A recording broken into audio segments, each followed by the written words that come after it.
Yo, but I have a feeling y'all like my London hat though, huh? You remember my little too sexy for my hat, too sexy for my hat video this morning? Street note is, well, when I got home, I slept for like a 9 hour solid, right? I should probably wait till you get here to tell you, cause look, no one's even here yet. But right, I got home hella tired. Didn't even be able to get to sleep until like after 2 p.m. or a.m. I should say. I was so freaking wrecked and tired, bro.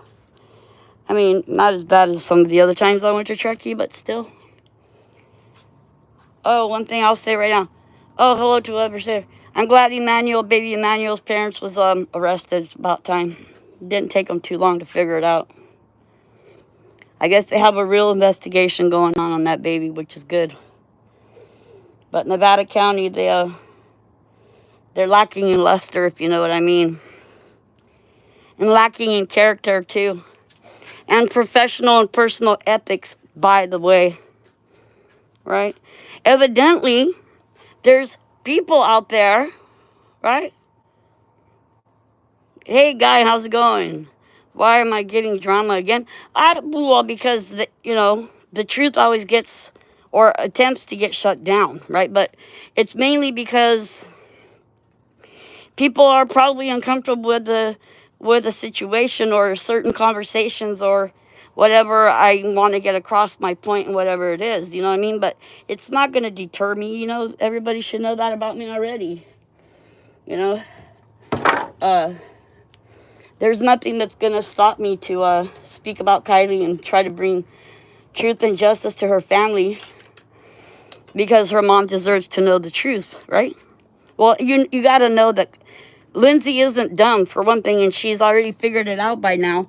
And so has Megan Cole and everybody else, right? They're all not stupid. They're all, they're all pretending to be ignorant is what it is, right? There is no, we don't know about that, or we don't, right? Yes, thank you. Yep, the original honey badger, that's correct. And it's kind of like people are making shorts about me, and I love that because look, I'm damn well famous. What can I do? Okay, but it's not even about me, right?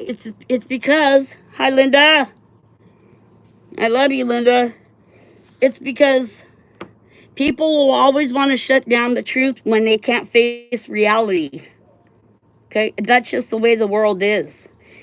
And especially they're like, oh, she can't use part of my video because I'm monetized, right? I'm monetized and they're stealing my content when they use clips from my videos or whatever.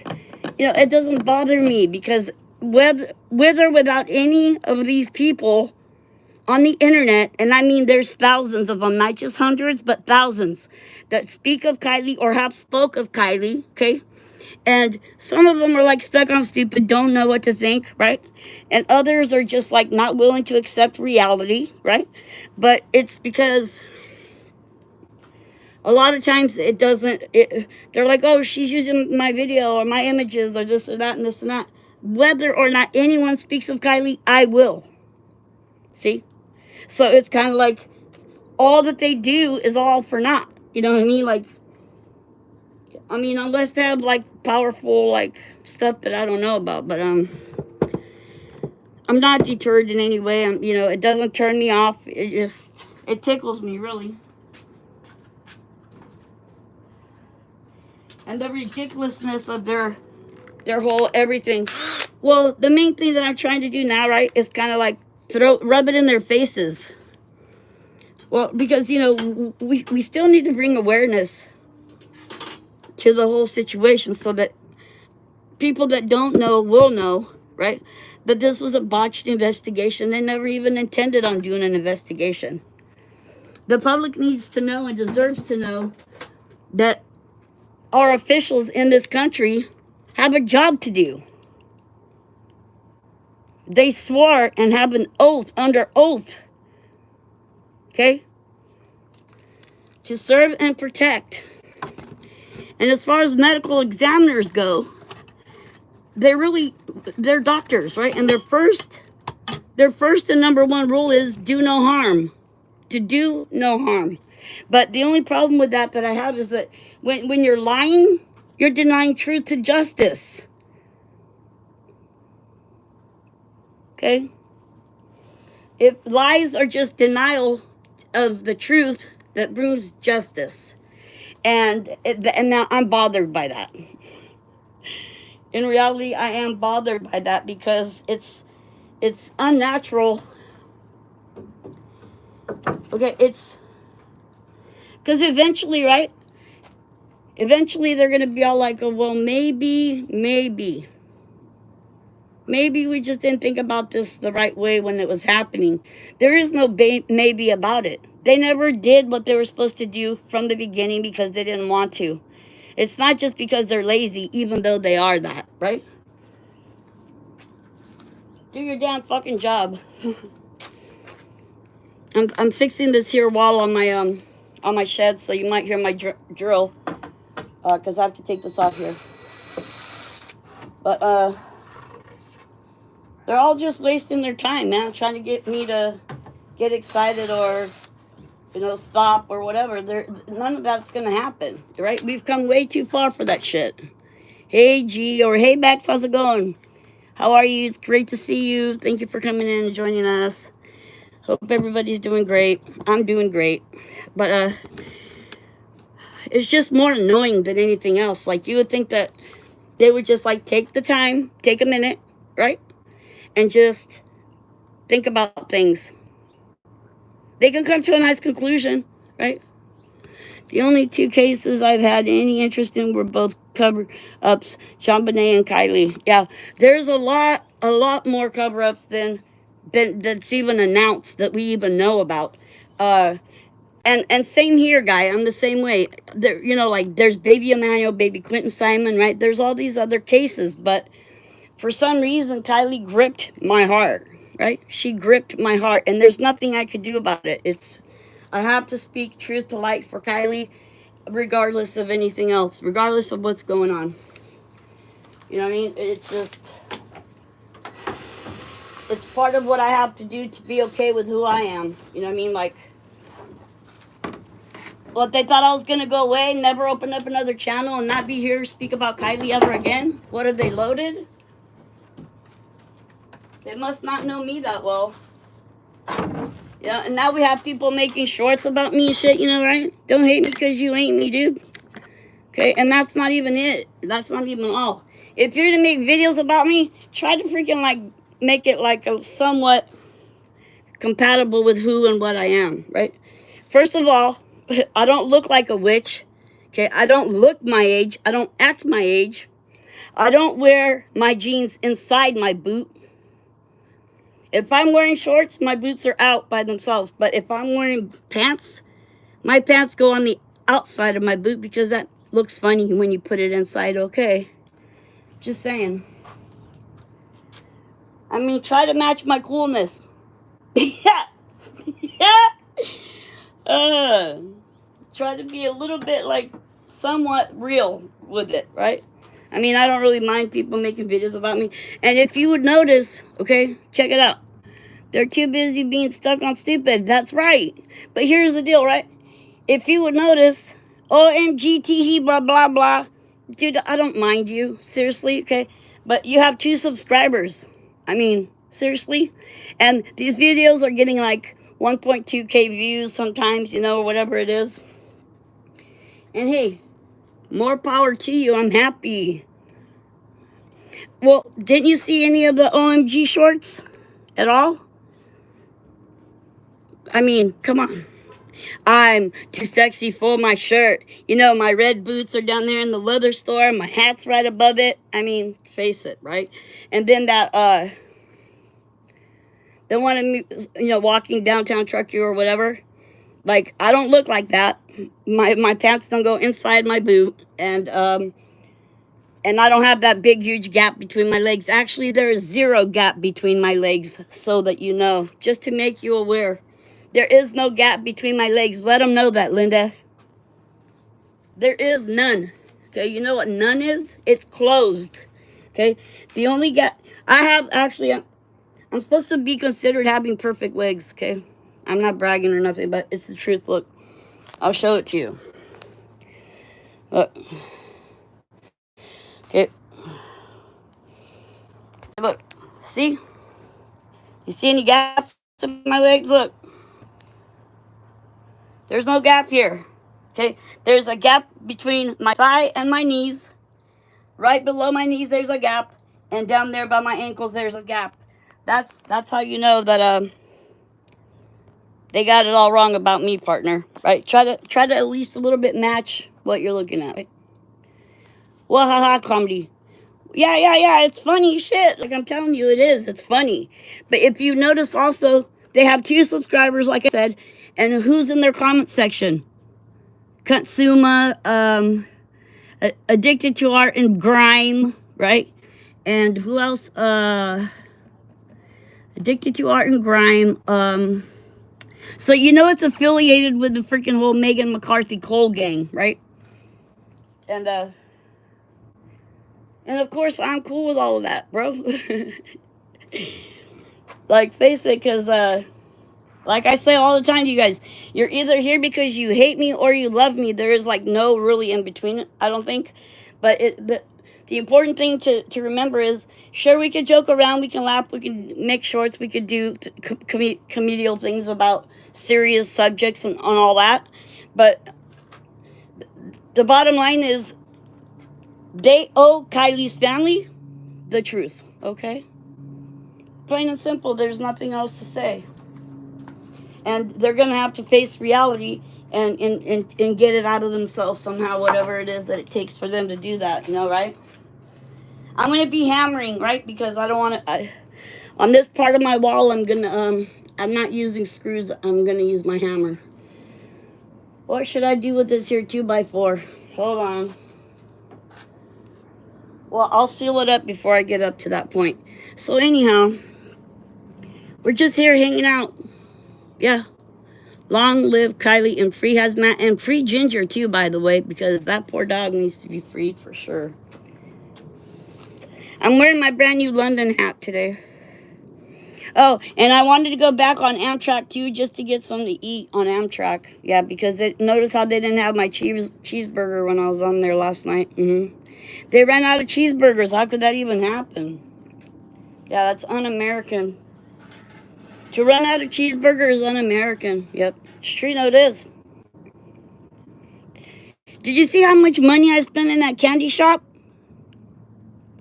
I wasn't live with you guys when I was in there. Whoo-wee, girlfriend. Right? Or cowboys. Hey, Outdoorsy Life. How are you? Good to see you. Great to see you. Thank you for joining us. Thank you for being here. We're just talking random stuff as usual. I jump all over the place all the time. You know how I am. I can't focus on like one thing for too long unless I'm going to focus on it for a long time. Whatever I meant to say by that. But I'm a lot, like my mind is a lot more clear now. You know what I mean? Hey, babe. They are done. They are done?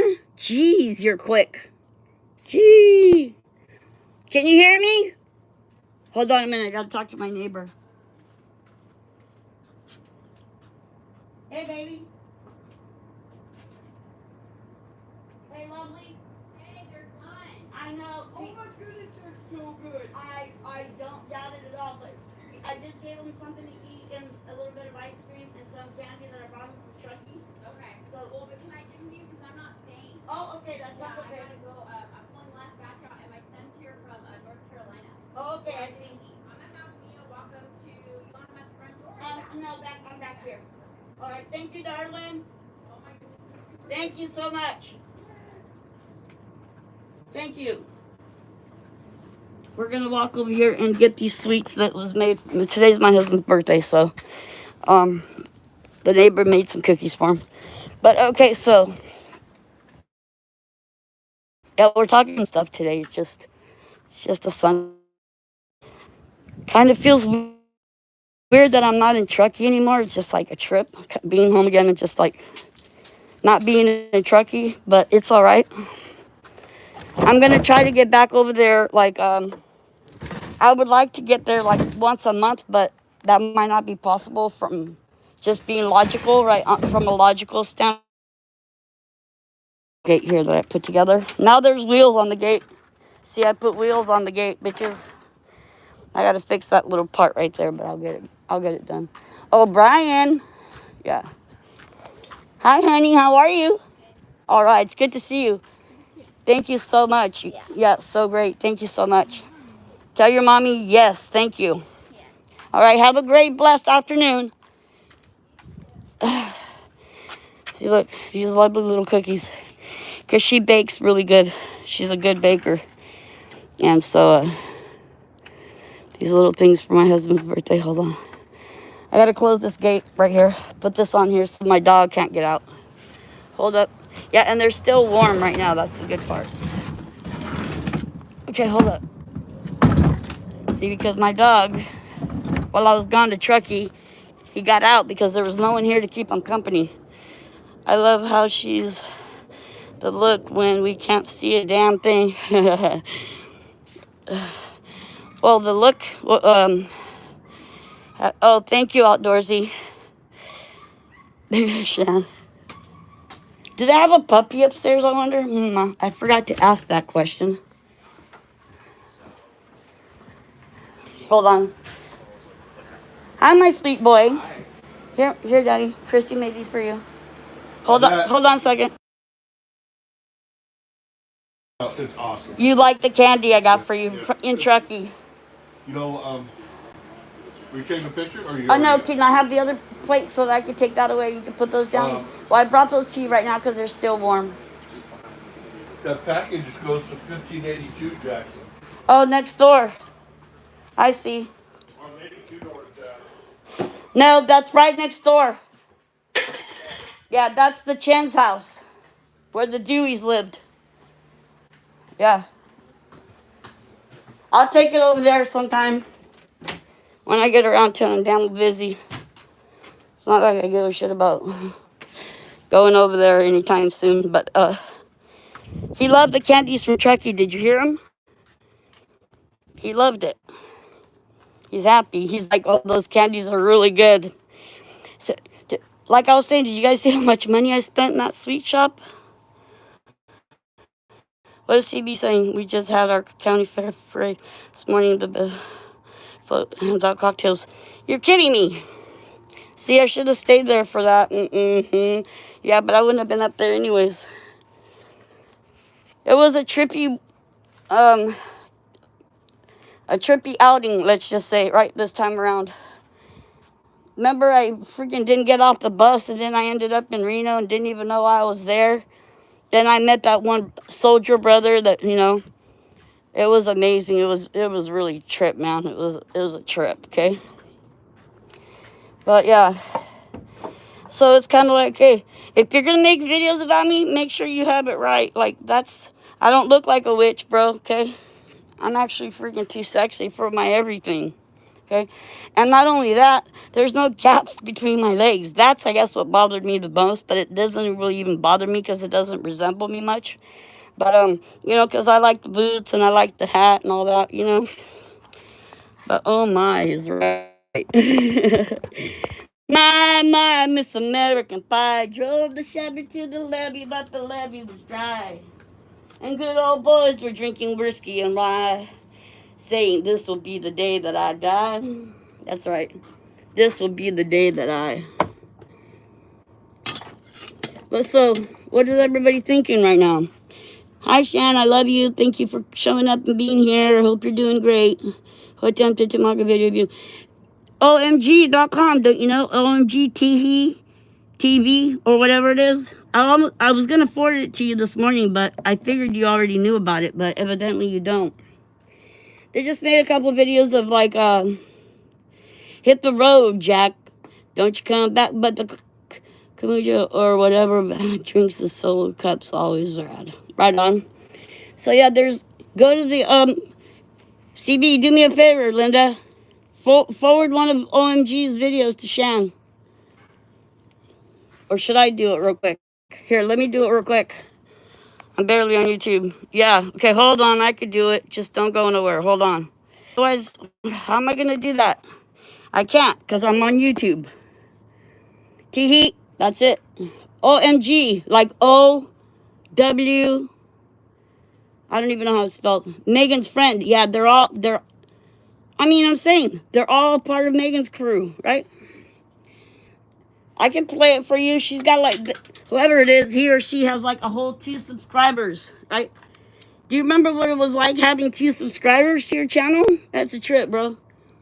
Hey, they opened up their channel just to make videos about me, and I think it's because of all the many videos that I put out on Megan Cole, right?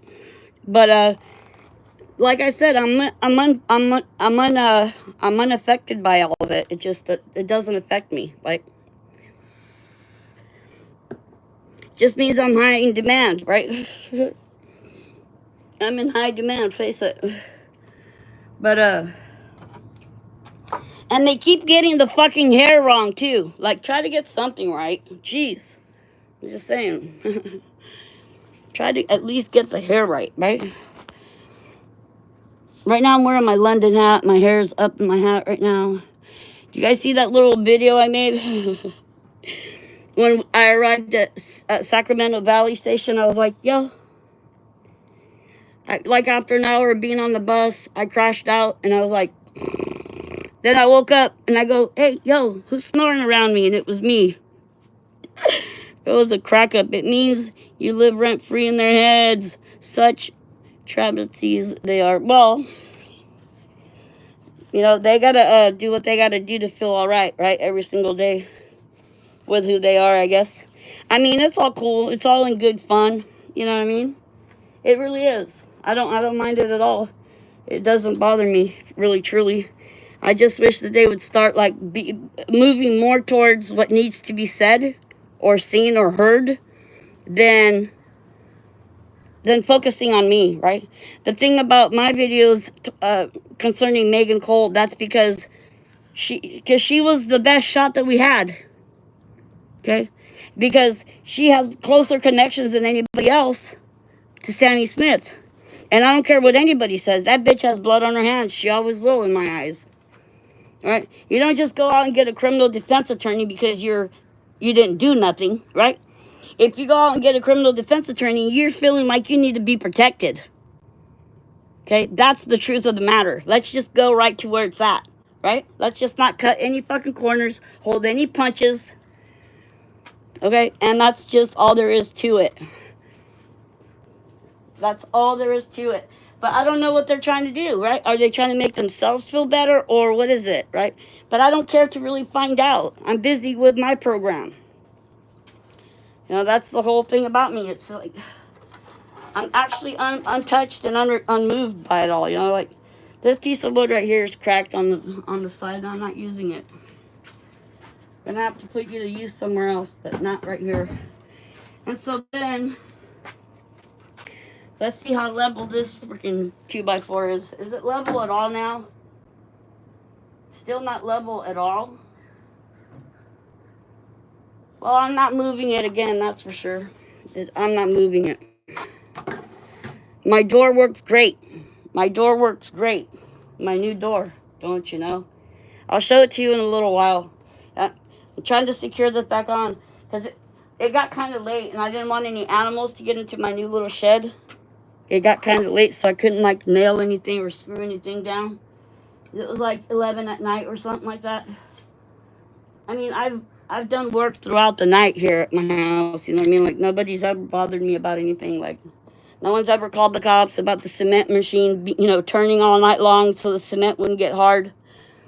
I mean, I've done it all here. Like, in the 20 years I've been here, there's nothing I haven't done. No stones I've left unturned.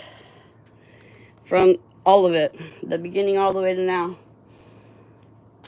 If I grunt, that's because my implant's bothering me again on the bottom. It does that every now and then. You might hear me grunting every now and then. Don't worry.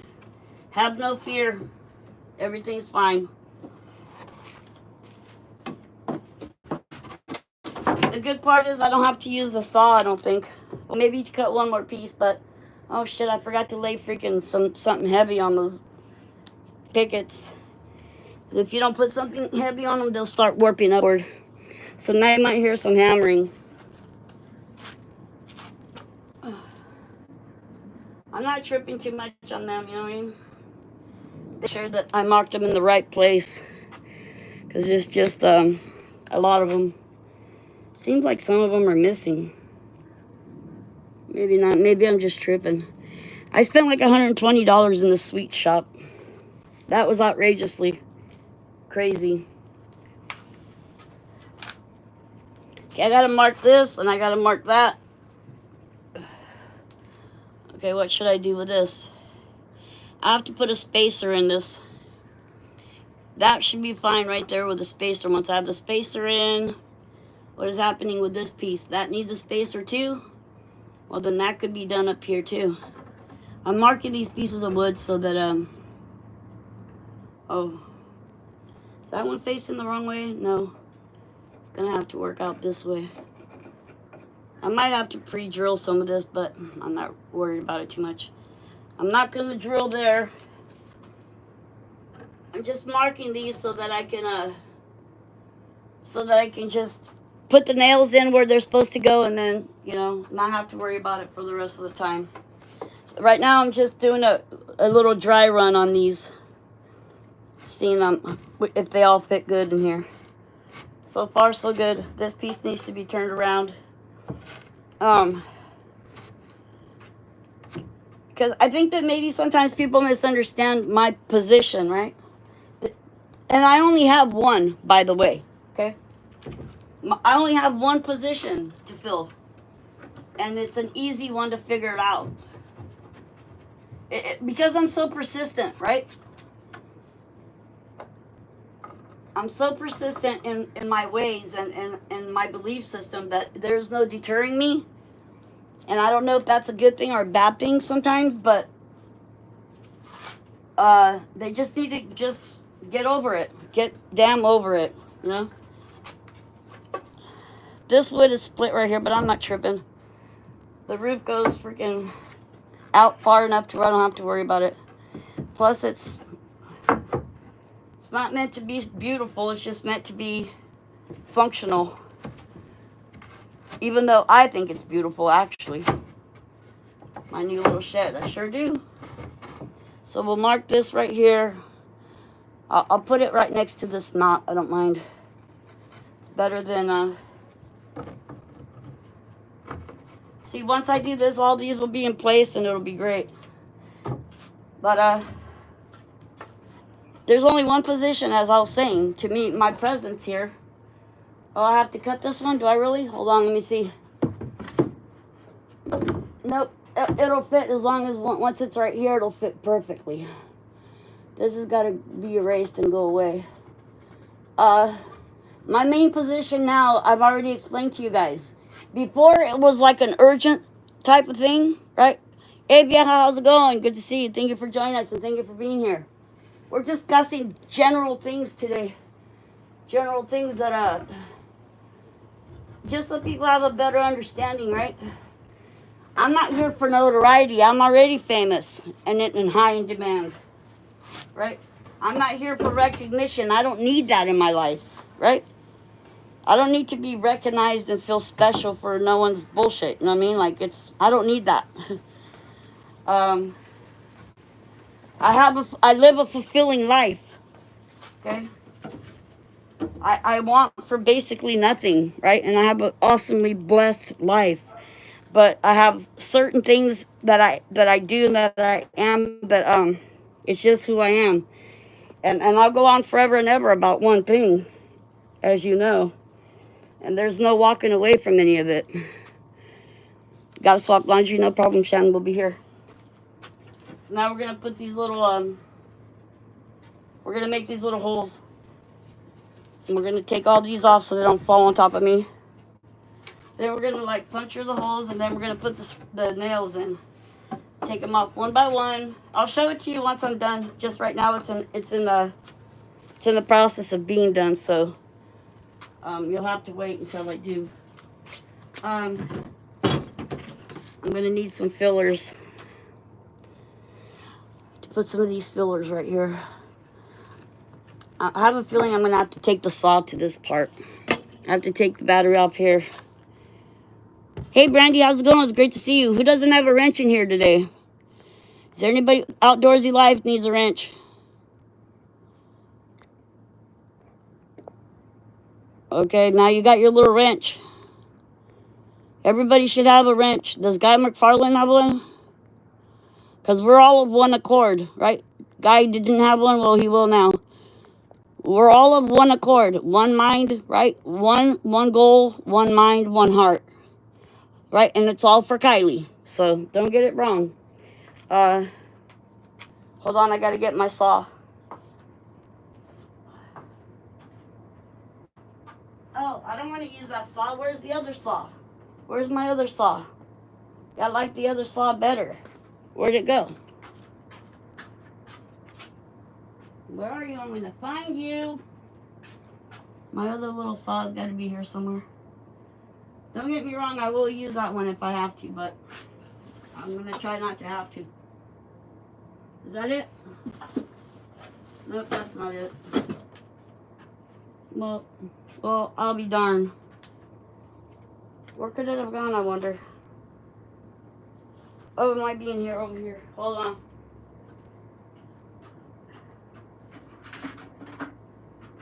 Is it over here, I wonder?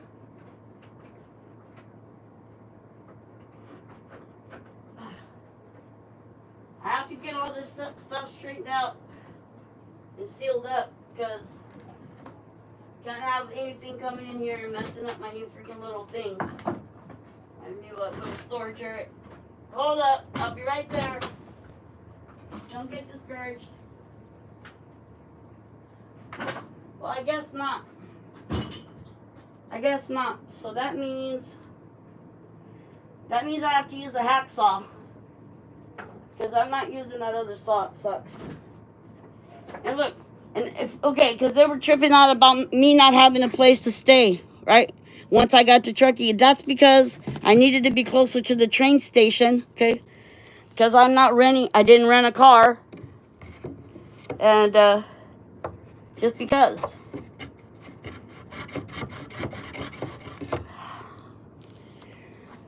Well, that's not going to work out. That was a nice idea, though. I have to not worry about it. What I can't change, I must accept. Is that right? That's what life tells me all the time. Look, you can't change certain things. You have to accept it. Nuh-uh.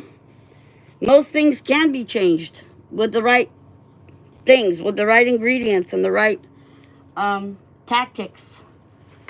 Right? Everything it can be changed. Nothing is set in stone.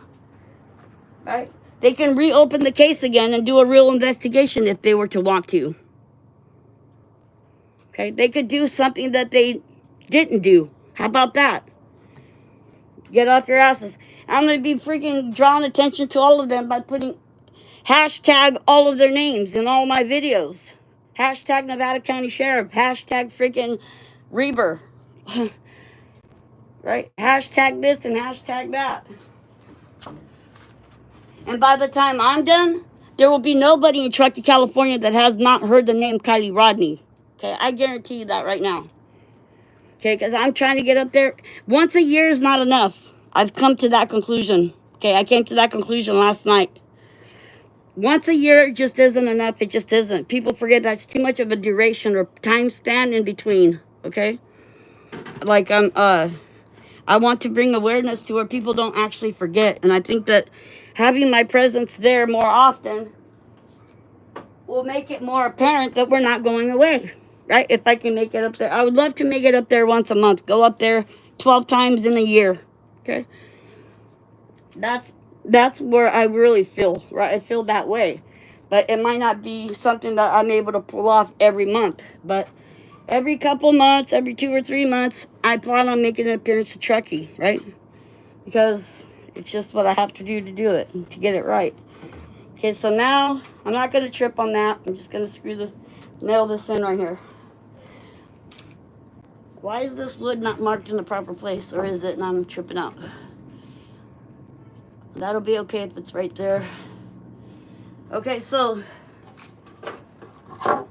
it's kind of like they forget, right? If it goes past like a certain amount of time, they'll forget. They'll see me there and they'll go like, hey, there goes that crazy lady again that comes over here every now and then, you know, and then they'll forget about it. I don't want it to be like that. I want the imprint of my image or my presence or what I say or how I look or whatever it is about me, to go to be OMG.com. You have my hair wrong in all your little videos. Yeah, and I noticed that all your little buddies that comment on your videos are all Megan Cole's wolf pack. How about that? I work on the hair and witchy thing. Yeah, don't do that because I don't look like that. And plus, I don't have a gap between my legs. I just proved it to you in this video earlier. Ask anybody that's here. There is no gap between my legs. And I don't freaking tuck my jeans inside my boots because that makes me look dorky, okay? I'm about as cool as they come, okay? I'm cool as like a cucumber. It doesn't seem that I am, but I am. Blame AI? Jeez. Well, you're in charge of it, the program. No, but I appreciate the comedy. It's really great. People like your videos. More power to you. I really enjoy it. You know what I mean? Just knowing that you think about me. Face it, because you're thinking about me, right? You're making videos of me. But I mean, so let me ask you this, since you're here, right? While I have you in my presence. While I have you in my presence, I think it's an important question to ask you. What is your understanding of what happened to Kiely Rodni? You know, not that you need to tell me or that you need to share it with all of us, but just so that I have a better idea. Do you think it was an accident? Do you think Kiely did it to herself? Do you think this was a botched investigation? What is it, right? Let me read your comments. I mean no harm, and I'm not Team Megan. We all need to laugh. Yes, it's true. This shit is deep. It is. Ask anyway. I did. She did not drown. Thank you. Yes. Yes. That's right, Brandy. You're right. No accident. Thank you.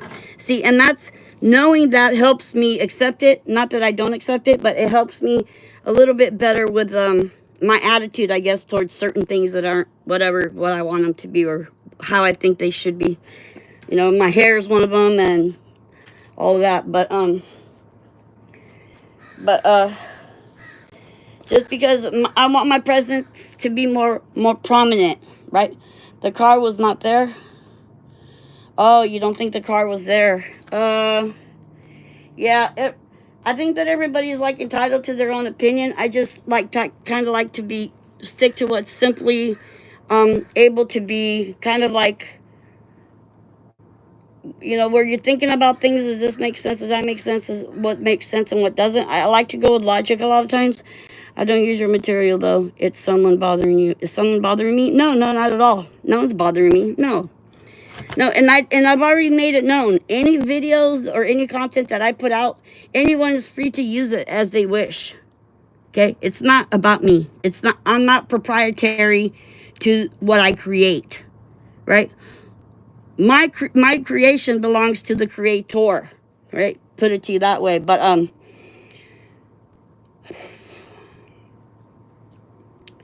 it's kind of hard because I'm not really trying to convince or coerce anyone to do anything, right? Either way, right? The car was there from day one. It's just like, you're free to think whatever you want, but it's just not logical to think anything else. Like, no way. No way. I mean, okay, you know when they said there's 300 to 400 people there? At the campground, that could be possible. I understand that. And I didn't mean any harm when I was making a video about Megan Cole either. I've never threatened her once, right? Not even once. I never said anything to her, actually. She's the one looking for me. You know, so it's kind of like, but what, you know, so at the campground, yeah, sure, it's possible with all the campsites they have out there, right? That 300 or 400 people might be there, but not at the sanctuary. And that's also my other goal or objective or what I'm trying to understand or see if what is or what isn't every Truckee local, like, hey, do you know where the sanctuary is? You know how to get to the sanctuary? No, you don't. You don't know about it? Yeah, see, that's the problem, because if Sammy Smith lied so much that people that haven't been there and don't know the grounds, right, and how it is and how it looks, they think that certain things that are possible when they are not. Okay, like the car flipping over at 1:10 a.m. or whatever, 1:50, whatever that was, right? I think they got through. She didn't take his name. She's not going to take anyone's name to jail, because my personal opinion is that whoever was from Truckee was already gone out of the area by the time their little plan went down to getting down, right? It's because if you think about it, it's really too risky. Say we're all coming from the same exact place, all of us, and I have some malice in my heart. Let's just say I have malice in my heart, right? And my intents are bad. I'm not going to share that with the people that live in my town. You're gonna have to freaking like get another group of people that aren't rooted in the same grounds that you're rooted in, right? Because then it doesn't matter. It just doesn't matter. And people are not willing to accept that. But in order for things to happen the way that they did, in my opinion, there was no kids from Truckee there that night. I mean, there might have been kids from Truckee there that night, but not at the time that the car went in the water. You know, for those of us that believe that the car went in that night, because there's no reason to believe anything other. I believe Kylie's mother when she said she saw her at 6 a.m. I have no reason to doubt it. Kylie's mom was not involved in any of what happened to Kylie, right? Not at all. Not at all. So, people like to complicate things sometimes. I don't know why that is, but they do.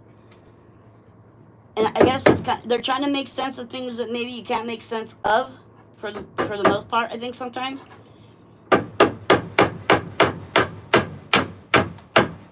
Bitch ass motherfucker. Okay, hold on, I gotta pull this bitch out, because at the last moment it kind of twisted itself funny. Mostly people will stick to what they're able to live with, right? And other times people don't have a conscience, so it doesn't matter, right? If they don't have a conscience, like Sammy, it doesn't really matter. Sammy has no conscience, okay? None at all. Hey, do you think that I would? Hey, that's lack of character. Check it out. I don't believe she was either for what? Did he get arrested? Have to look. Okay. Well, one of the Nates was arrested early on in the situation, and I don't think it's related to any of those people. You know the picture of Sammy at the rodeo with those two dudes, and she's got her arms on their shoulders, and one of them's wearing a shirt that says homicide, but it's written backwards. In my opinion, one of those two dudes helped out, okay, in the situation. Because whatever happened, it didn't happen just by one person, right? There was a collaboration of sorts between a group of people that enabled whatever happened to happen. It wasn't just one person at it. And that's why I'm saying there's a malice group running around over there, and they don't want to face it, okay? They don't want to face it.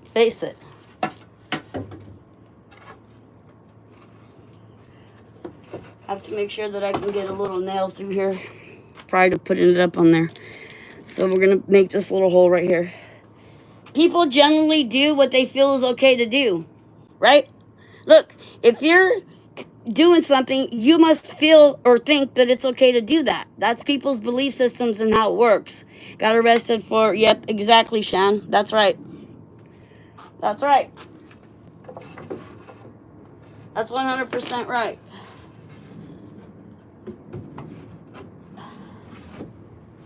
This good stuff right here. Oh shit, I better remember about that. So people only do what they feel is okay, they're okay with, No one does things that they're not okay with living with it, right? It's gotta go with their consciousness.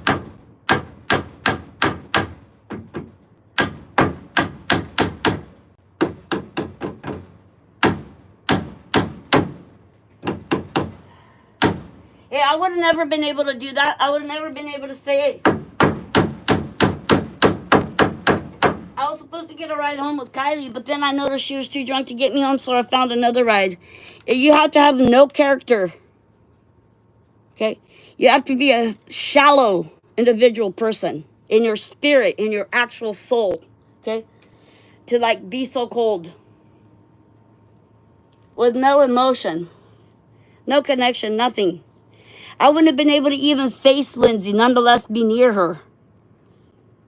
Okay? I wouldn't have been able to like go out and parade myself. Look at, bring my own microphone, bitches. I'm bringing my own motherfucking microphone to this fucking function over here. Look at, this is me. I got my own microphone. Look at, this is what I look like. See? Turn myself around, right? Look, I care. I went out and I got freaking white, plain white Hanes t-shirts. Okay, and I didn't have time to get them printed, but I wrote with a black Sharpie to make it permanent, huh? Find Kylie Rodney, and they call themselves the Kylie Rodney team. My ass they are. Okay? And they could try to bullshit somebody else.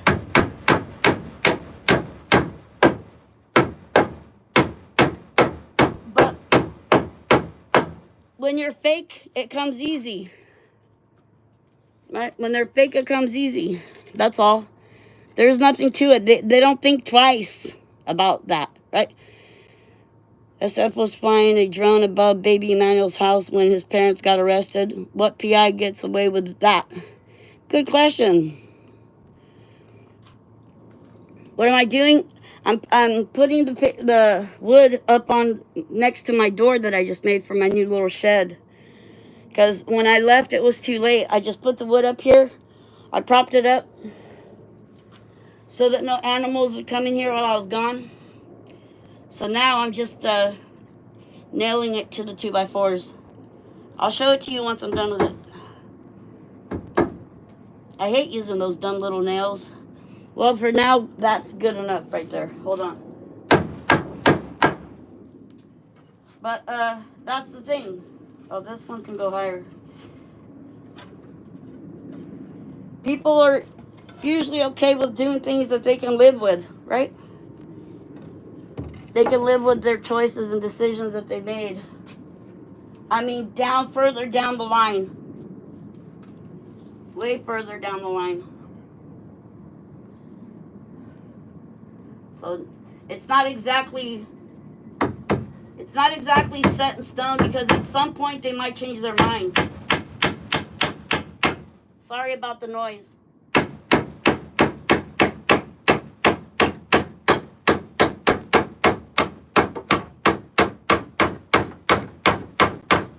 And these are like little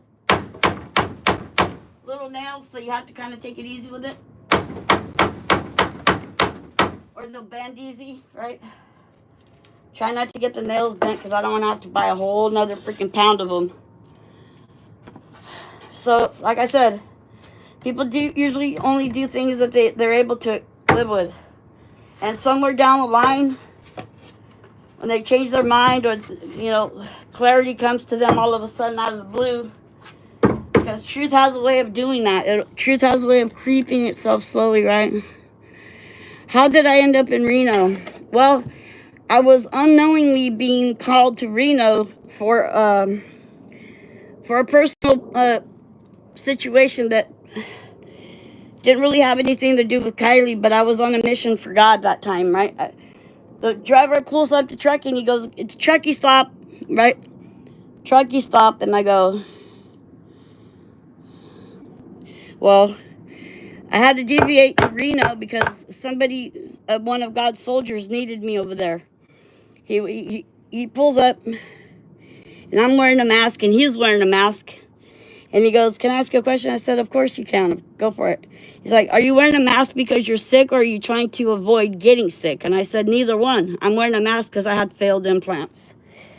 He said, oh, okay, because I had this lady that came, I gave a ride to, and she was sick and didn't tell me about it. And I got sick, which in turn got my baby daughter sick. And she ended up in the hospital and almost lost her life. And then then that hit me really hard. And I said, man, I'm so sorry about that. There ought to be some way where you can sue people that do stuff like that, He's like, yeah, but there is no way to sue anybody that does stuff like that. And which it's heartbreaking, right? But the important thing is that his baby's okay, right? His baby's okay and all that. But then as we start driving back towards Truckee, things start to unfold right before my eyes and my ears.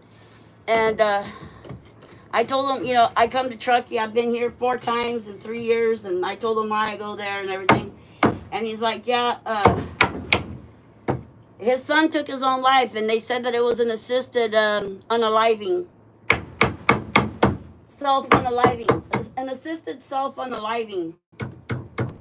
And I go, whoa, take it easy.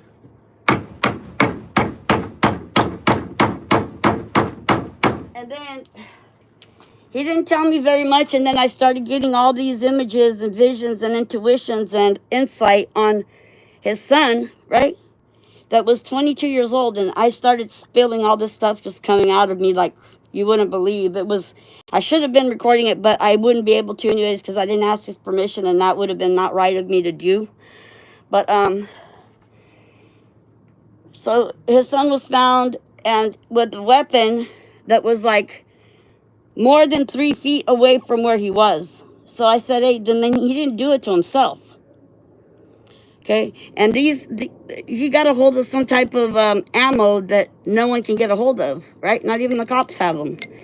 Because it goes right through Kevlar. You know, the vest that the cops use for protection? They go right through Kevlar. And I go, well, so I started getting all this intuition, and I started spilling everything that I was seeing and feeling to him. And he goes, can I tell you something? He goes, you're everything that you said is right on and the truth. And he goes, I appreciate that. He's like, you're the first one that's told me it like how it really is. You didn't try to sugarcoat it. And I go, there's no really way for me to do that. Number one, because we just met, right? And I feel that you're entitled to knowing the truth. Okay. And I apologize to him if I said too much that, or something that was too much for him to handle. And I said, well, your son came in contact with a person that had malice and dark intents and a dark heart. And he seen that your son was struggling. And get this, he was supposed to be a preacher, right? He was supposed to be gathering people for God's kingdom, okay?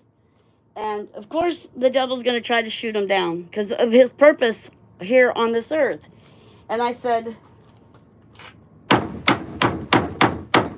he was trying to fight it, right? But he wasn't able to. And in the end, he got convinced and kind of like trapped in this spiritual thing that he was in. It is hard. And that's why, like I say a lot of times, because it took me a long time to learn this, but you got to learn how to channel your energy. So sometimes you guys will like see me and I seem like I'm all over the place and I'm just out there, right? But it's because I'm trying to decipher and go through what I need to hold on to and what I need to let go of. Okay? I need to, right? Thank you so much, CB. I appreciate that. And I told him that the person that this young man got in contact with, or however they met, I'm not really sure. But the guy was actually worried about this person's son getting caught or being busted with ammo if he were to do a deal with him or give it to him or sell it to him or whatever it is. There was some kind of swap or interaction. The fight between good and evil. Yeah, we spoke of spiritual warfare and all of that. So the guy was actually worried about it coming back to him. So that tells you something right there. At least that's what I picked up on. And his son kind of convinced him, nah, man, I'm just using it for my own personal use. I'm going to take it up to the range, right? Or whatever it is. 9mm. Some kind of special 9mm ammo. And he's like, no, man, I'm just going to take it up to the range. You know, no one's ever going to even know I have them or whatever. I know you do the same thing to me, but overall, I love you just as much at the end of the day. But, like, you annoyed me with the Truckee tunnel situation. But anyways, so I said,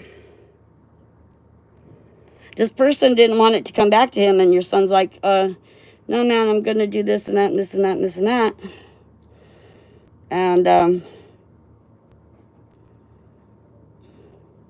And I told him, look, your son had been being tormented by a dark spirit that was trying to get him down, right? That was trying to pin him down and keep him down. And he was struggling with it for a while. I don't know how long. Okay? I'm not right, the time and all that duration stuff isn't clear to me when I pick up things, right? It's not always clear. A lot of things aren't clear, but the most that counts does come through clear. And I just I go with what I see clearly, and I let that be known. And it's really a shame because I said, look, your son was your seed, so you're a soldier for God. Your son was following in your footsteps, and somebody was wanting to put a stop to all that because he would have done great things. You know, and it's actually a shame because it's you can't think of a more hurtful situation, man. Seriously. Like, how are you going to handle something like that, right? And I told him, look, you're incredibly strong. You have intuition, you have insight, and he himself is an empath. Get this, right? He himself is an empath. So it's kind of like, and then it uncomplicates things when you find out that somebody has the same ability to somewhat extent, the same as you, right? And things fall more into perspective that way because you have more things in similar and in common than you do that are not. But at the same time, it still isn't easy because you're disclosing information to them. See, because sometimes when you're involved in a situation, it's hard to work all that out, right? It's hard to decipher truth from not lies, and what you can see clearly and what you're trying to see and you can't see, right? Makes sense why you'd side trip to Reno. Big. It was big, Linda. It was big. Both of us kept on getting freaking chills every now and then speaking, you know, and of course I talked to him about Kylie, as I usually always do, you know, and we were talking about both his son, and the kid was 22 years old. Exactly. It all happens for a reason. And I was perplexed. I was dumbfounded, to tell you the truth, because my destination was Truckee. I'm coming here for Kylie Rodney, right? All right, no problem. So it's kind of like I was actually not thrilled about being in Reno because I don't like Reno. Okay. Book review? Book? Alrighty then. I don't like Reno. Reno's ghetto town, right? There's a bunch of criminals and freaking everything all over the place. And out in the street, what was it? A Thursday night? I mean, Reno's not a place that I want to end up, ever. Like, I mean, maybe just touch and go. But that's about it. And I was actually kind of like sour. I was a little bit sour that I was in Reno, right? Especially not knowing what the heck I was doing there. Except for when the bus driver stopped in Truckee and he said, Truckee, stop. And I didn't move. I don't know how many of you were on my live at that time. Linda started asking me, gee, what are you doing? Right? Remember that, Linda? You said, what are you doing? And I didn't know what to tell you. I'm deviating. That's all I could tell you as of then, right? I couldn't tell you anymore because I didn't know anymore. The best that I could tell you at that time was, I'm deviating to Reno. Ask me later. When I find out, then you'll know, right? Once I know, then we'll all know. In other words, but that was bizarre, okay? Bizarre. And stuff like that happens to me. Like, I don't know if it happens to anybody else, but God's like, nah, you got to go here, man, because... And he goes, you know why this happened tonight? Why you were lost or you deviated to Reno? Because we need to be there for each other to give support, right? Or moral support or guidance or strength or whatever it is, right? And I said, that's right, we absolutely do. And I didn't mind it at all. And I said, you know, the good thing is now I don't feel like I'm crazy.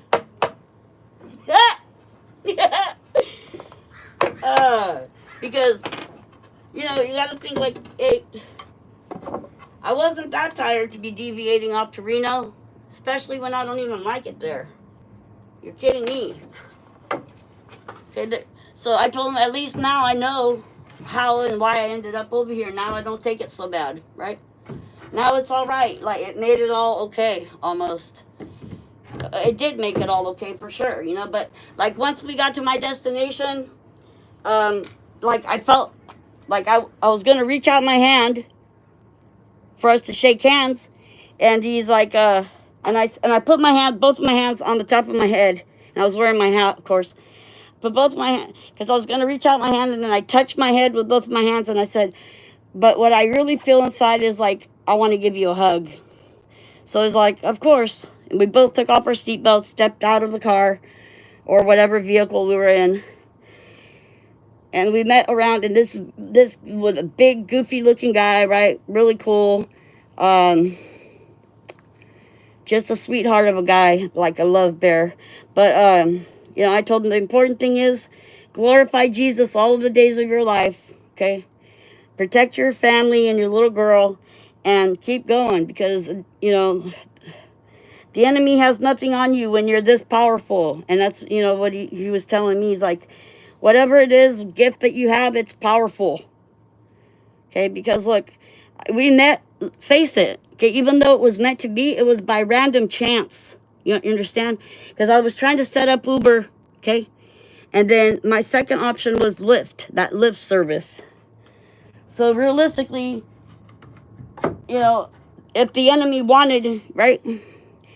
But I don't think that God would have allowed it. But, you know, I could have deviated further than that, right? If I would have rejected what God was trying to put in front of me, who knows what might have happened. He might have saved the man, definitely left him knowing someone cares. Yeah, and we exchanged phone numbers. Okay? When do you ever see me giving anyone my phone number? Ever. Especially somebody that I just met. And I go, hey, if you ever need to talk or you need moral support or anything at all, man, just don't hesitate, right? Text me or call me, right? And I'll always respond to you. Because, you know, he's like, we needed to meet so that we can provide moral support and whatever it is to each other. Because our fight is for the kingdom. Our fight is for the kingdom, okay? And there's no stopping that. He's like, because when the war comes, the war of Armageddon, we're going to be standing side by side, I told him, right? And he goes, do you sometimes see or feel things that other people don't? I do. And I said, well, I do because I ended up here with you, right? And he goes, yeah, and I do too. And I go, hold on to all of the things gifts like that you have because you need it, right? And the best part of all was like the answers all came to me, right? Because I was dumbfounded and lost in Reno. Literally, I was lost in Reno. I didn't know what I was doing there, how long I was going to be there, and the timing was perfectly right because what did I do, right? My phone died while I was still on the bus. So I go, oh my God, I'm going to have to find a place to charge my phone. So I'm walking around the city. Of course, you're not going to find any outlets on the streets, right? So I seen this cool dude walking toward me.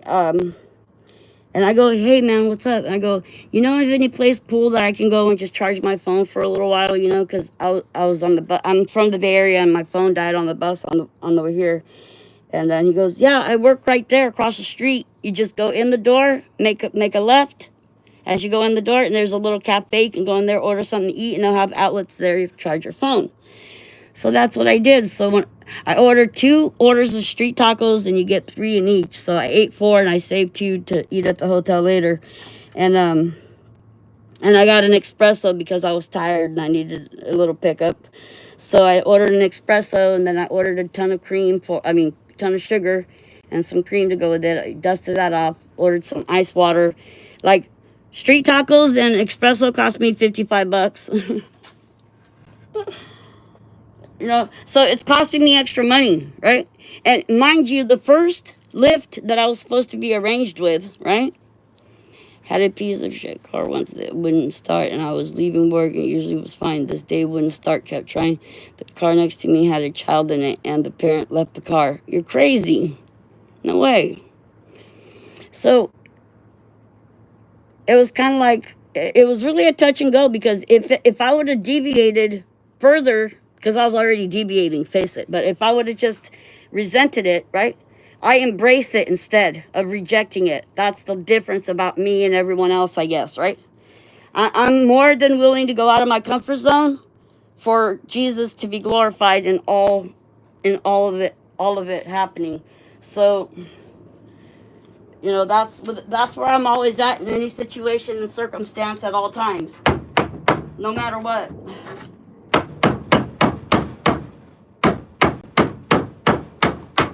The important thing is to get these damn nails to not freaking bend. Because once they bend, that's it. You're wrecked.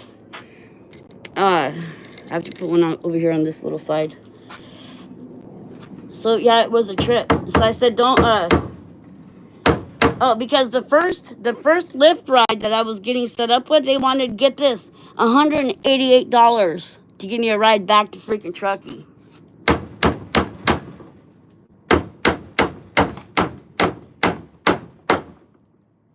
Things are starting to want to fall off the shelf. Not quite yet. So anyways, I'm going to take a little 5-second break. Oh, I have to make room right here to put my hammock back up, don't I? See, and that was the whole idea too. Look. Put your places sometime that we don't understand. That's what happened. Exactly. Like, I think like that a lot. Actually, to be honest with you. Like, all these months, I could have got my car fixed by now. Like, money's not an issue, right? The thing is, I'm not really tripping out, okay? Because I have my husband's car. If I need it, I can use my daughter's car. In other words, like, every now and then, when something doesn't work out, right, I think, like, hey, God's keeping me safe this way. This is how God's keeping me safe, because there's no real way for him to, like, show us or tell us in the way that it really truly is, right?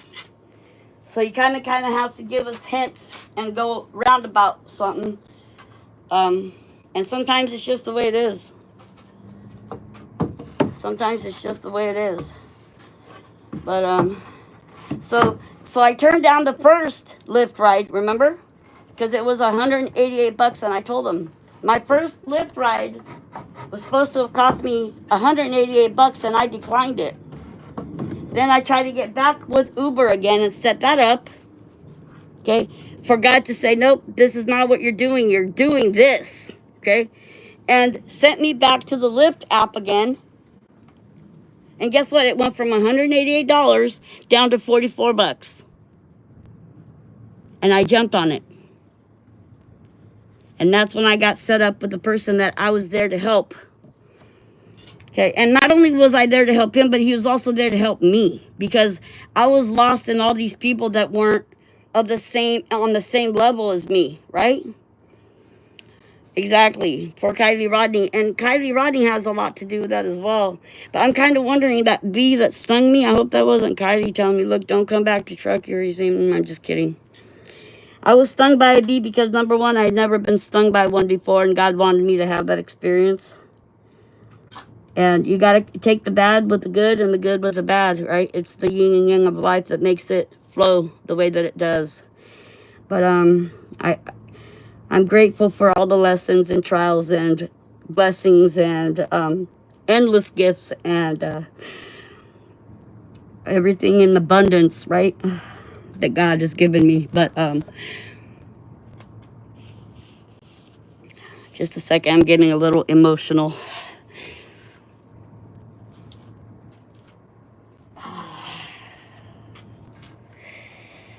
Ugh.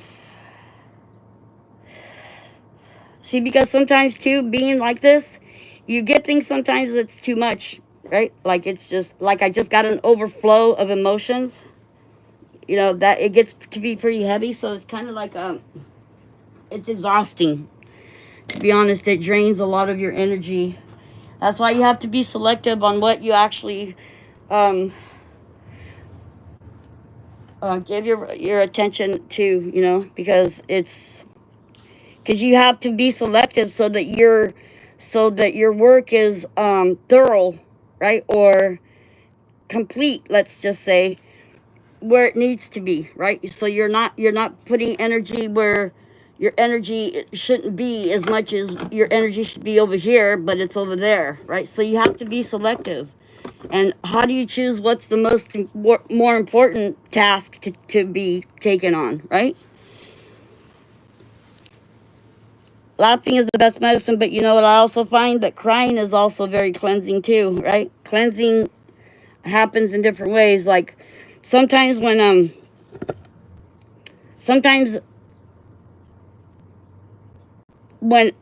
I cough, I'm expelling something that's trying to attack me, right? Spirits or energies or forces or whatever. Sometimes it happens in the way of coughing or sneezing, okay? When the little girl that was being abused lived next door to me, I got literally physically ill, like in a literal sense. And I was having, what do they call that? Stigmata. You know what stigmata is? Stigmata. When somebody else's suffering affects you, okay? That's part stigmata. And I was having all these manifestations physically of different things, and I didn't understand. I even went through an MRI and everything. We thought I had MS, right? Because I felt a heating sensation on the bottom of my feet. My rib cages were getting all cramped up, and I wouldn't be able to breathe. It was the scariest thing of all. Like I felt like I was being physically attacked by something that I couldn't even see or touch, right, or stop. It was crazy.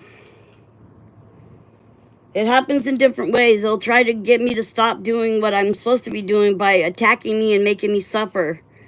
You know, like the way that my mouth is hurting right now.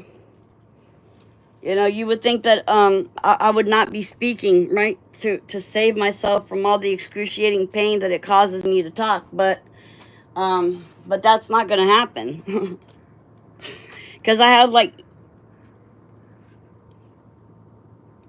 titanium spikes in my mouth that are really sharp. Okay, they're called abutments. The abutments is what holds the implants that are in your jaw in place, or it's the caps that go on the top of them, and they're sharp. They're titanium. You know, and it feels like little razor blades cutting at the inside part of my lip, but it doesn't deter me. Nothing does.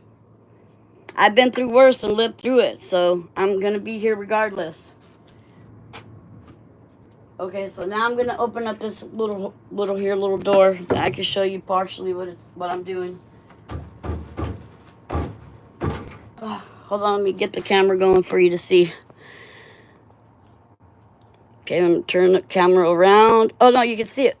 Oh no, okay, no, that's the right way. Okay, see this here little door? I built this door. Now I'm working on sealing up this part of the wall, right? That needs to be sealed off. So this is the door I built before I left to Truckee. Look, it fits perfect. Okay, so now we have more than one door. We have the door that you come into the shed from the other side over there. And of course we have this new door that I just framed in before I left. So this is what I'm working on, right? It fits perfect and it's just perfectly right. What can I do? So, yeah, that's what I'm working on. So that you have a little glimpse of what I'm doing. Yeah, strong emotion will cause physical pain, yeah. But when you're starting to manifest other people's suffering, that's a serious thing.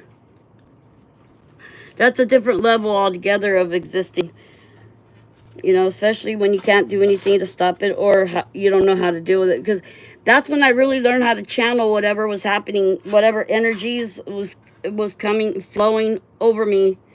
That's where you learn how to kind of like maneuver around it. You have to kind of know how to maneuver around it in order to keep yourself safe, right? Not so much safe, but spare yourself a little bit as much as you can.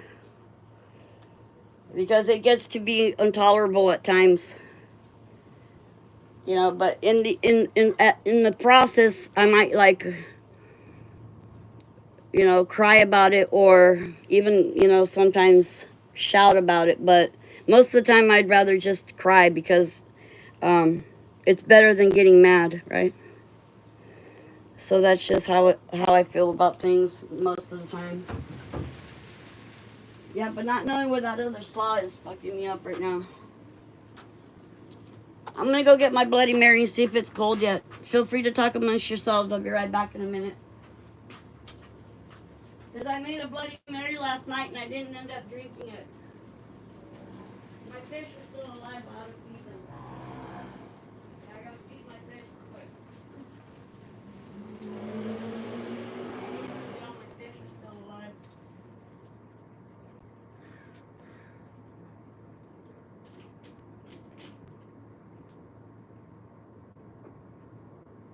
Yeah, I had to feed my fish a couple of plates of food. I'll be right back.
Careful not to eat them all at once. Yeah, because face it, that might give you a tummy ache if you overdo it. Don't overdo it on your birthday cookies. Here's my Bloody Mary. Look, I made my own signature Bloody Mary last night. Look at this. There's green beans and olives and everything in my Bloody Mary. You would think. Hold on. What are we looking at? The other side of the camera. See, look. There. I mean, it's loaded. The only thing that's missing is bacon. Bacon! Okay, so let's see. That's right. I've had it in the freezer. Wow, it's kick-ass. It's really good. I'm hoping the alcohol will help a little bit with my lip. My lip's hurting me. Hopefully it'll numb it up a little.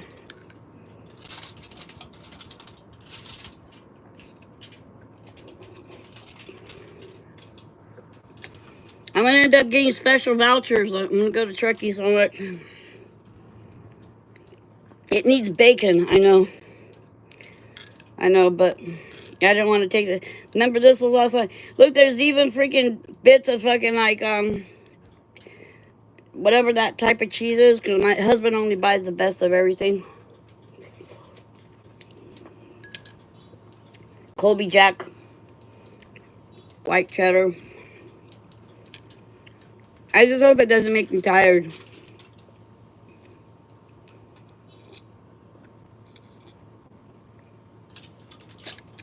I slept a solid 9 hours after I got home. And then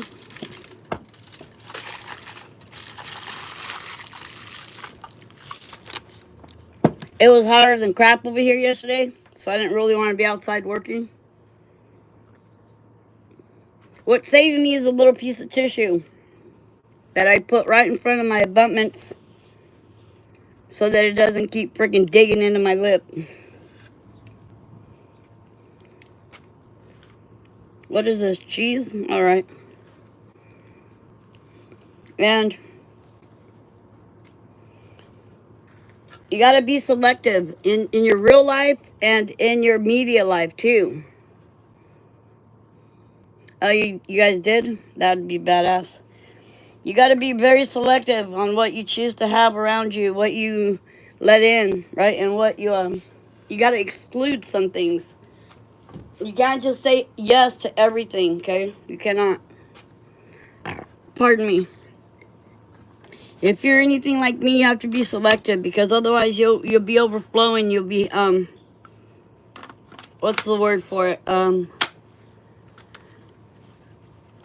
Overload. System overload. Hello. Okay? You got to be careful not to be overloaded with things, because it gets heavy at times, right? Now I'm just gonna do this. Once it starts to go in, I back out completely 100%, and then I instead of pre-drilling, I do this instead. That way, it's sure not to crack the wood as it's as I'm trying to get whatever in there, whether it's a nail or a screw or whatever.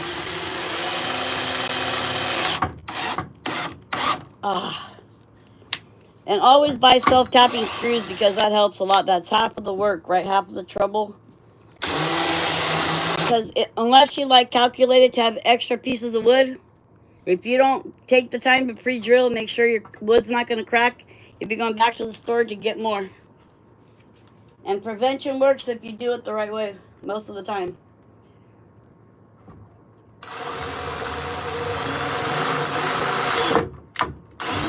Back out. Widen it up a little. You see, in some of these I will use, sometimes I will put screws in, depending on the situation.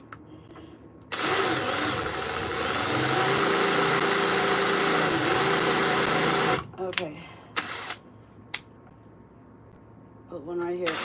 Oh, there's already one there. Good job, good job, good job. Thought I was slacking off, but no, I had it wrong about myself. There's presents everywhere.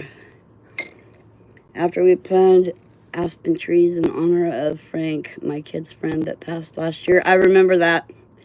The trippy day for sure, and missing my dad. I know. And last night I was kind of, I was shocked and surprised when I saw a picture of my cousin, my little cousin. We're almost the same age, but not exactly. And what happened with that was a long time ago, like over 30 years ago. He was in Rio de Janeiro in the city driving with my other cousin in the car, who was driving at the time, because my cousin that I'm speaking of was too young to have a license and drive. But he was with my other cousin that had a license and drove. And somehow their car went off the road and ended up in the creek or whatever, under like this little bridge thing. And ever since then, he's been in a wheelchair, and he hasn't been able to walk, right? So it's taken a toll on him, but that wasn't really what ended up affecting him the most. It was somebody shot his girlfriend and took her out, like she lost her life in the shooting. So that was the beginning of his downfall in real life. And it's a shame, right? Because life was already hard as it is, being in a wheelchair, bound to a wheelchair for the rest of his life.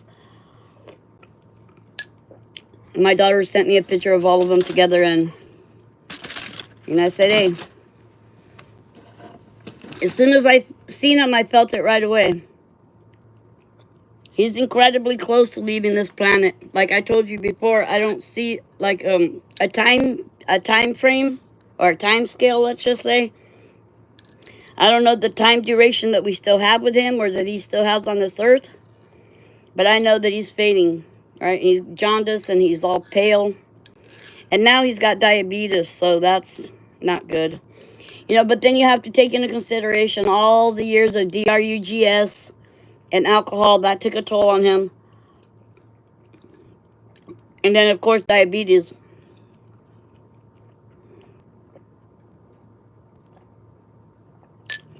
The thing about organ failure is because when you don't have good circulation, it doesn't allow the blood to flow through everything it needs to. And then things start to like fade. So I was incredibly saddened by that, and I cried a lot about it last night. You know, it's just like you see your little cousin and you see that he's sick. And there's nothing you can do. You know, and it hurts, you know, right? They were showing Kylie Rodney's case in Mexico, right? And I go, yeah, Kylie went worldwide, okay? I mean, you face it, every country. You've seen videos, they don't even speak English, and they're speaking about Kylie Rodney, right? But it's like, even people that might have heard her name and even done videos on it, right? They're not thinking about Kylie didn't drown. They're thinking about everybody else is talking about this, so I'm going to talk about this too because everybody's getting the views, so I'm going to get the views too. They're not like focused on truth and where it needs to be to focus on the proper thing that needs to be addressed. They're doing it for whatever reasons other than awareness or the truth to come out. So whatever it is, it is. I'm not tripping out on why that is, but it was just it was kind of like a touching moment when I heard her say, well, I was in Mexico and it came on the news, right? It's kind of like, yeah, it was worldwide. Kylie is worldwide. It is. She is. You know, and that kind of like, it set my heart at ease a little bit, you know, that I didn't have to work that hard in getting my point out to them in particular because now they live there, right? But,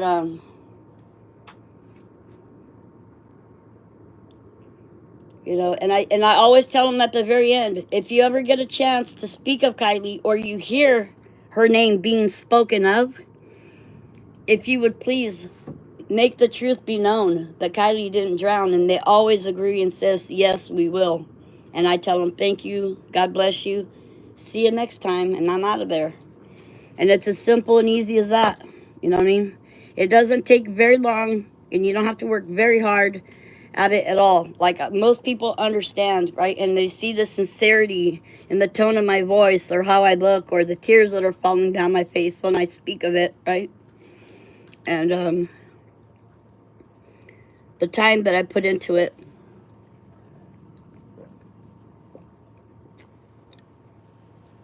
I'm fortunate that I have a wonderful family, right?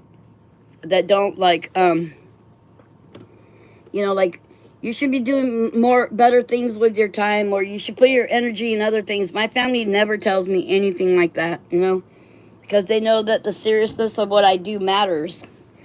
And, you know, they realize that by being against what I'm doing is actually being against what I am, right? And that's not healthy, right? It's not, you know, when you love, you should love without limits and without boundaries and without conditions. So, well, I hope that Lindsay and Pops are on better terms now than they were when this first happened, right? Because they need each other regardless of who's at fault and who's not. It's just too late for all that, you know, should have, could have, would have. But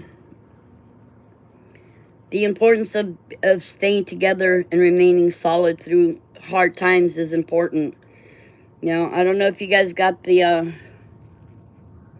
I posted up this new creator that I just found yesterday that has epilepsy, and she's had a lot of head injuries and stuff in the past. So I like her style. I like her videos. You know, she just does these short videos of her singing songs, and she writes poems. I really like her. And so if you guys would, I don't remember the name of her channel right now, but it's one of my recent posts.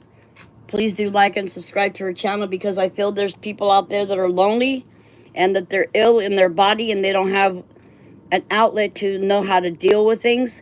So I think that someone like her, what she's trying to do is needed out in social media and out in the world in general. So if you get an opportunity to see my post and see who I'm speaking about, please do like, sub, and share to her channel, because she's here for a reason, right? She's got less than 200 subs right now. I think she's got 189 or something like that. But it would it would greatly help her to reach other people, right? You know how YouTube works. You spread the word, right? Once you see something that you believe in or you think is important, you subscribe to it and you share it. So if you would do that for me in the honor and for the sake of whoever needs it, that would be really great. Right?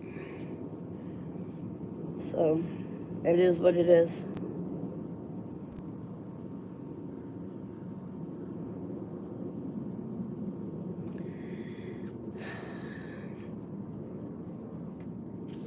You guys got bored with my conversation, I see.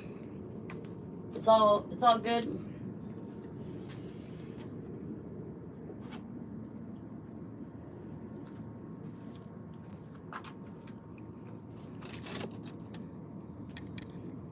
Who doesn't have a wrench? Is there anybody without a wrench now? OMG. You're the only one without a wrench. What do you think I should do? I'll give you limited power. Only because so far I don't get any bad weird vibes from you.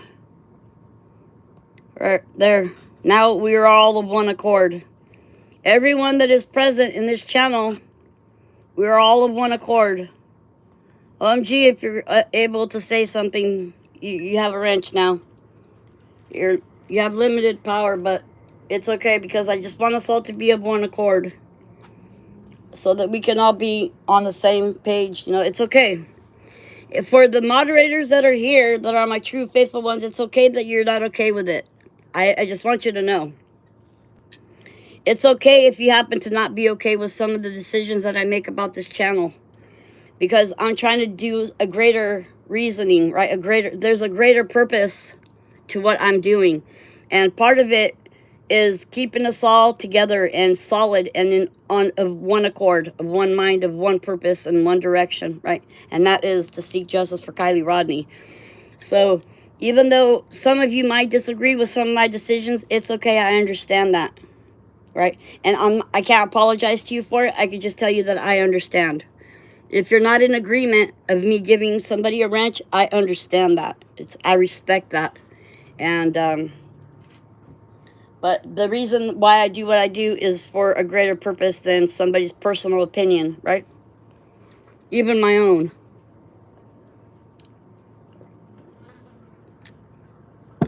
If anything changes, I'll modify it, right?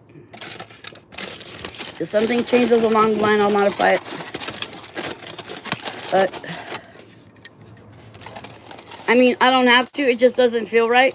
Right? I just want to look down or look over and see that we're all together of one accord. You know what I'm saying? For the same purpose, for the same reason, all at the same time. Because it gives it extra power when we do that. See? And if you're not all the way together with some of my decisions, it's okay. You don't have to be. No one's perfect. We're not always going to be on the same page all the time, right? You know, it's okay. But you know, we'll see how it goes. You know what I mean? Like, so far, I don't think that anybody has malice in their heart toward me to do me harm. You know what I mean? Like, sometimes people say that I'm too open or too free or whatever. exposed more than I should or whatever. It's okay, right? It's okay. It's okay. Calm down. It's okay. It's going to be fine. Overall, it's going to be okay. Let's see if I have any wraps in this can. Hold on. I got to get this can right here. Because if we have any wraps in here, then we can just twist one and blaze. See if there's anything here we can use. No papers. Well, that freaking sucks. I grabbed some free papers at the freaking shop the other day. I don't know what I did with them, though. Well, that damn well sucks. What can we do? We can make a homemade freaking, what's it called?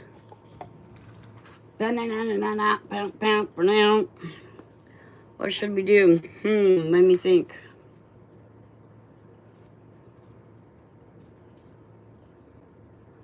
I don't know. We don't need it right now then, I guess, because it's too much freaking complex. It's too complex for my brain to try to work out. What I want to do is get my hammock put back up, but I kind of want it in the sun sometimes. Because the shade like comes over this area too soon in the day. After this, after I'm done sealing this up, I think I'll start working on my pizza oven because I sure do want to make some pizzas outside soon. The great part is we're all here together. And there's no reason to trip out. Everything will work itself out, not to worry. Gotta see what's in here.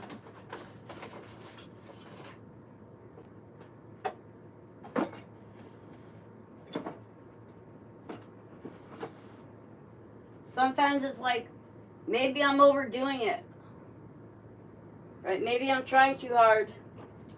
Or maybe I could just not talk so much. But what's the point of being here if you're not going to see or hear what's on my mind? That's the whole objective of it, right? We're all here for a reason and a purpose, whether we're watching or doing. Right? So, like I almost wanted to be away still. Almost. Hi, angels. Welcome in. How are you? I hope you're doing well. We've been talking about random things today. And mainly about sometimes we don't know what the purpose on what we're doing is, but the answers soon come, right? They show up. I mean, hopefully they will. I mean, not always do they, but for the most part. But God is amazing in so many ways. Like, can you imagine his infinite wisdom? How did God know to create all these ecosystems that would be in harmonious, freaking aligned harmoniously the way that it does? And how does he know how to do all that, right? That's amazing. You got to know that God's the man. Don't take it for granted that, like if God always corrects those that he loves, right? He disciplines those that he loves. So whenever you're getting disciplined by God, be grateful because it's for the greater good of everything, right? It's for the better of the outcome of his purpose and his glory, which is the most important thing of all. Like I was almost mad about being lost in Reno, not knowing what I was doing there. Not able to get this and not able to set up a ride to get back to Truckee. Because I was trying hard to set up my ride to get back to Truckee. Okay? Because I was kind of like excited a little bit in a bad way because I wasn't supposed to be in Reno. I have nothing to do in Reno. I have no business there. Like, I was like excited a bit. And I was like, what is this all about? And I was even asking God that, okay? Sometimes I do that. I'm like, what is this all about? Why you got me over here? Like, that's a way to talk to God. Jeez. I'm just saying, like, I'm not perfect either. None of us are.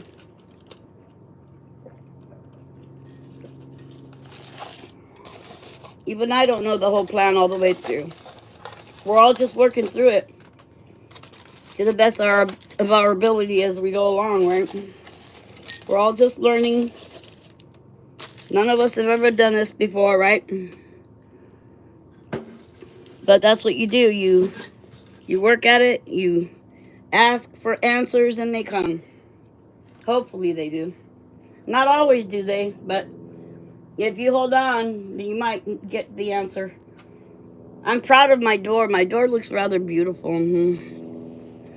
I wish I knew I could have helped. Oh, that's okay. I know, but no, I don't know how anybody would have been able to help me, really. My family was trying to help me too, but they didn't really know what to do either, other than be there, you know what I mean? But it's kind of like, sometimes just support is good, right? Just to know that somebody else is there with you along the journey. But the answers all came, and I was satisfied and overwhelmed, and all of the above at the same time, I guess you could say. But I was glad to be able to be there for someone else, regardless of my experience during that process. Because, mind you, I was extremely exhausted.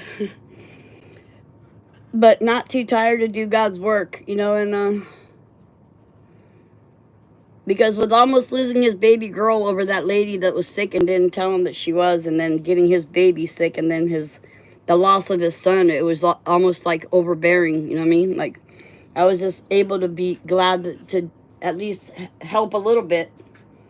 Even it's, you know, he's all, you have incredible faith and your strength is unmatched. And I said, hey, I have to do what I got to do, right? Like, hard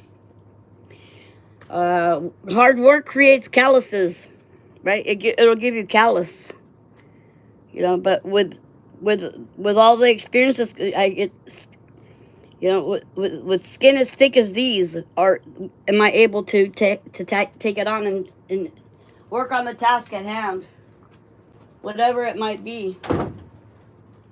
Whether it's going through, walking through fire, walking on glass, right? Going through a sandstorm, or swimming miles. And even though the fear that I have of water, you know, I'd have to do it. Like, I don't know how I would do it, but I would still have to try to find a way. Sometimes I'm at a loss for words. I think we'll just take a little walk around the yard. Give myself a little mental break of everything. Try to take it easy for a minute. I'm getting overwhelmed with my own self. The good thing is none of my fish have died since then. I lost 2 of my fish since I put the pond back together. My little lemon tree is doing good. The pump is doing its job. I don't see why I'd put that filter back up there for any reason. But see, I kind of want to set up the hammock over here where it's sunny. Then it might be too hot, right? The reason why I haven't done that yet is because I have to pull that bitch-ass post out of the ground because it's shaky. Because notice I didn't put in that post. None of my posts that I put in are shaky. I use a demo hammer and I dig as deep as my whole shoulder, my whole arm's length deep into the ground, and then I put the concrete around it, set it in place. All these other posts that are there that are shaking about, I'm not responsible for any of those, so I have to get to them and make them solid in the ground. But for now, I just have other things that are more important. I'm trying to, like, get underwhelmed right now. Remember that? I was actually, is that the word that she used, Sammy Smith? I was underwhelmed. Really. Underwhelmed. Let me think. I guess that's really a thing if you think about it. It exists in the English language, so it must be a real thing. But simple things like not thinking I was going to be able to get this tire back on this bitch-ass RV. Look, I got the tire back on it. All the lug nuts are on there and everything. Let's count them. How many are there anyways? 1, 2, 3, 4, 5, 6, 7, 8. I knew there would be 8. Hey, Sunset, long time no see. Where have you been? We missed you. God bless you. An abundance of all good things to you. I hope you're doing well. Thank you for showing up. I just came back from Turkey last night. I was there for, you know, August 21st. That god-awful day that all of us don't like to think of at all. But I'm here to prove a point, so my presence was required in Truckee on the 21st of August, according to me anyways. So I left here and I showed up over there. Obrigada. Como tá, tudo bem? Minha filha tá no Brasil agora. Ela vai vir pra casa em 2 dias, ela vai estar aqui. 3 dias. Segunda, terça, quarta-feira ela chega.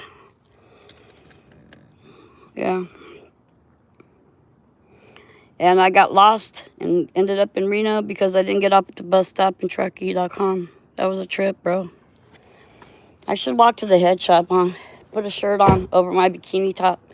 Walk to the freaking smoke shop. But I'm not going to. I'm just going to chill around here. What in the F on God's good earth is that? How did this end up in here? That's not supposed to be in there. That's going to mess up my carbon. I need that for my freaking thingy. My fish tank. We need to walk in here, see. Probably need to go in here and just kind of like take a little breather for a minute. I don't know, Mom. You're cute sometimes. Man, she just looked like Buddy sitting there. Beleza. Beleza, sim. Claro que é beleza. Tudo que Deus faz é beleza demais. Entendeu? Mas o meu primo tá mal. Ele tá mal da saúde. Ele vai morrer. Mas às vezes é melhor, né? Em vez de viver se sofrendo, é melhor aceitar o que Deus tem. Os planos de Deus é melhor do que os nossos planos, né? Quando a gente não sabe, a gente não tem certeza de uma coisa ou da outra, é só esperar e pedir a Deus e as respostas chegam, né? The answers come, so it's okay. I have to go in here in this little room and grab something. Oh, maybe I don't need to. Let's see here.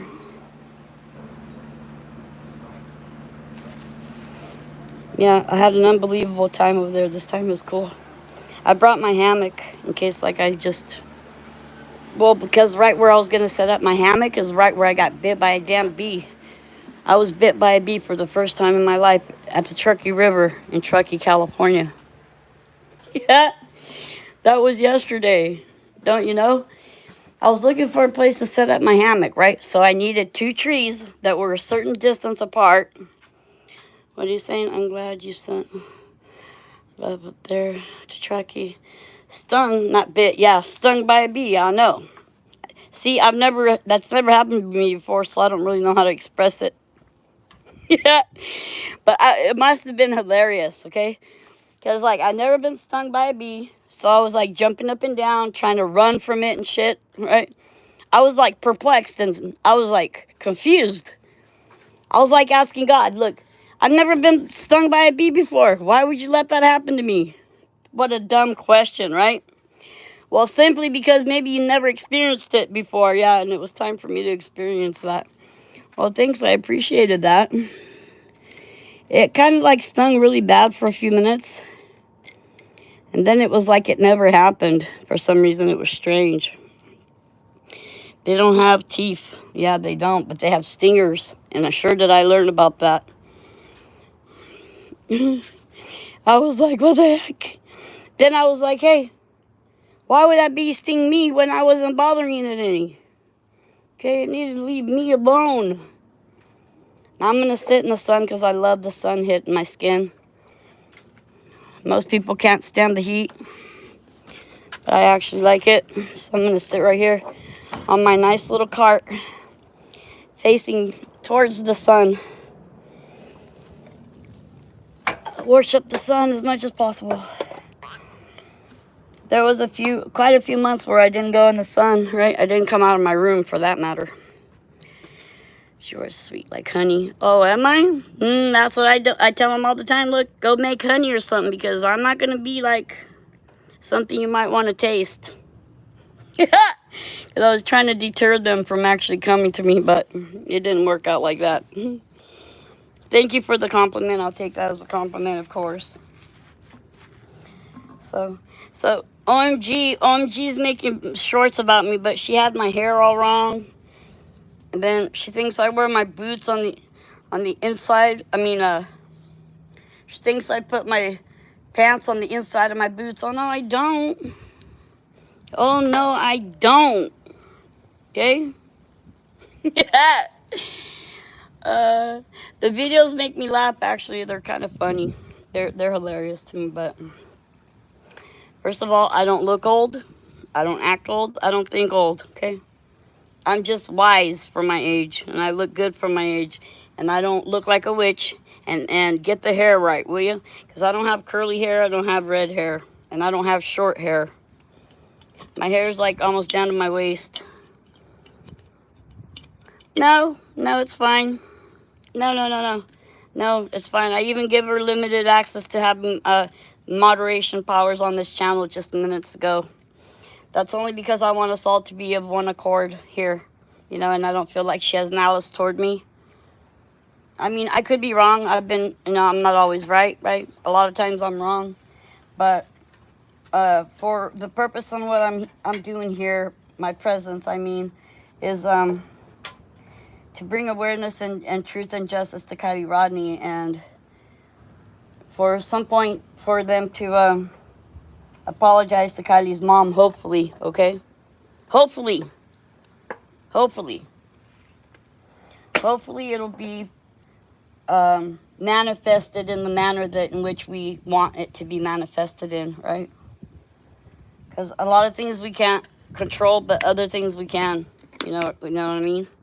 So we have to kind of go with the flow on certain things, and it's better to be together than not.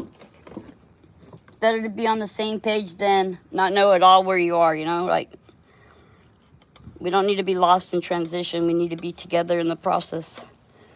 So right now I'm trying to make me a little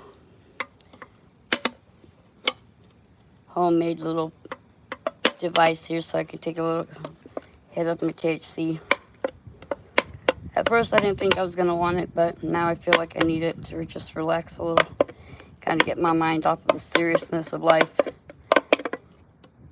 Yeah, my daughter's going to be here in a couple days. Then I'll feel better. Then my heart can fully go back into my body where it belongs. Because notice how when your kids are away from you, you ever notice your heart's outside your body, right? Because, of course, you can't, keep your kids, in a cage their whole life. You have to, at some point, be willing to let them fly, right? And find their own selves in their own way. Otherwise, you're just hindering their growth. But when your kids leave, right, you feel like your heart's outside your body, and you're waiting for them to come back so that you feel whole again, right? Or you feel okay with them being safe and everything else. But so I've been kind of a little bit scattered because of that as well, because I'm not there in control over what is happening around her. But she has great judgment and great discernment, so I don't worry about her. My mom went to London, then she took a trip to Portugal, and now she's back home, but she says she's going to go back because she wants to go to France. Yeah. Because I told her, look, you should go to France. You're just right there. If you're in London, you take the ferry across, and you're in France. You should have gone to France and to Spain. So hopefully next time she can do both of those things. Right, because that's an experience that I think she should have. My mom deserves to be free and happy in her life. And experience as much as possible, whatever time she has left, and may it be a lot of years left. But in reality, we only live so long, right? But like I say all the time, my father-in-law would say, what do you want to do? Live to be 100? Ridiculous. And I agree. Hey, if I get to be too old and shit, just don't keep me around here.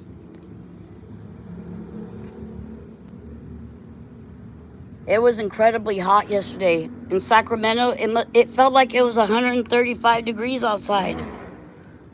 And then you're at the transit center where there's trains and buses running around. You know that it was hot. But that wasn't my first time in that rodeo, because I learned, right? I took the train there previously on the 6th of August to Truckee because I couldn't fly there this time without a real ID. So the first time I didn't know any better. I didn't know what to do. So when we arrived at the stations, I just stayed inside. Luckily, last time I had a cool lady to talk to, so we had some nice, pleasant conversations, you know. Kept my mind occupied and kept me busy for the time being, but like a 35-minute overlay at the transit center. But then I had a 2-hour freaking layover in Sacramento Valley Station. And I was like, oh no, Jack, I'm not sitting in this station. I didn't even as much as go inside the station yesterday. I sat outside for a while. Then I decided to go for a walk with like had an hour and a half, I guess, left or something. I asked somebody, how do you get out of this area right here? Like, I don't want to be in this area, you know?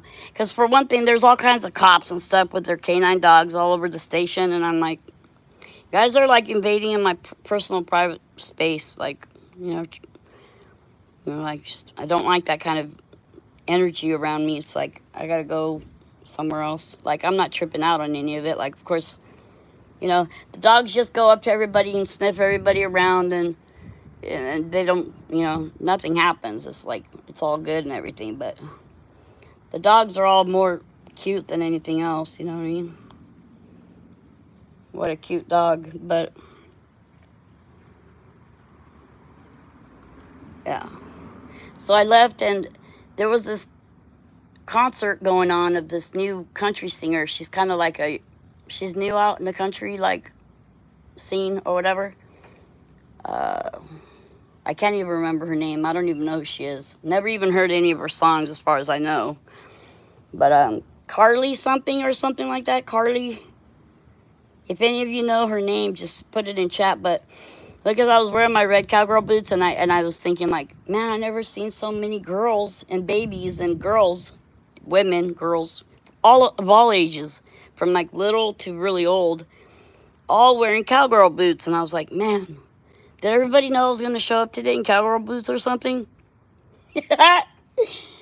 But there was a concert in town, so I went into this little cafe place. I don't even know what it was called. And I'm going to go back over there again because next time I go to Truckee, I got it. And I'm at that Sacramento Valley Station. I need to get off.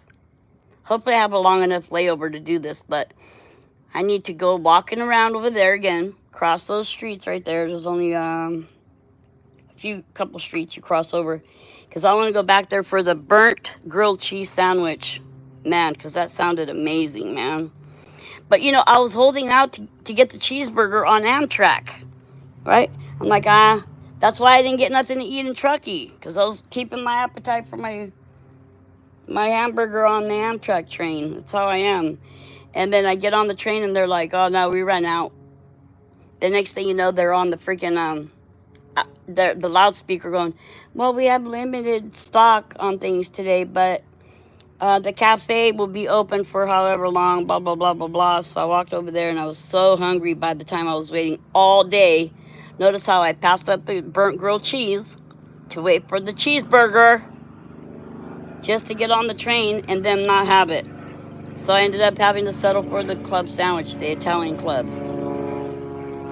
Hey, that's not that little private plane that takes people to Truckee, is it? Where are you at? You're not up to no good, are you? Because they have charter planes that do private flights from the Bay Area to Truckee. What happened here? My phone overheated? Fucking piece of shit. Oh, there you are. I didn't know what was happening. It seemed like my phone was overheating, I thought. Seems like the screen went black. What the F? I better get out of the sun. Whoa, it's not hot down there. Let's see. Maybe I can put you there in the night shade. You for a second, because it's hot out here and I'm sitting in the direct sun. And it seemed like my screen went black. My skin's already starting to get red. Because I'm sitting on the freaking little cart thing right now. Just taking a break from my little work back there. In the next few days, though, I imagine I'd be probably going on the road again for a little couple days again.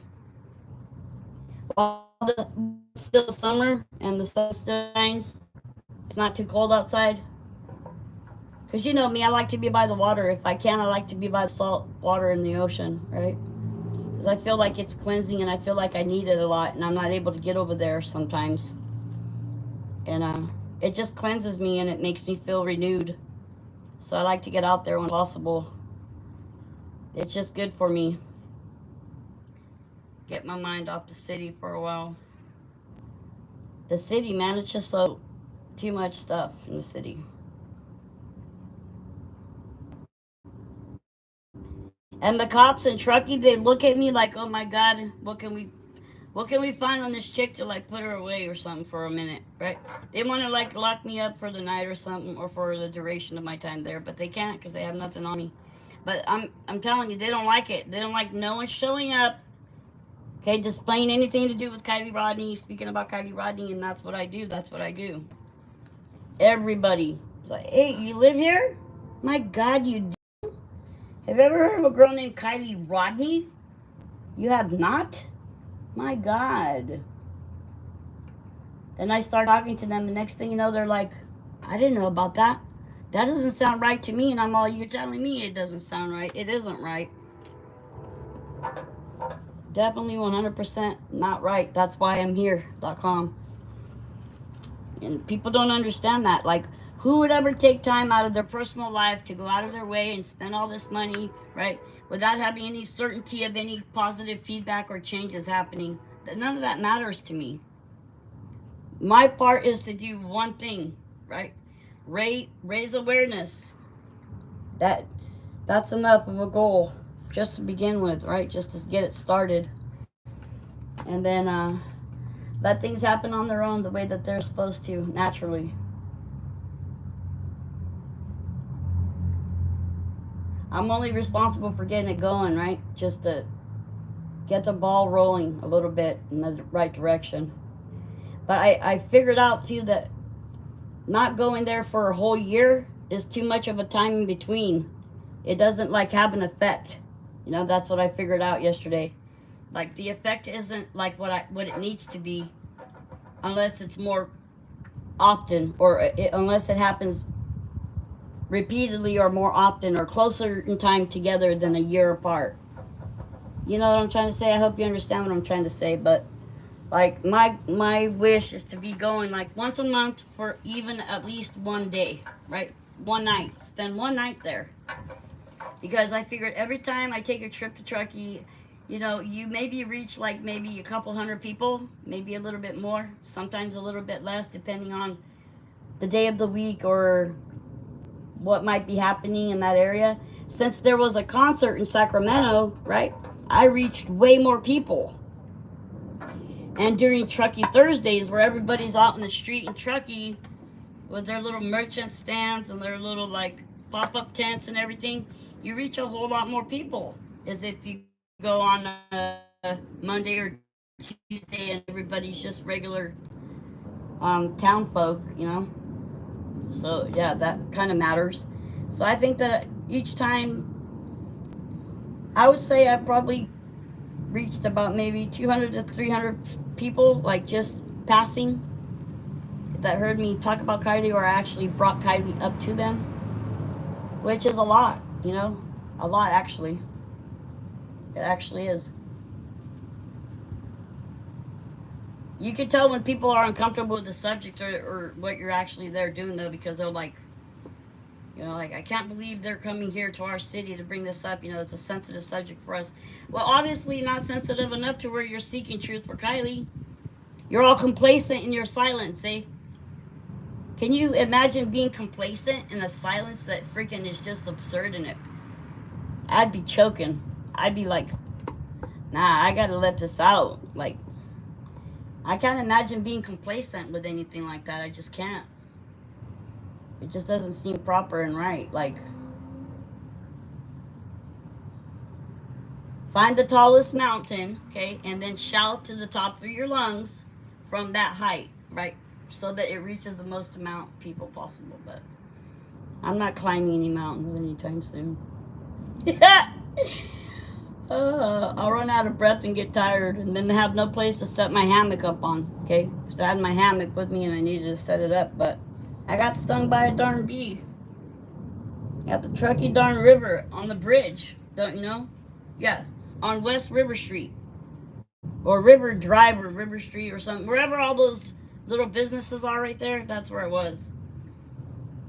Yeah, Truckee tripping. Truckee tripping. Can I open up this little door a little? Of course I can. What is everybody doing? You're not bored with my conversation, are you? You might be by now, but it's okay. Oh my gosh. So where's the wolf pack at? Are they still around? Is Killshot even around still, or what? Him and what's her name? What was it again? Well, what they did is they combined their channels together to get their subs combined so that they would be bigger than they were by themselves. But I don't know how well that's worked out for them in the past few months because I haven't checked.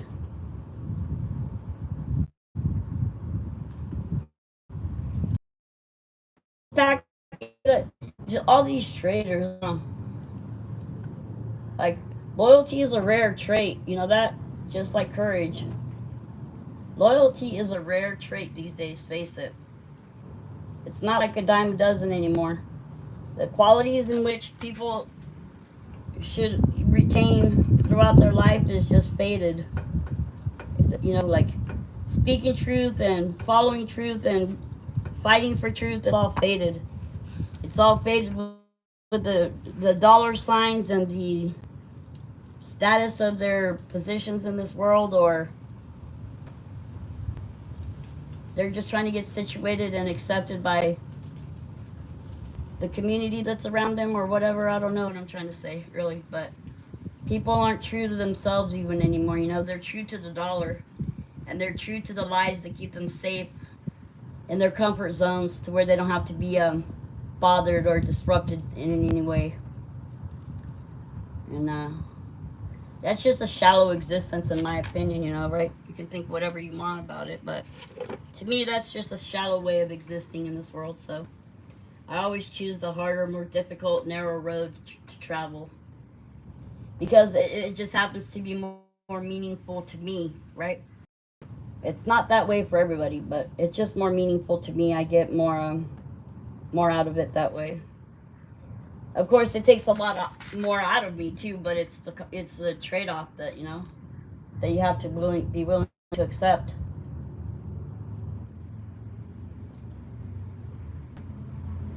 And people are generally nice and considerate and everything, right? Not always, but generally they are. I mean, I'm going to give everybody the benefit of the doubt in saying that most people are good, because my belief isn't really that, right? I think there's more people with malice in their hearts than people want to accept that there is, but it's just how I feel, you know? Because, of course, they're not going to be out in the open with all the hardships that they had in their life. They're not going to be all like, oh, you know, I don't care about making people's life easier. Actually, you know, I had a hard time and a hard, rough life, so I don't mind, like, trying to make people's lives, you know, rougher or harder than they are already. Like, no one's going to come out and admit that. That's what I'm saying, right? If they have a dark heart and malice in their intents, they're not going to just tell you, like, look, you know, like, I'm really actually not good. Yeah. I am funny sometimes. Today's my husband's birthday. He's happy right now. I went in there and he's snoring. I love to hear him snore. It's just such a cute little snore. It's like a really soft and smooth. He like purrs like a little kitten when he sleeps. So cute. It comforts me. I love it. I love it. It's comforting. Now, I was on the bus and I fell asleep and I woke myself up snoring. I'm like, who's snoring around me? Oh, it's me. Never mind. Yeah. And I don't even think that I snore when I sleep most of the time, unless I'm exhaustingly tired. That's the only time I'll snore. Otherwise, it's just like a little, you know, just barely, you barely even hear me breathe at all. Should I turn on the radio, and not worry about any copyrights issue? Since nobody's ever going to hear this anyways. We probably should. I'm going to in a minute. Because listen. Can you hear anything? I can't hear anything other than the wind blowing. We need some music. Spice of life. Spice it up a little, would you?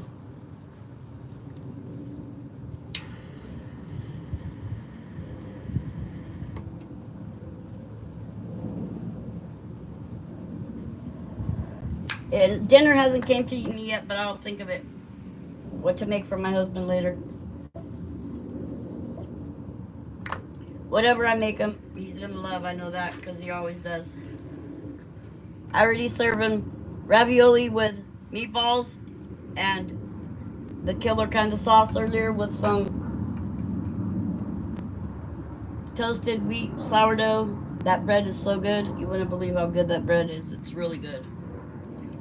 I can't see chat because my phone is in the shade right now. Let me see if I could read it.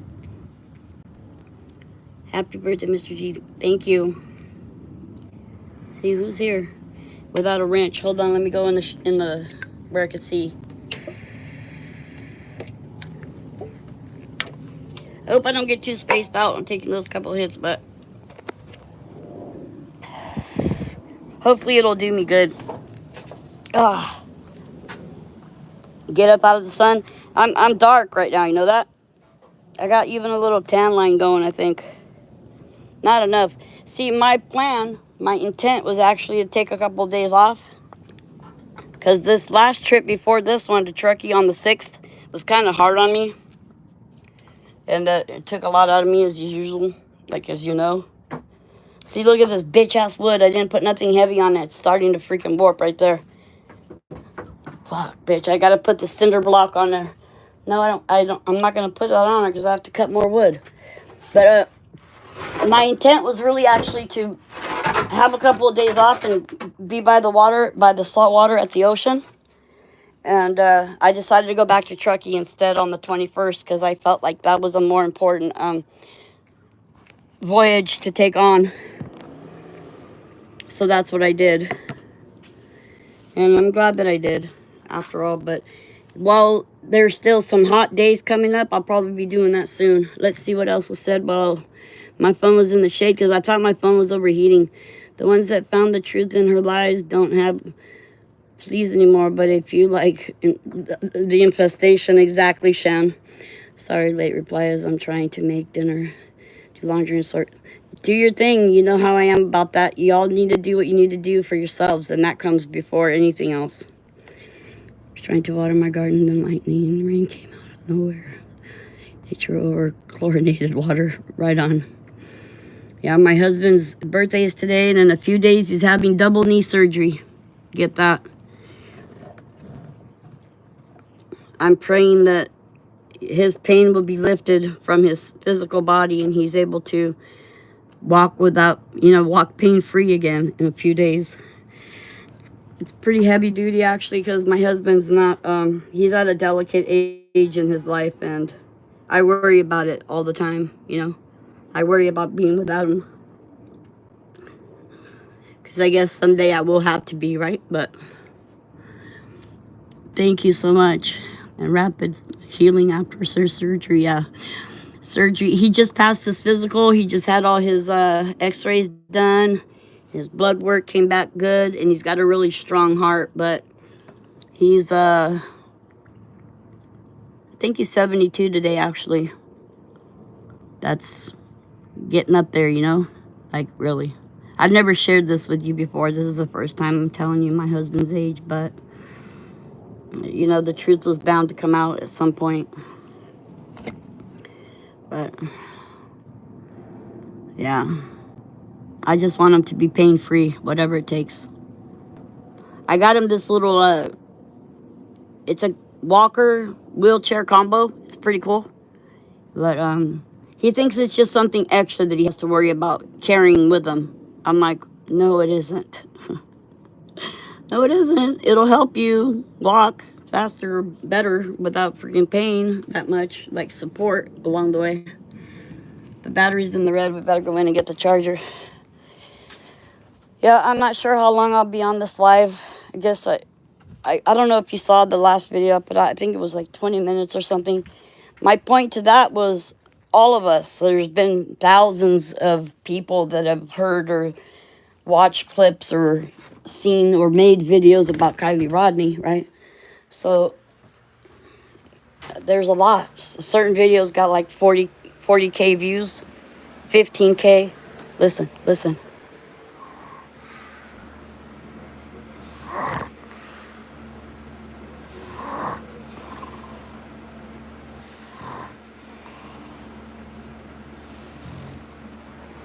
Did you hear him? That was his cute little snore.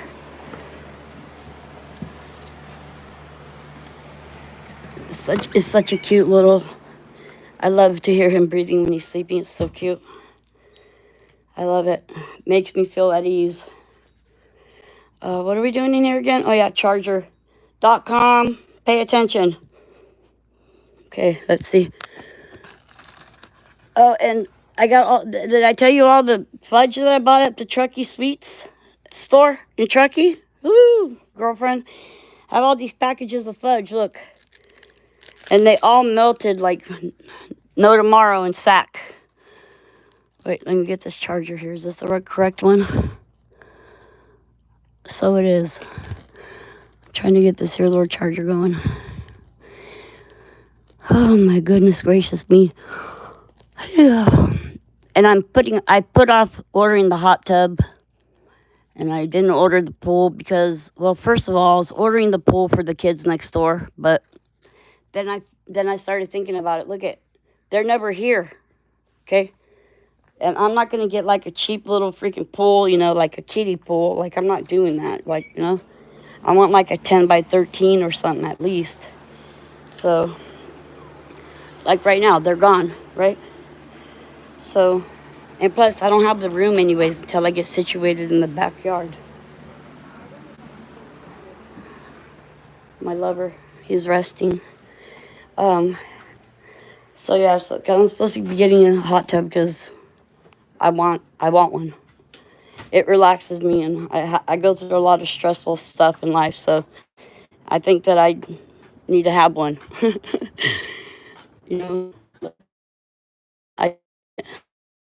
Let's see. Oh yeah, I have this here little freaking extension cord already ready to go. Thank you, Jesus. Thank you, God, for giving me the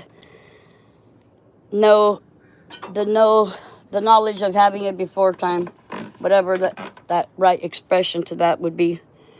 I'm kind of in what? I'm in like physical pain somewhat too. He sleeps like a little angel. His little breathing, how he breathes is so relaxing to me. It sets my heart at ease. I like it. Sometimes I contemplate too much on things. Like, I don't know. You know what I'm talking about. I don't ever want to be without him. It's hard to talk about that. My phone is plugged in now. We don't have to worry for a minute or forever. As long as the power don't go out, we won't have to worry. In a second, you might be muted for like 30 seconds so I can use the restroom because I'm going to take you with me. But for now, we're just going to stay here plugged in for a minute. Try to load off some of this heavy load that we've been taking on the last few days, and there's been a lot of it. Like, sometimes I take on too much. It's not like, sometimes it's not voluntary, just so you understand. Sometimes it's things that I have to do. So you have fudge bar instead, LOL. Is your bag still good after it? Drink your drink? It is. It is. It's just like it's more like a little pack thing. Like, well, I think you can fasten it onto your like waist belt, but it also has a strap that you can put over your shoulder. The reason why I like it is because it has like a little, a little. It has a way of tightening up where you can close it because you could just reach into your bag and grab your wallet or whatever. And remember, I was lost in Reno and shit, and not even know what I was doing there. And so I had to have a secure way, easy way to, I don't like big purses, and it's a hassle for me to carry purses around. I'm just not like your regular type of girl, if you know what I mean. Like girls, they have to have all these purses and shit. I'd rather have boots and jackets and hats. Well, not really hats, because I didn't really ever like stuff on my head until recently. But the hat that I bought in Truckee is the hat that I've been wanting all my life. And it cost me a lot of money for it. I paid over $200 for my hat in Truckee. And they have more expensive hats than that, but it's one of them. It's up there with it. But not only do I love it, its style and how it looks on me, everybody tells me that it was made for me. My husband told me that hat was like made for you. And because it was the only hat in the whole store that fit my head. I have a 21-inch circumference around my head. And because usually everything that I buy has to be like in the youth department. Like kids, youth shoes, like I wear size 4, little kids, 3 or 4. Right? I wear youth hats, or I have to buy youth shades, like glasses or like dark sunglasses. Pretty much gloves and stuff like that. Adult gloves don't fit me. So I have to go to the youth department for all that stuff. And that's what I do. Yeah. And then my intended trip back to Santa Cruz is because, look it, okay, I have to be by the water every now and then. My God, we should take off. I don't want to have to drive all the way there and all the way back right now. We can rent a car and do it next week. Because I can't take off in my husband's truck because he thinks he still works and stuff. He's still thinking that he's not retired or whatever. And it's like every day, that's what a real man does, okay? A real man will get up every morning, okay, and do something. You know what I mean? Like, a man has to be able to do something. Like, that's what it takes. That's required. But, because he decided he was going to have some fun and do Uber for a while, and he tried that out, but then it was like, he did it for a few months. He was making like $100 a day, he said. But, he doesn't need the money, right? It's just more like something to do with his time. Because of his age, the time came to where he wasn't able to stay on with our company because once you get to a certain age, you're more of a liability than anything else. Right? So then he had to invent a company just to have his own thing. And then even though we closed down the bigger office at the building, because we were there so long, he was able to keep it at the same rent as we rented it for when we first started renting it out. And hear this, $400. He pays $400 a month for the rent for his office that he has now. Do you know who else has that deal? Nobody. Absolutely nobody. Because it's been there since 1971, man. Like a long ass time. So it's probably like, I don't know what it would be now. Maybe $1,200 or something or more. Fudge bar and stuff. Well, I spent like $120 at the sweets shop at the homemade, because it's handmade sweets. It's right in Truckee, right there, right in the middle of the strip and everything, across the street from the station. You know where all those little shops are, where the Galleria is, where the poorhouse is. I didn't get to experience the poorhouse, but we're going to be going back in a few weeks or so, and we'll be sure to experience that. I have to look up the days of the week that they have the wine, special wine, whatever, tasting thing. Otherwise, you're buying the wine by the glass, and I'm not looking to buy wine by the glass, okay? Especially in Truckee. I'm not that, it would be a problem. Like, I'd be able to get like 5 glasses of wine, and pay the price or whatever, but I want like the wine tasting experience, right? Because living in California, there's a lot of good wines that, are produced here, and it took me a lot of years before I developed the palate for wine. So now that I developed that a little bit, I want to explore wines so that I can actually find the wines that I really like. You know what I mean?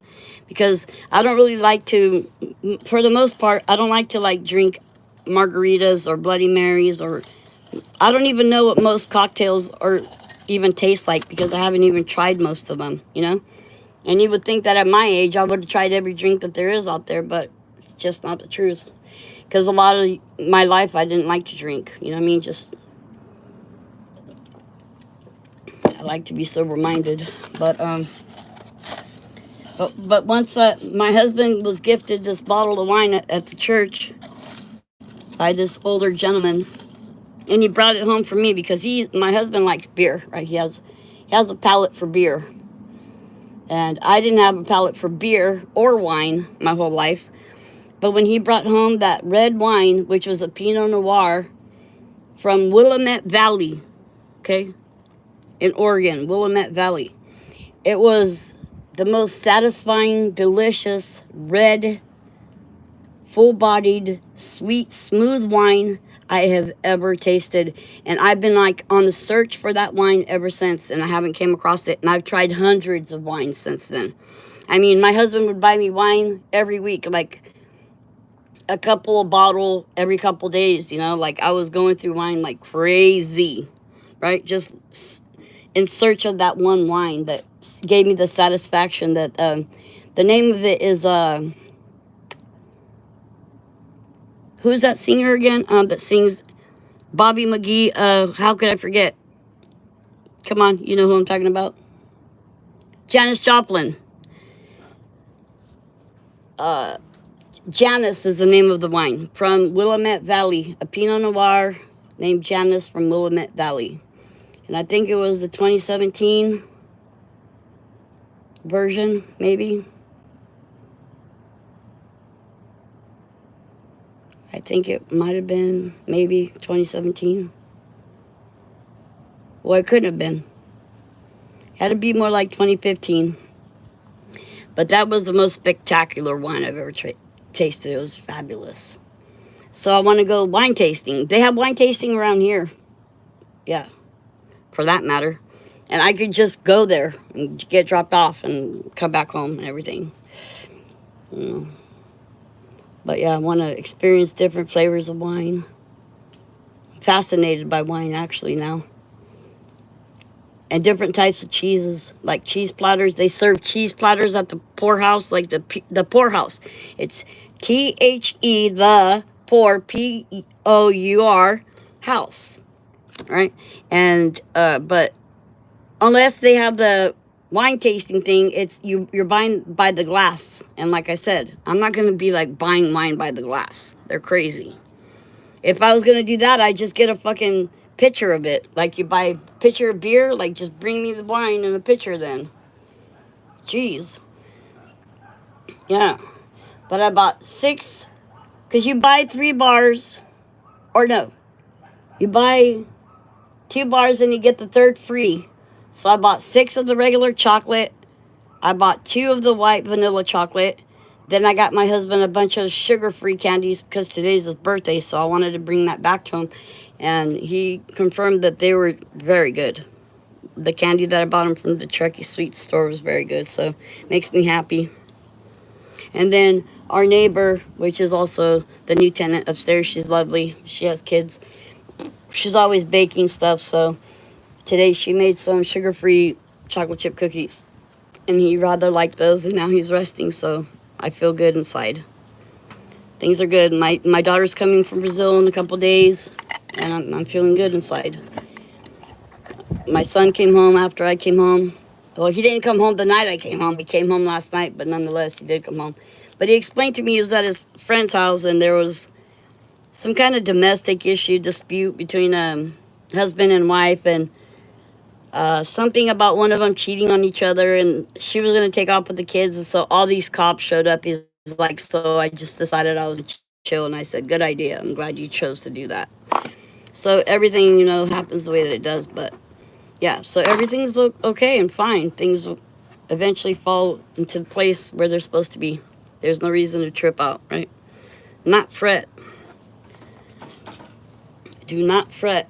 But I posted about this girl that has epilepsy. I spoke of it earlier today in the stream. Um, she does these little short videos and she writes poems. And she has a wooden rod or a staff that she like, I don't know what it's really called, the name for it, but that she dances with. And I like her style because she's original. She's like her own self. She's been through a lot of trials and hardships in her life. And I just really dig what she's doing here, you know, on this platform, because we never know who needs to hear what and when, right? In this time period that we're living in now. But whatever support or whatever we can do to give strength and courage and direction to somebody else, we always should, right? In any way that we can.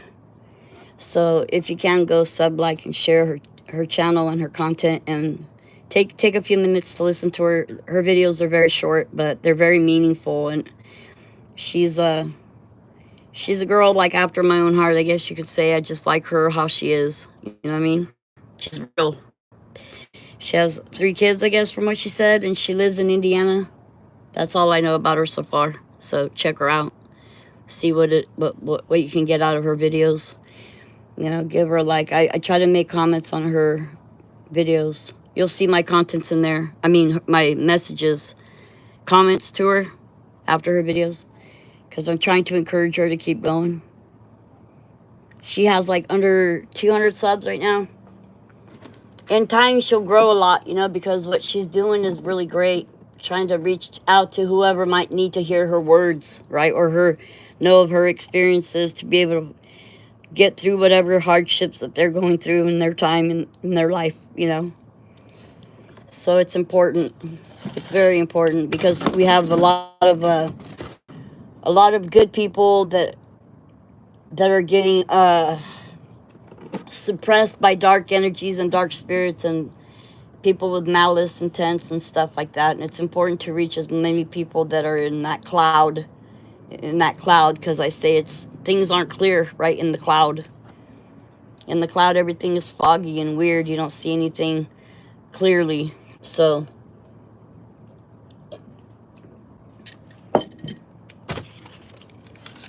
that's what it's about. Life is about finding that one little delicate balance of how to do what we're doing, whatever that is. Walking, breathing, swimming, living. You know, every breath and every move, every gesture, every word, it can make a difference to somebody that needs it, right? At the right, proper time. So we're delicate beings, right? With delicate souls and delicate hearts and fragile minds, right? And we're all deep in our own ways, right? But the people that are superficial, they'll eventually realize that living shallow you have a shallow outcome, right? A lot of people don't want to go deep because they're not willing to put themselves through it, right? But then I think that you're selling yourself short by not accepting maybe the path that you should be on, but you choose to do this because it's easier or faster or whatever it is. That people use an excuse for whatever they do, you know? There's always excuses that people make up for whatever they do. Me, myself, and I just like to be under the sun and feel its warmth on my skin like I am right now. Standing up or laying down, it don't matter. I like the heat of the sun. And I know that it's bad for you, so they say, but I don't fear it. I don't worry about stuff like that. Like vaping, I don't do enough of it. Like I'm not constantly hitting my vape. Like I smoke cigarettes, right? I don't vape like I used to smoke, so I don't trip. If anything, it's less than before, so I don't worry about it. Trino, it is. Look, if you're talking about like as far as being bad for me, I don't do stuff that's like that. Not kind of like people just they don't get to realize that when you get into something, right? All you're doing is building up tolerance, and they don't realize that that's a bad thing, because then all you're doing is forever chasing that initial freaking way that you felt, and that you'll never reach that ever again. See, and the reason why you felt that way when you first did it is because you've never done it before. Okay, so as you're doing it, its effects will like be less and less. Then you'll want more and more. That's the problem, right? So the balance in life is very important, and to know that if you don't have to overeat to feel satisfied, right? Because overeating would just make you feel sick. So it's kind of like that balance that I'm trying to say. Like, I like to keep myself somewhat hungry.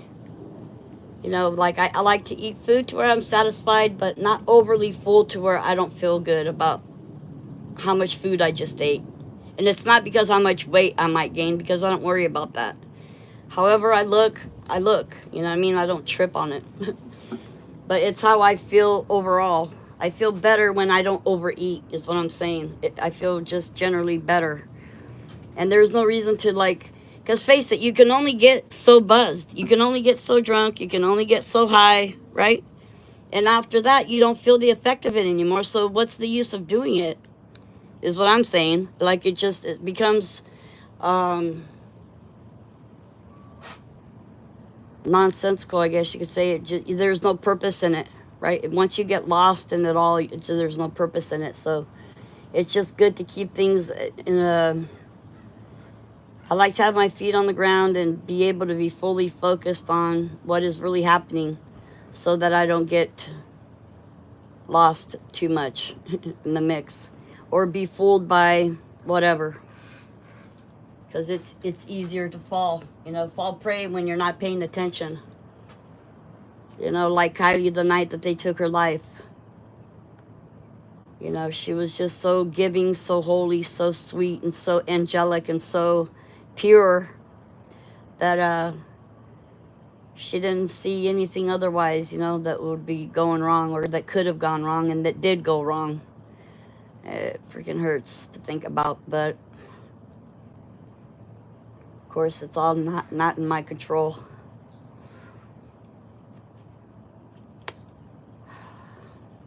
Damn, it sucks. Sometimes it sucks, right? Thinking about like we're limited in all that we could do in this life, right? We're limited, period. We're limited by the flesh, first of all, and our physical abilities and what we can actually accomplish, or how far we can go to get our point or whatever across. So we're just limited. So what can we do with what we actually have? That's the question, right? Well, everybody should live their life consciously, as conscious and with as much awareness as possible. Like, I almost hope for the best, but I truthfully expect the worst, because that's what is the nature of life, right? Like, things don't go right. But through all those things, you become more, stronger, better. That's what matters.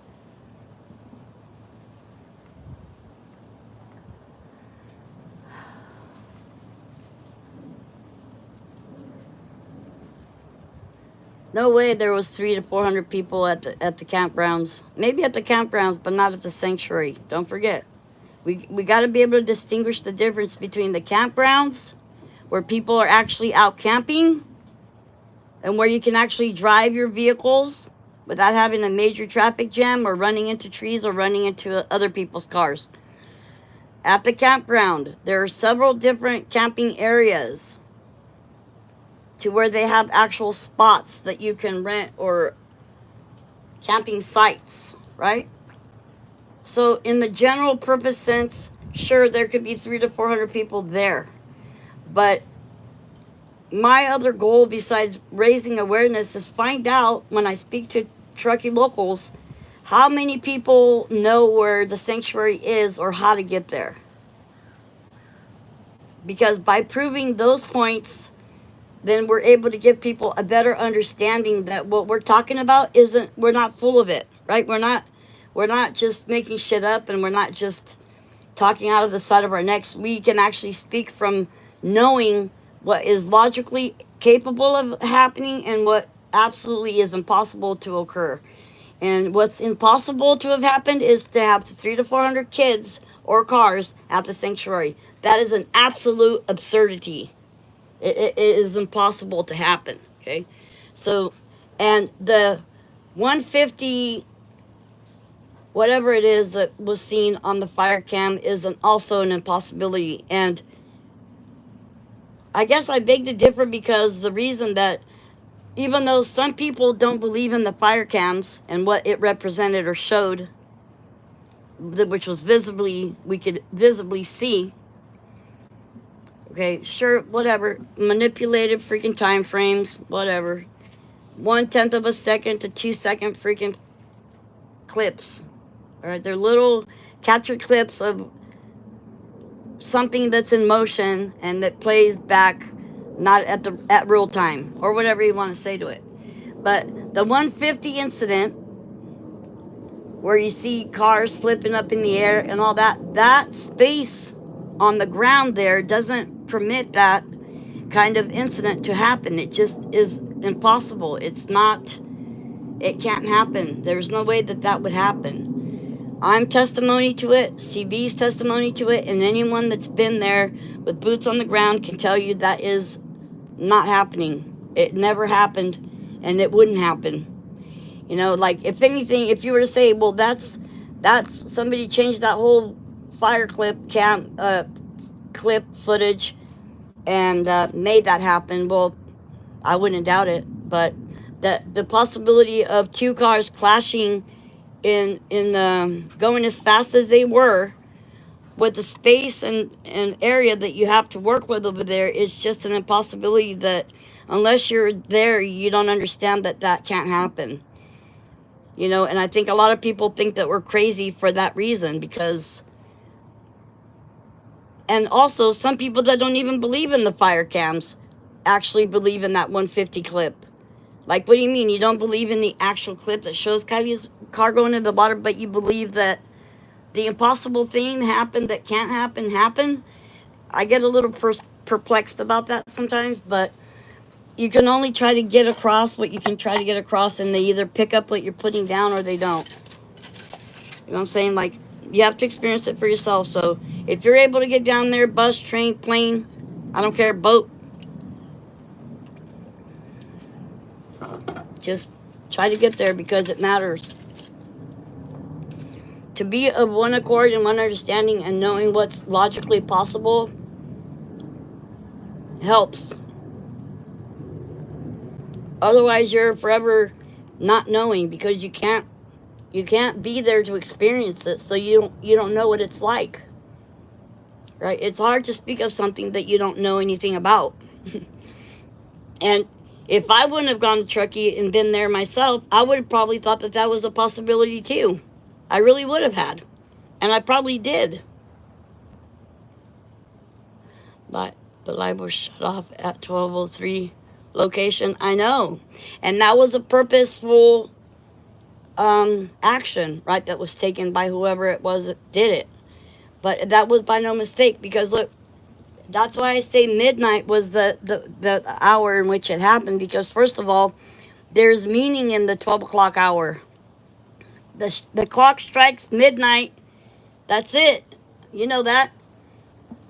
The chariot turns back into a pumpkin, and the horses all turn back into freaking crawling creatures, and Cinderella isn't wearing her pretty little dress anymore with her pretty little slippers and her pretty little tiara on her head. 12 o'clock has a significant meaning. That's why with everything that I am, every fiber of my being, everything that I know, I sense that 12 o'clock was it. And that's why at 12:03, they needed to make sure that nobody was going to be able to track Kylie's phone after that, because there would have been no reason to find her. OMG! Someone else did that. Yeah, someone else did that, and it wasn't Kylie. Absolutely 100% not. And something happened because of mass exodus. They didn't want involved in the gruesome thing that happened. Well, the only gruesome thing that I think that actually happened was the horrific, sinful nature of the evilness of whoever was capable of taking that action upon something so angelic as Kylie Rodney. Okay, because Kylie was just she was an angel on earth, man. She was just holy, you know, like, and sweet and wonderful and bright, and the light that was amazing, you know, like so much that she's got all of us paying attention to her, you know, right, and talking about her, and people at her job saying that she was somebody that you would see and look up to and say, man, I want to be just like her. You know what I mean? That's the kind of effect she had on people. And but like I said, being there will bring things more into proper perspective to where you know what's possible and what isn't. And I'm sorry. I know that it's hard and difficult for you to understand, accept, or acknowledge. But the 150 clip with those cars flying up in the air, I understand how it looked. But it is an impossible incident to happen with the space available. It isn't like that there. First of all, right? Like, whoever drove Kylie's car to the water, they were going as fast as they could to get that car down there. Okay, and we got to roll down the passenger window all the way down, and the back window as much as possible too, and it only rolls down half of the way. Everybody knows that. Most cars these days, you only can roll down the back window halfway down.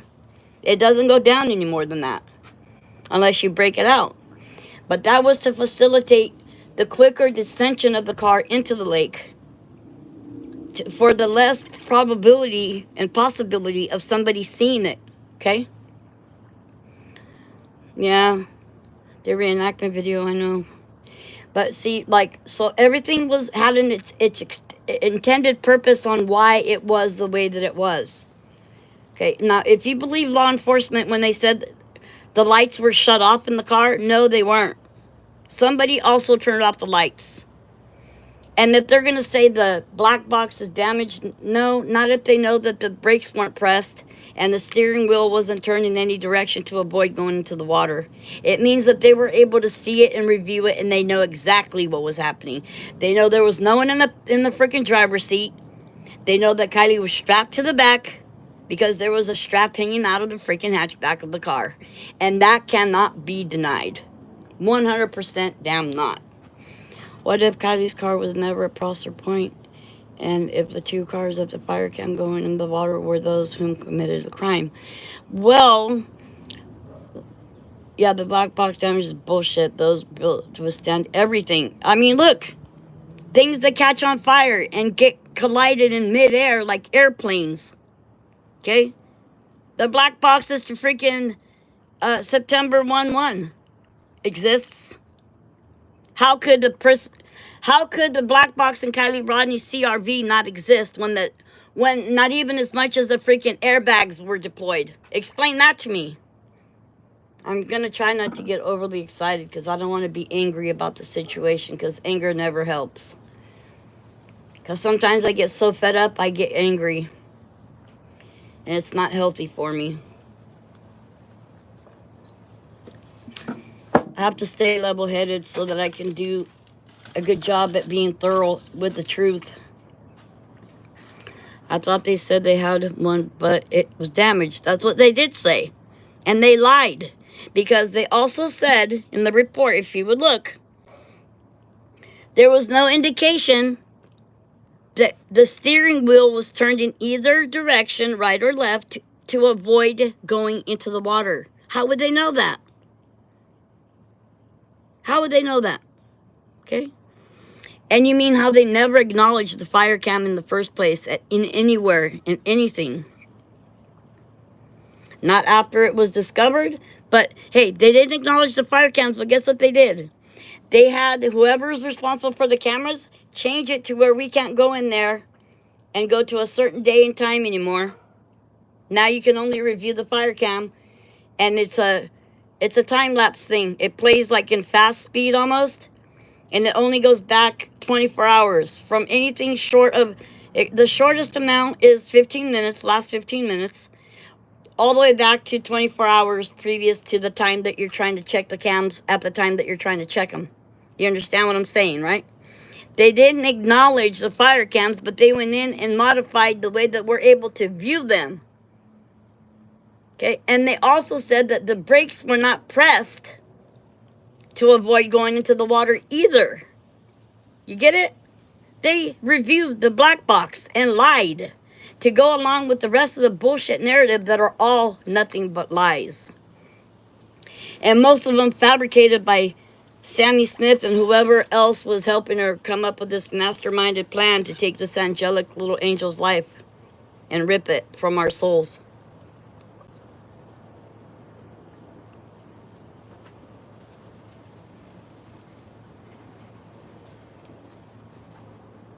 And when how I'm in Truckee, with every step I take on that ground that is no longer holy in my eyes,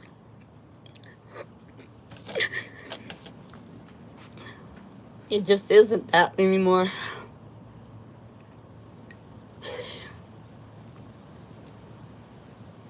That may, wherever your feet, whatever ground your feet may touch, may that ground be holy now, right? That she could have stepped on any of the spots or places or ground and area that my feet stepped when I was there walking in that place. You know, and then you feel a connection to Kylie and you realize how much she loved where she was from. I feel that. I just feel that, you know. And sometimes the tears just fall down my face and the pain is there, but I try not to be bitter about it. Just I just try to keep going, keep my chin up, you know, and give as much insight as I'm able to with what I feel and know and see. But it's a heavy load to carry, you know, like what restaurants she might have been in and what she might have ate while she was there. You know, what was her favorite kind of ice cream and what were her favorite shops, you know, in that little area where all those little stores are, you know, what kind of candies and sweets did she order at the handmade sweets shop?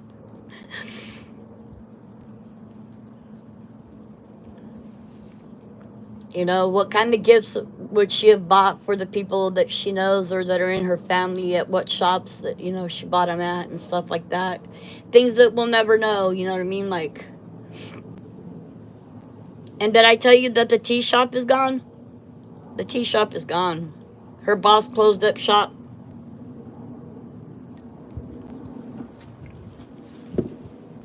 I don't know why. I can kind of not even want to try to imagine why that would be. You know what I mean? Like, because I just don't want to. She's entitled to do whatever she wants, and I don't want to try to figure that out. But it kind of does make you think, you know, right? I mean, you're established in Truckee. You have a shop in Truckee? Man, you know what I mean? You've gained a lot, you know what I mean? If you have a business in Truckee, hey, you ain't got shit to worry about. All you gotta do is open up shop every day at 10 or 11 a.m. Her shop, everybody doesn't even start business until 10 a.m. Excuse me. In Truckee, California. They get to work really late, like, they get there like brunch hour, like 10, 11. Most shops don't open until 10 and 11. And right after the rush hour comes, they close down shop until the next day. They don't stick around. That's telling you that they're making money enough to go home after a couple of hours of being there. They're not hurting for shit. They're making tons of money. Why would she decide to close down her tea shop and just, and open somewhere else? What's up? You know what I mean? Like, it's weird. Corruption drives the honest ones down and out. That's true, Shan. I didn't think about that. You know, either that or, to me, she came to the realization after all, because Kylie Rodney didn't drown. So I know that at first everybody's going to want to believe what the officials say on paper happened, but the fact of the matter is that they lied. All of them did. The professionals and the ones that aren't professional, right? But it's I want them to speak the truth for Kylie Rodney and to bring, and they owe it to her mother, the one that gave life to her. Because Lindsay is not dumb, she knows the truth, but it hurts that she hasn't heard it the way that it really is. You know, Lindsay feels betrayed, and she was betrayed, just like Kylie was, by her own people in that place where they called home, right? And it's a travesty, really. But they owe it to Kylie's mom and her brother and her whole family, the truth. But, you know, the possibility, not possibility, but probability that they'll ever reopen this case and do a real investigation are probably 0 to none. But nonetheless, it doesn't matter to me whether that happens or not, even though it means everything to me. I can't count on that happening. But what I do want to know and see and feel is the difference between people believing a lie and knowing the truth. That matters to me, right?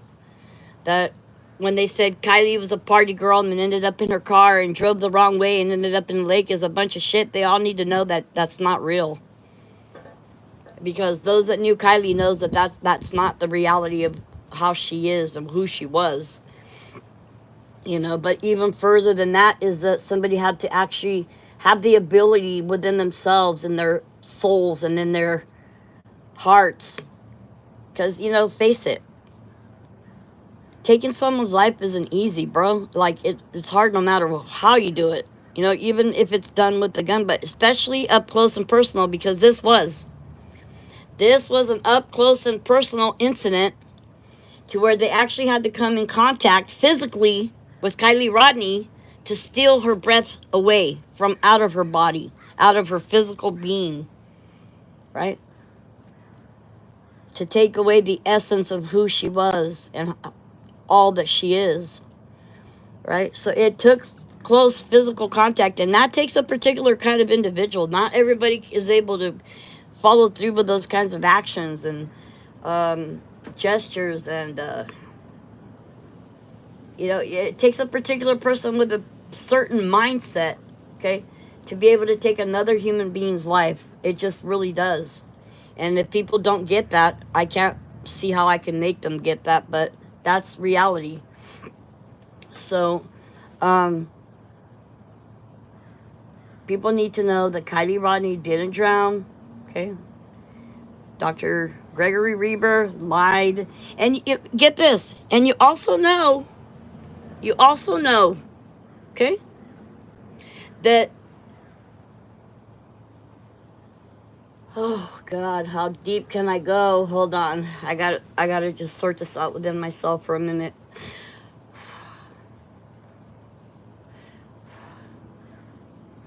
Because it's not like something like of this magnitude happens and they don't say anything to each other. Because we're not living in a spiritual world where in the spiritual world, no words are needed. Only thoughts. Thoughts are everything. Just the thought is the understanding of what needs or what is, okay? But in this life, you have to actually communicate to get your point or your intent across. And there's no damn way that anybody's going to convince me that that conversation didn't take place between whoever and who the fuck ever. Okay? I can hear it. Reber asking Shannon Moon or whatever that other freaking cocksucker's name is, Wu, right? Hey, what are we gonna do about this situation? Because this girl was found in the water and she didn't drown. Well, dude, no one's gonna question you. You're the medical examiner. Okay? No one's signature is above yours. Yeah. So he made his freaking signature in blue to where it's not a legal document any fucking more. Okay? And so in other words, it's just the devil's work, okay? Like I'm just gonna straight up tell you. Okay, it's the devil's work and his evil plan and schemes that made this possible, and I don't care how many lifetimes I have to live. I am spiritually after those who hurt Kylie Rodney. Okay? I'm like that.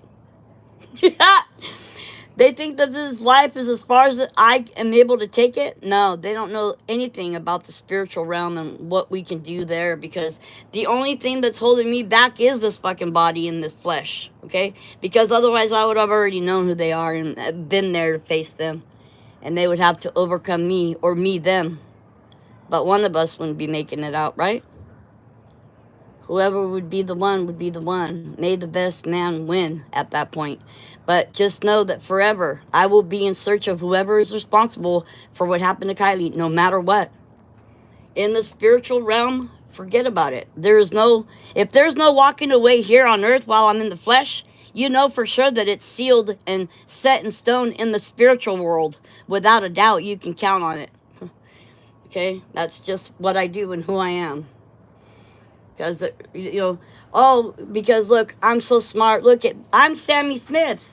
Whether you were at the party or not, whether you knew Kylie or not, I'm who you need to talk to. Look, this is what I look like. See, look at me.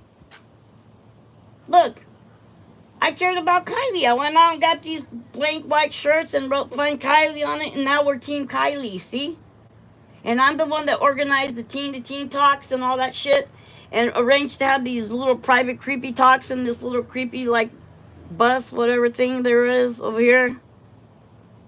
And parents, don't even trip out, okay? Drop your kids off and go as far away as you can. Because, so they can feel comfortable about talking about something that they don't know nothing about, because it wouldn't be safe. It's not a safety thing. You can't have just because you live in the town doesn't mean all the town's going to go along with your freaking plan.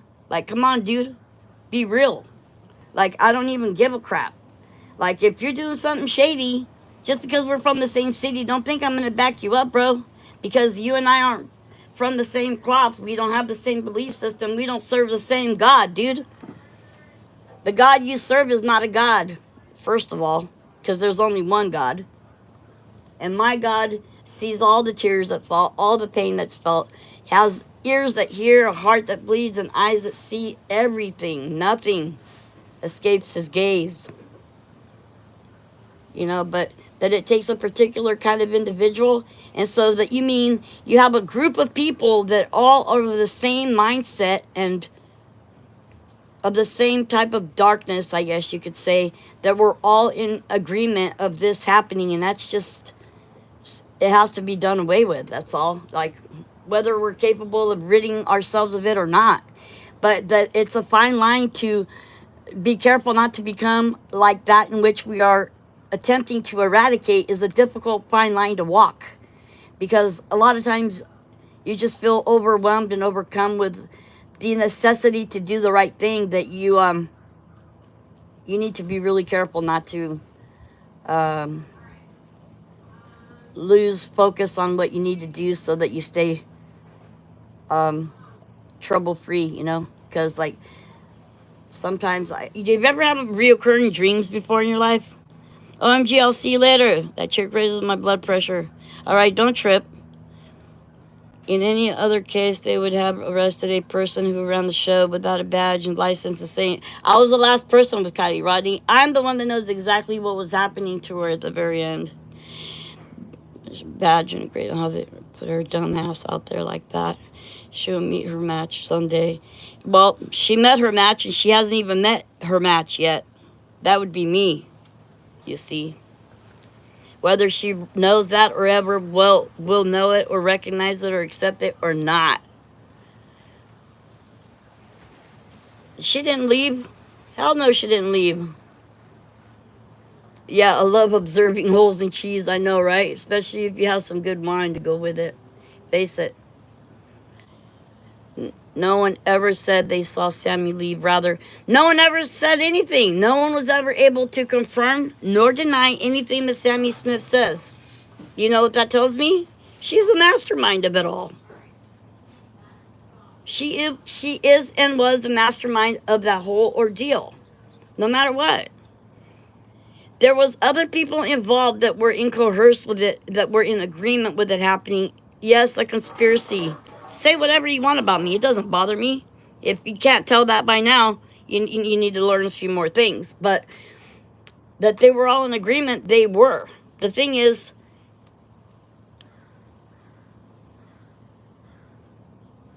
they were able to fool society as a whole to where now we're the ones that look crazy, see? Right? But the fact of the matter is, the cops had nothing to go on because, first of all, they weren't doing their damn job, guys. Right? Well, okay, here's a question that no one's asked. What about the camp post? You want to know why the camp post didn't do anything? Can anybody maybe have a guess? You can guess at it. I'll wait and listen. When you think about her choice of college degree and her actions, both past and present, it really makes him want to puke. Well, because that was all just make-believe. Okay? That was just all make-believe to make it look good. See? We have to have the appearance that we're doing the right thing, living the right life. Remember, look, I know about drunk driving and all that. Okay? I asked Kylie to give me a ride home, but then she was too drunk to get me home, so I had to find another ride. We all know that ain't a thing. Between us girls especially. Dude, if there's no way you're going to leave somebody behind, that is all a bunch of crap. That wasn't even a real situation. Do you understand this, right? Nags was never confirmed on that. Nobody ever confirmed on that. Nobody ever confirmed that in reality 100% was Sammy supposed to get a ride home with Kylie. And who does she think she is saying Kylie didn't have a set ride home? Bitch, that is a lie. Think of it. Think of it. And you think that Kylie drove the Prosser with a six-pack of freaking Truly in the back of her car? No way, bro. That one Truly was staged and left in her car to make it seem and appear like she's the one that brought it there. Don't you understand? Right? And the whole charging our phones, charging our vapes, going back and forth to the car. No, dude. None of that even happened. They could just stop lying, dude. Because when I first heard all this in the very beginning, I was like pondering all of this. And you're dumbfounded when you're hearing it, right? You're dumbfounded. You're like, wait. But these are dumb young kids that are just graduating and all this other shit, right? Well, it could be possible. People do all kinds of stupid, weird shit, right? But then when you really think about it, and especially now, like after all that's been said and done, after going to Truckee 4 times after Kylie lost her life, or it was taken from her, let's just say. Because that's what really happened. Kylie didn't lose her life. It was robbed from her, okay? And robbed from all of us. Maybe the truth is that they were doing that to try to figure out what to do with Kylie. No, that was already preset beforehand, before anything. Whoa, what is this? Another bee? What are you guys following me here from Truckee? Campbell, get lost, pal. Go make freaking honey or something. Jeez. The whole thing was planned out, like as in written down like a schedule. Do you understand what I mean? Like a function. Like it was down to every detail. And not only that, but they did practice runs to see, okay, we got to actually calculate how long each of these steps is going to take us to accomplish. Because remember, the most ultimate goal is to not get caught. Well, look, they have achieved that. They have achieved no investigation of any kind was ever done in the death of Kylie Rodney. None.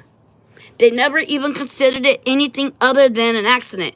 And not only did they not consider it, they just didn't know what to do, right? So before they came to the conclusion that they weren't going to do anything about it, they were just waiting in limbo for the answers to come.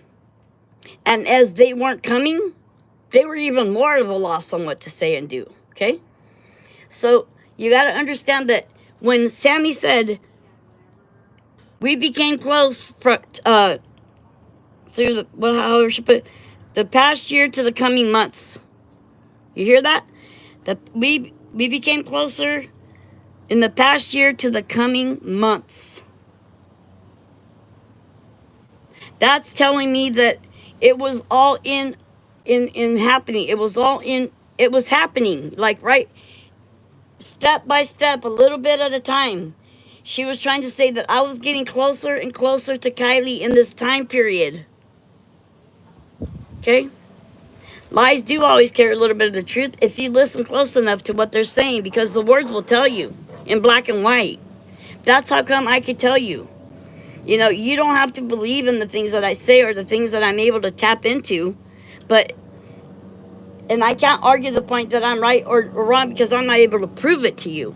But you can either take it and open your mind to the possibility of what is, or you could just be complacent in possibilities but not probabilities, let me tell you. Okay, but when she said in the past year to the coming months, that was the timing that it took for all of this to actually come to the head that night. Okay, all of it. You know, like you know, I remember having a boba with her, and she was laughing and I was crying and all this stuff. None of that was even a real thing, right? The kinds of questions that I have were more like, why did you get with Jagger afterwards and go park in front of a business and sit there and get drunk in the car? After you already tried to set him up by freaking having his description described by AWP, somebody that was similar in their freaking physical features as Jagger is.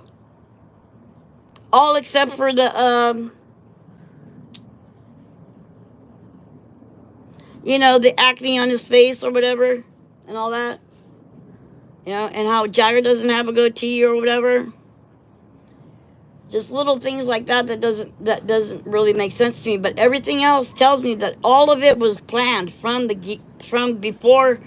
It was like God knowing all of our lives before we were here. That's how certain I am of all of that being planned like the way that it was. Right? And here's the deal. We're just going to try to divert their attention when all this happens and all this takes place. Our job is to divert them. And I could do that because, look, I'm from there. Everybody knows me. My parents are famous because they make a lot of money in this town. And guess what? I'm just going to say, look, this is me. You need to come to talk to me, okay? Because I'm the one that's facilitating all this. Facilitating.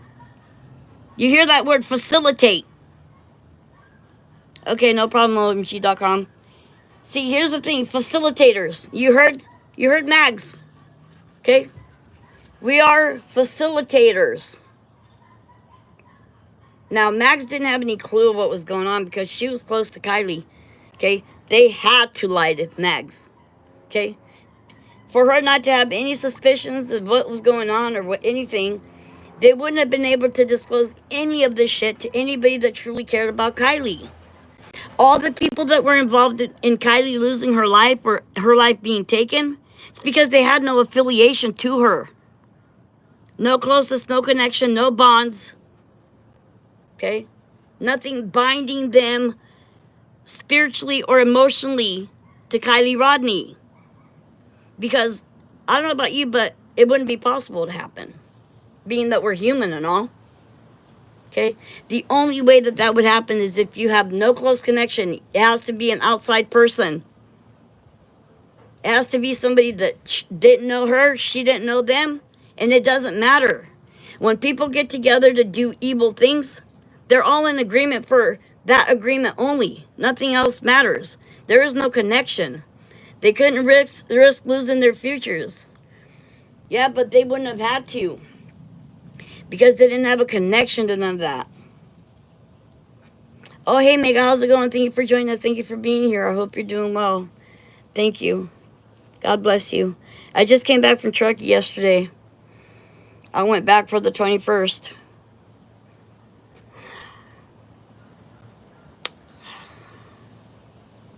Sometimes when I say that, I don't break down and I don't feel like overwhelmed, but sometimes when I say it, it does overwhelm me, and it just it overwhelms me. But you know, it takes me a minute to catch my breath, and I'm fine again. But everything was just planned out and so meticulous, in such a meticulous manner that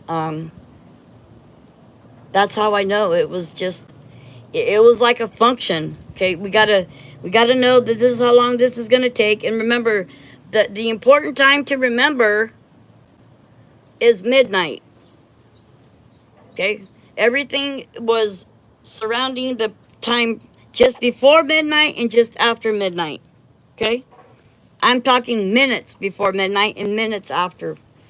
Okay, but you know, it went on, the planning went on for hours before, and the aftermath also went on for hours after.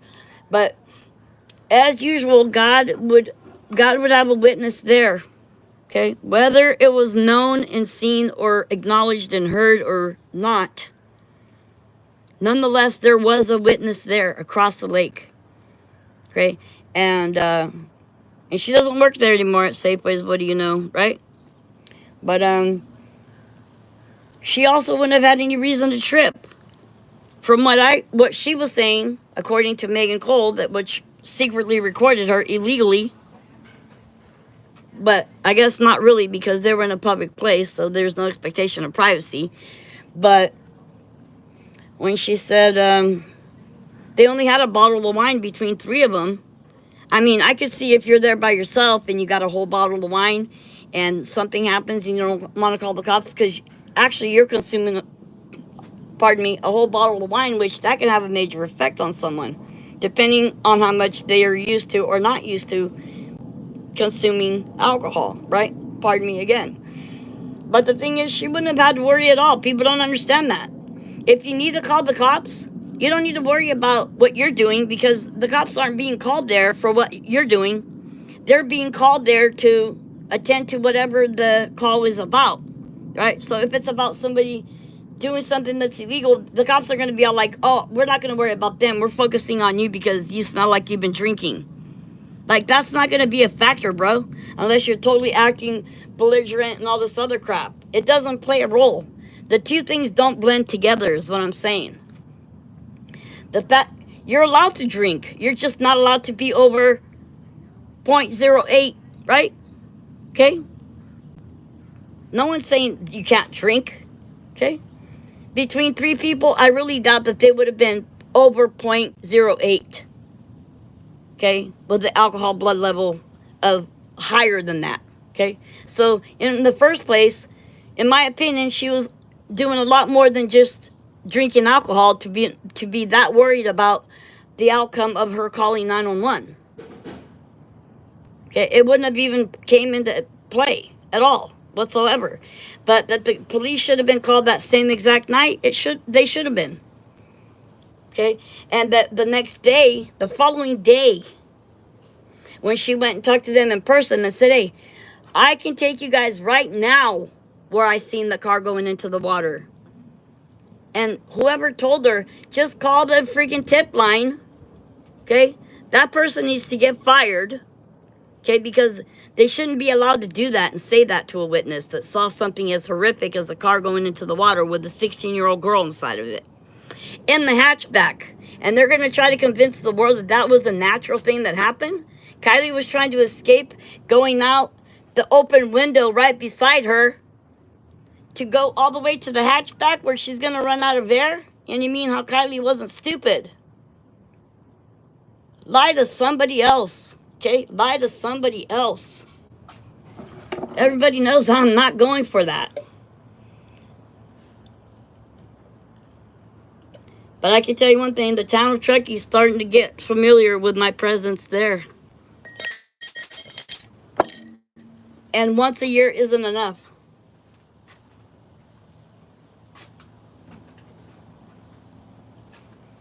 Because at some point, not knowing won't be acceptable, okay? Not knowing will not be acceptable. It won't be. They're all going to have to come to terms with the fact that We've all heard the name Kylie Rodney. My God, there won't be one left that hasn't heard the name of Kylie Rodney. There won't be one. When I'm done, there will not be one. And like I said, I expect and I think that I probably, not that I spoke to, understand the difference. Not that I actually had contact with, but that they seen or heard, right? The shirt that I wear, the words that I speak while I'm speaking to someone else, even passing by. Excuse me. Even just passing by or at a glance. Kylie, long live Kylie, 2005 to 2022? Wow. But, well, wasn't that chick just here like 6 months ago? And last year? Like, maybe I should look that name up, right? You know what I'm saying? And it starts with that seed being planted. Okay? Because it's important that sometime, if possible, Kylie Rodney's mother gets to what's owed to her, which is the truth. Even if the person that did it or the people responsible were never, ever really pinned and held responsible, the truth needs to be given to Kylie's mom, okay, like it should be, for it to be right. Not that it ever could be. I'm just saying. You mean it's not bad enough that you guys lied and called Kylie a party girl? Huh? And, oh no, we were like, what did she say? We were like like a little pair. Check it out. We were a little pair. We were apart for merely moments. Merely moments. Okay? I'm sure she has regrets. She lost her daughter, for God's sake. We have to remember that. That's what I'm trying to remember. That is exactly what I'm trying to remember. That's what I can't forget, you mean? Who said what to me? We were apart for merely moments. That's what Sammy Smith said in her interview with Tony Dodge. I have it all by memory.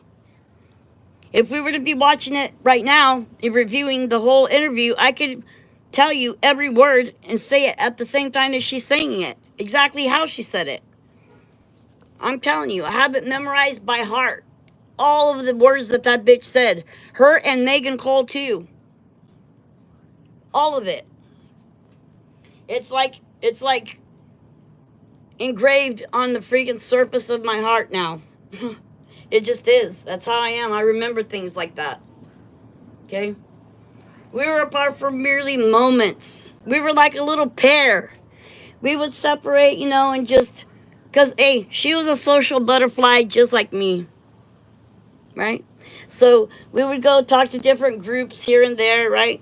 People just had their own cars, so they had their own, like, little groups of people. So we were just all saying hi to everybody. But we ended up always getting back together, right? We always ended up getting back together. And then we'd charge our phones and charge our vapes and do all this other happy-ass horse shit. That never happened. That never happened. So, there was a reason why... Oh, would she have made it far? Not without hitting a tree. Not without hitting a tree. Sammy even told us. Listen. Was her phone charged enough for her to make any calls out? No, her phone was at 5% and was about to die. Okay? And not only that, would she have gotten far? Was she falling down drunk with somebody carrying her, right? No, she wouldn't have made it far without hitting a tree. She's telling us right there, Kylie wasn't driving. Someone else had control of her car. Listen to what the words that are being spoken so that you can understand and see the truth in what's being said. Because when you hear it, you might be prone to believe it if you don't think about it. And that's the mistake that most people make. And not paying attention to the words that are said. And when she said, someone followed, after she said, look it, I was supposed to get a ride home with Kylie, but then I noticed that she was too drunk to get me home. So I found another ride. And then she said, check it out. But they noticed that Kylie was too drunk and they followed her back to her car. Listen to this. They followed her to her car, seen that she was drunk, and offered to take her home. And Kylie accepted and said yes. Who's going to believe that? And I have a feeling, I don't know this because it hasn't been proven, but I have a feeling that somebody else has to be involved because they've searched everywhere. They've done thorough searches and they haven't found her yet. And how she may be halfway around the world by now. Review the freaking video and tell me that every word that I'm telling you didn't happen the way that I'm saying. Go on ahead. Prove me damn wrong. I'm waiting.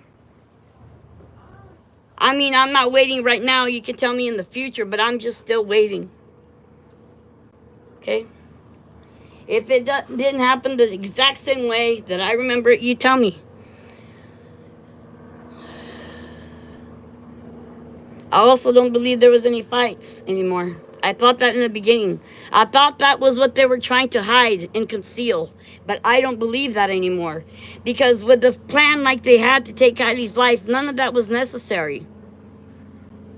Absolutely other people were involved. One single person wouldn't have been able to make this happen. No matter freaking how highly Sammy thinks of herself. Right? Because face it, she thinks highly of herself. Fucking scumbag. Fucking scumbag ass bitch, bro. Low life little fucking damn freaking evil bitch. Hey, she don't know a thing about anything, and she doesn't realize there's people out here that can read between every little evil dark word that she's ever spoken. Yeah. Allow me. Okay. Allow me to disclose all this because I am able to. And I'm not fearing it. She told us. She's the one that told us the answers that we already knew. At least I do. Okay? Because like you said, in the lies, the truth lies. The truth are there. The truth is there within the lies, right? That's all there is to it. OMG.com, you think that's funny, OMG?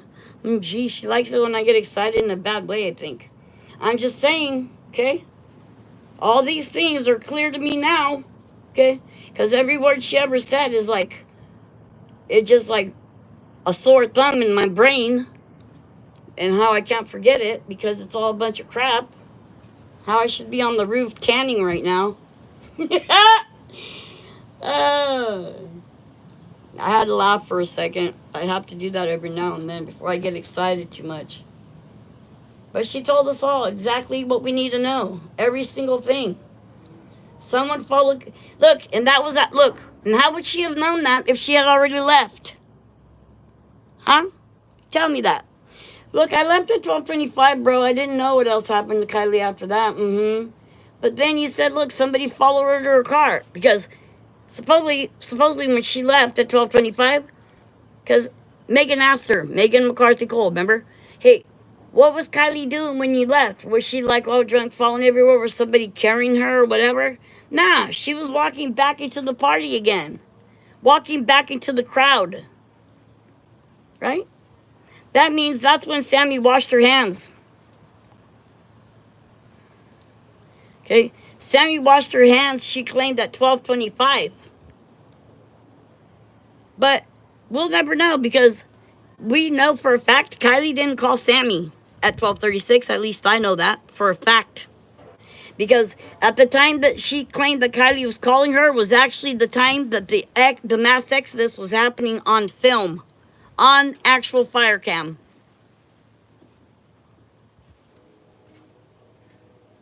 Accuracy, well, I could do that for myself. I know how to count and how to measure. Shoot.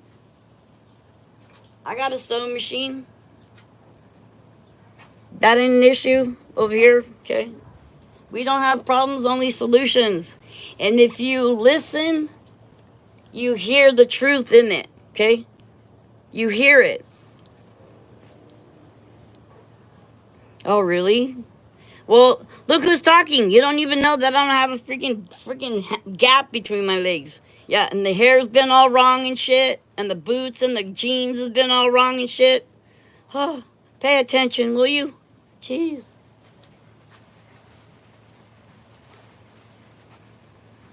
Everyone is welcome.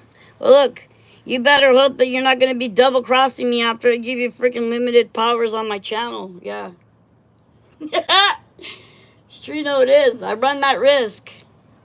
Right? I run that risk just for the outcome to be what I'm hoping that it could be, right? For the truth to shine as bright as the sun every day when it comes out. That's all I want. Just the truth is all. It's just a simple request, a simple wish. Just a simple wish, desire that I have in my heart, right? The truth is all.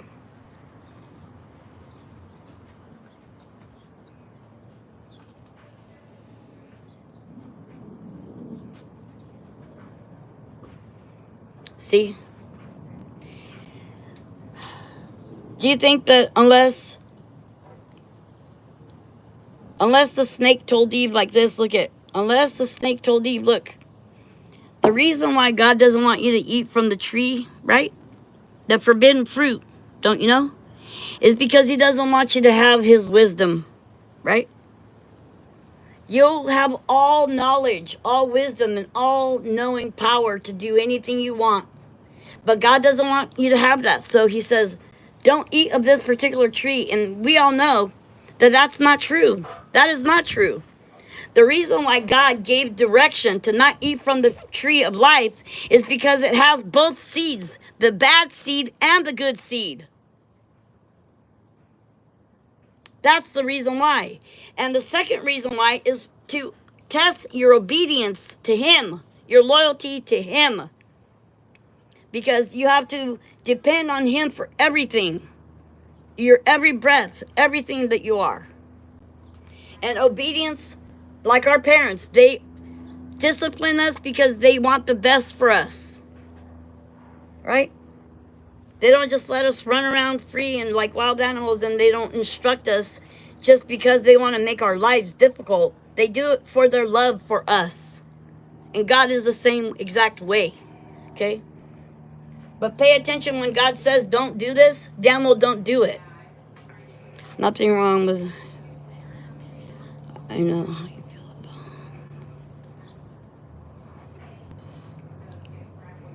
it. It doesn't matter. We all just have to be of one accord, is all it is. Right? Of one accord meaning like we don't deviate from it's okay that this and that and this and that and this and that. No, we... And also here for all of you, because all of you have wrenches in my channel, we don't time people out in this channel. If somebody comes in here and they disrespect the channel and they don't know what to say, they don't need to have a second chance because this isn't that kind of place. In real life, I might give them a second chance, but this channel is not for the testing the waters and shit. See how much we can get away with saying or doing here. You know what I mean? How much we can pollute the air or tarnish whatever it is that we're trying to do here, okay? We have to stay clear from bullshit distractions that that set us back big time and what we're trying to do here, which is bring clarity and truth to a dark, evil, malice place. Okay? I'm not putting up with it. Time somebody out for 85,000 seconds, I don't even know how long that is. Because realistically, there's no amount of time that you can time them out for to make them change their mind on the intent on why they came here in the first place. I'm blue, holy canoli. I won't use it, but I can check. She mentioned it. She had mentioned it. Well, if she's blocked, that's because it happened a long time ago, and that's because she got sideways with me one time or whatever, but I was joking. I said MJ Maxi Pads because her name reminds me of it. What can I do? I'm just telling you the truth. MJ Maxi. I like it. There was no pun intended. It just reminds me of fucking jail Maxi Pads. You know, stay free Maxi Pads. Everybody that's ever been to jail, at least in California, they have fucking MJ Maxi free, stay free Maxi Pads. Don't you know that? Yes or not? Watch this. Yo, babe, are you up there? Hey.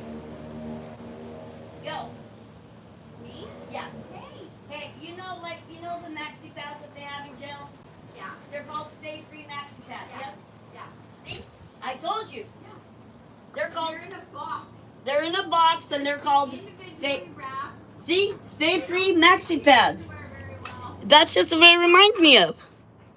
I'm just saying, it was never meant to be something malice. It's just something that reminds me of something. Freaking who cares? It means nothing. In other words, right? So she was getting all crazy with me over something that means nothing. Okay? And then freaking being all like so hell-bent on believing Megan, okay, who believes Sammy, when Megan wasn't even there. How is she going to give Sammy so much credit?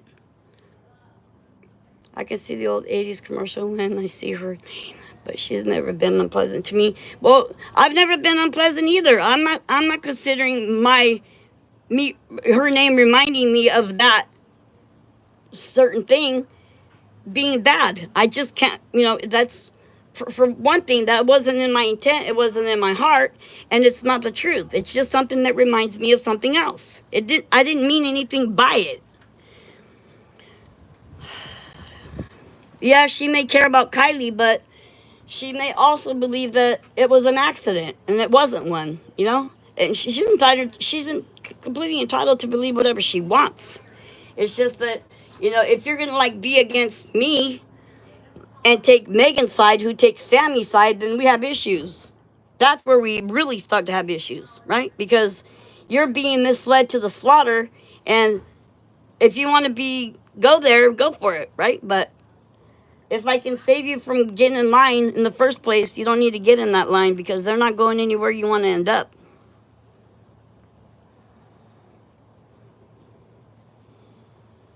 Just saying. Everything, preventive measures works if you do it the right way. Be cautious in your freaking ways. Be selective in who you choose to be around and who you also choose to be around you. Okay, just because people exist doesn't mean you have to accept them in your world at all, period. Be selective because you should be, you need to be. That's what's required. All right?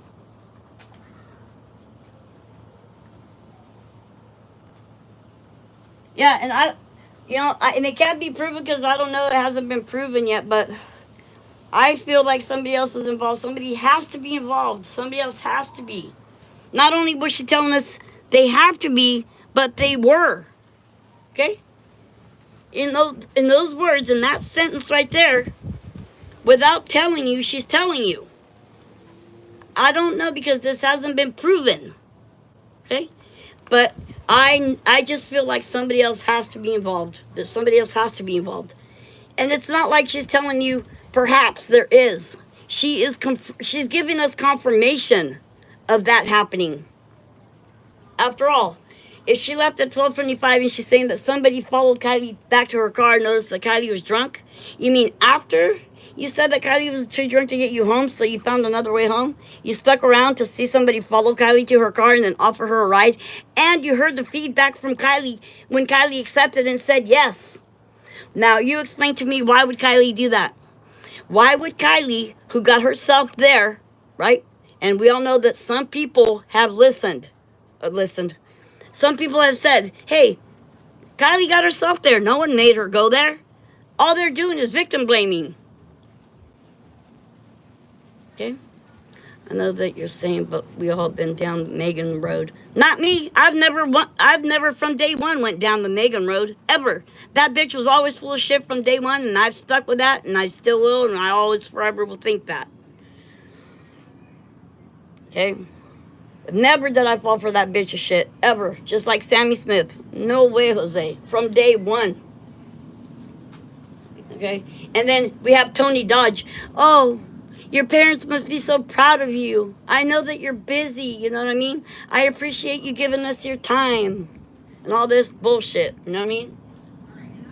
Like, you're sitting there freaking giving kudos, patting somebody on the back that completely is responsible for all this happening to that angel. Yeah, and they can kiss my ass if they think I'm going to go along with any story that sounds like that. It doesn't matter how much I want the truth and how much it hurts. I'm not holding hands with the devil to get it. I'm just not. I'm not that way. I ain't the one. I'm just not it, okay? I will go through 100 trials and tribulations And never will I take that route. Never, ever will I take that route. It's not even something I would consider doing.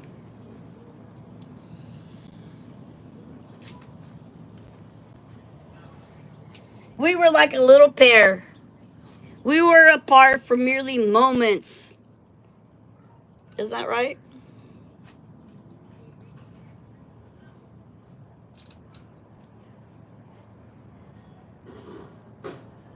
She never needed a ride, and she confirmed that too. She even confirmed that. Okay, if that doesn't finish it off for you, it does for me. Okay, that was like one of the last things she said, if you can remember, right? I made sure to find her before I left. What do you mean, you lost her for a minute? I made sure to go out of my way and find Kylie to let her know I didn't need a ride. Of course you did.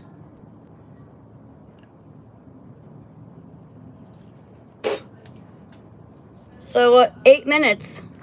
Is that what it is? Fuck.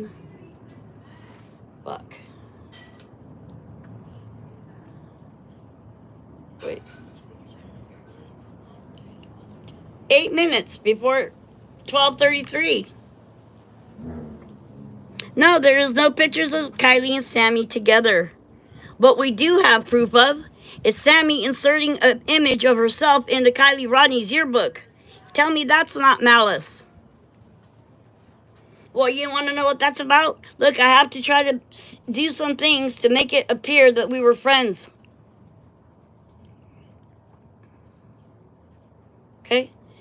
I had to do something to try to make everybody think that we were actually acquainted together. That's why going to Jagger's graduation was an important part of that whole scheme. Okay? I have to appear to have known and be close to Jagger, in which we all know Jagger has said he doesn't even like Sammy, nonetheless be close to her.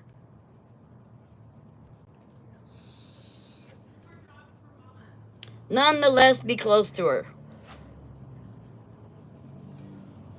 The truth is there in all of the lies. The truth is there. Especially when she's telling us in black and white. In black and white, it's not hard to figure it out. This damn thing is killing me. But don't take everything like how it's coming out. Don't take everything at face value, because everything isn't that all the time when you hear it being said. You got to be selective, like I said. Make your selection wisely, right? Make it wise.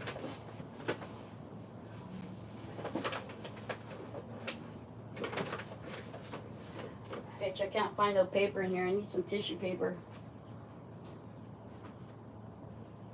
I need some tissue paper to cushion the pain. The pain is getting intense right now. See how much longer I can go. I can handle it. I know where they're all in the car and it looks like that chick is all out of it and everything, and how they said that it was proven that wasn't even Kylie. Because they had to come up with something that made it seem like it was real, right? Oh, this is going to sound like it's truthful, like we're being honest, right? I mean, any little thing they could do to bend the truth as much as possible. Any little thing they could do to bend the truth as much as possible is what they needed to have access to. And it wasn't shit made up along the way. It was shit that was already pre-planned ahead of time. Don't ever think it wasn't. I gotta look for something.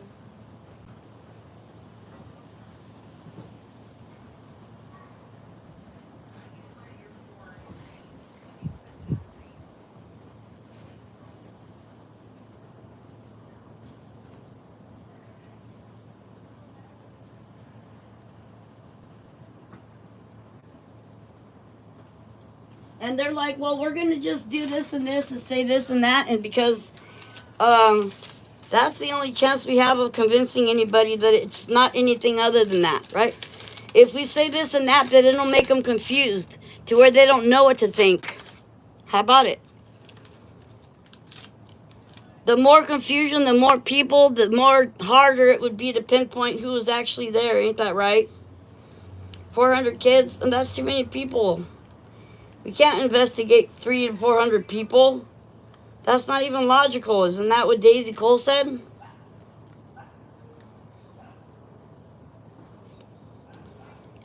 Oh, this paper tastes nasty. I don't want to use that.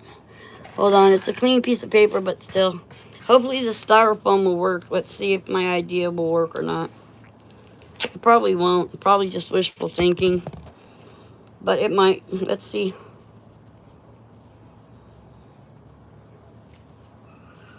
Have to shave some off of here. But, you know, like we have to. And the thing also was to make it to where whatever else they were bringing into it was even more horrific than the actual incident itself. You understand what I mean, right? So the horrific incident that took Kylie Rodney's life was horrific enough, but then we have to come up with something that would be shocking to your system. You don't want to know what that one thing was? Second opinions. They never got any second opinions on nothing. They just went with the flow, and whatever was being said, it was just accepted, I guess. But so we had to come up with something that would be distracting and shocking. Okay, like, my God, Kylie called on Saturday. Get this. Oh, she couldn't have used her phone. Her phone was dead. And that was in a literal sense, like in the water dead. Wow, I just found a new cushion. That feels good. It's not able to torture me. Digging into my skin on the inside of my lip. But anyways, if it stays in place, fuck.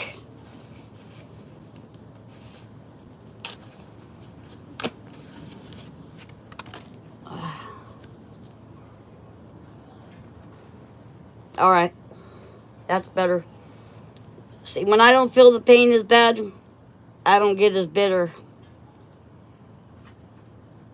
Sometimes there's so much pain, I might have the tendency to become bitter for a minute. And hopefully I catch myself. It's the exact cushion that I need, but it's a little bit thick in size. Hold on. Well, it'll have to do for now because I'm not going in after no tissue. But truth is stranger than fiction. A lot.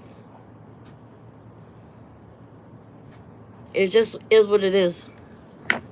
My can flew away or something.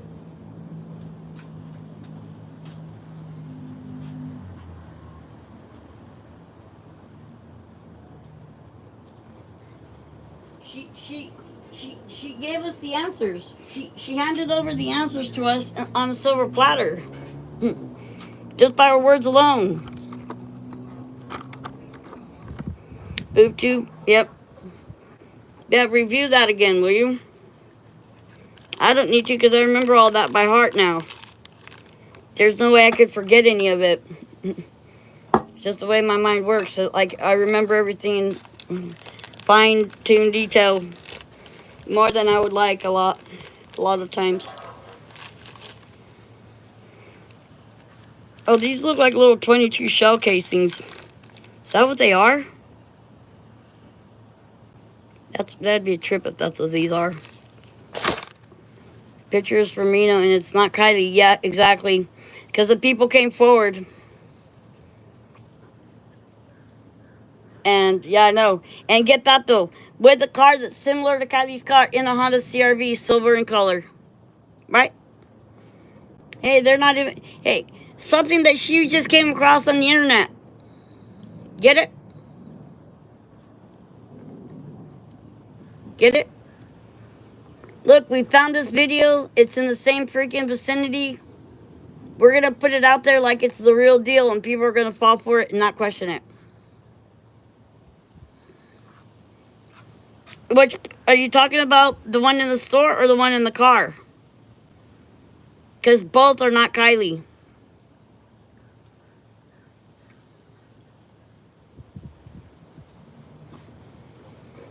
Both are not Kylie, and you want to know why I say that? Kylie didn't even get to the party until 10 o'clock, between 10 and 10:30. Why would Kylie be at Hurstdale at 6 p.m.? In my opinion, she was still at Kate's house.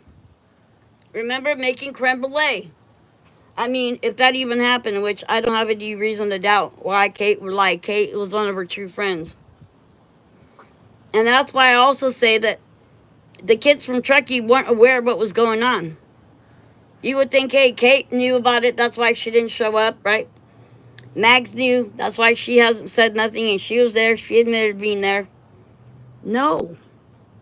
They weren't aware of any of it. They were blind as much as us. They were only inserted into the picture to make it seem like, okay, to make it appear like whatever happened because of something and actions and decisions that Kylie made all by her own self. Such as driving herself to that location.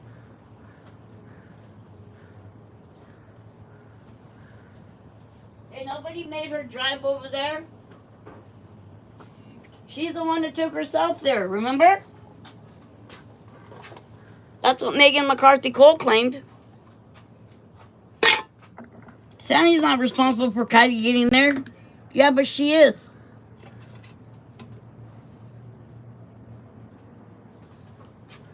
See? But in order to get Kylie there, she had to convince somebody else.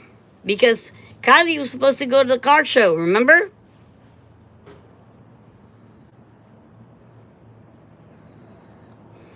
Back to the beginning. Boy, you can only go, in my opinion, over things so many times before you get lost. So, like, it's true that you do have to go back over things sometimes, but once I find something to go on, I don't go back over it and over and over it, because then it's kind of like second guessing yourself too much, then you lose direction. Then you start like second guessing and questioning what you're doing.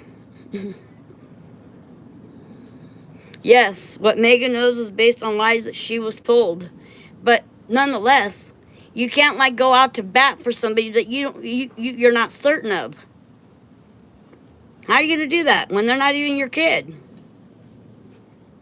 Because face it, without question, she even said, she's admitted it. Even if Sammy had done something wrong, I would still protect her. Okay? Even if Sammy is at fault or did something wrong, I would still protect her, because in her mind, Sammy is the underdog. No, she's not. She was 2 years older than Kylie. Yeah, and already had a DUI under her belt. How about it? She's the real party girl. How about it? She's the one with all these guys. How about it? Sammy's brother was arrested on 8/10. He was for what? I remember hearing some word about that, but the reason doesn't come to mind right now. So if you could remind me, that would be helpful. A DUI or not? Shan would know.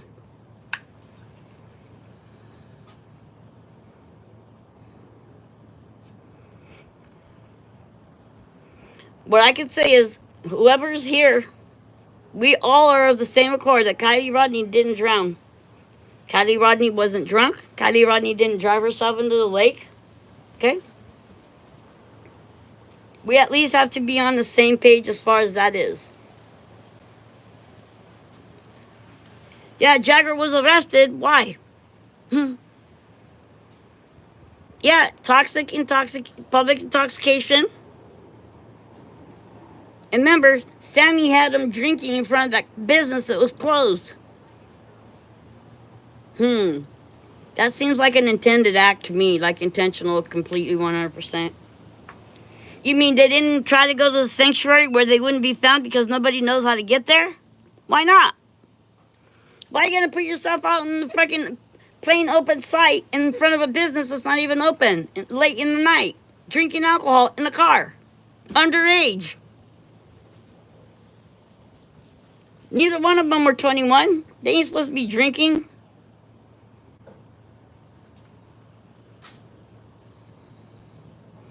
Sammy's brother is Tanner. Exactly right. Tanner is his name, right. But there's also another Tanner, too, in which we've never had confirmation at all of anything.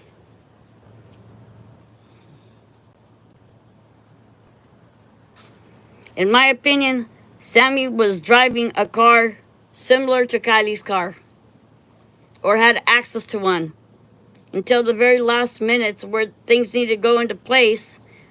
Then that car came out of the picture and Kylie's car came into the picture. So because that's the car that they needed to actually get rid of, right? Not the one that they were using, but the one that Kylie would have been in. Yeah, so he's out of the loop. Hey, Fuji, come here. Come see me.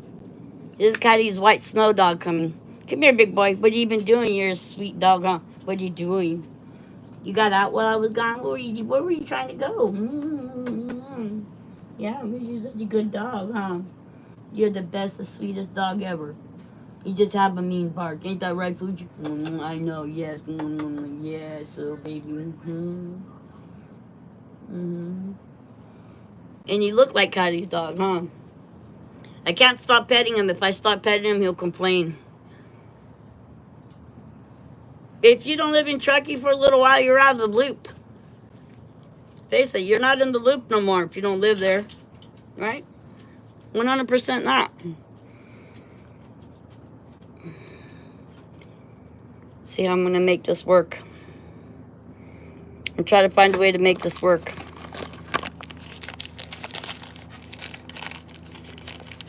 See, they think that they're all so smart, right? By coming up with all these lies about Kylie and saying all this bullshit. Like, lie to somebody else. Because you know I'm not going for it. 100% not going for it.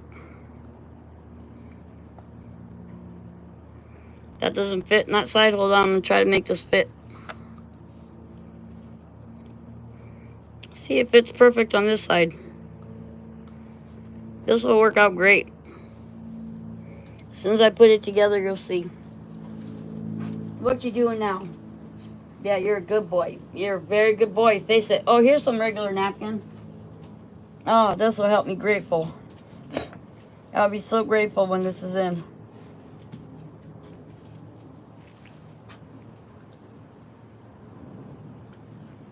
There, now I have normal cushioning again. Oh, man, this is like, it always gets so heavy, right, when we speak of this, because there's no other way. There is no way to be light about any of it. It's just, I'm just saying. There is just no way. It always gets heavy, because it is. I gotta grab some tape out of here.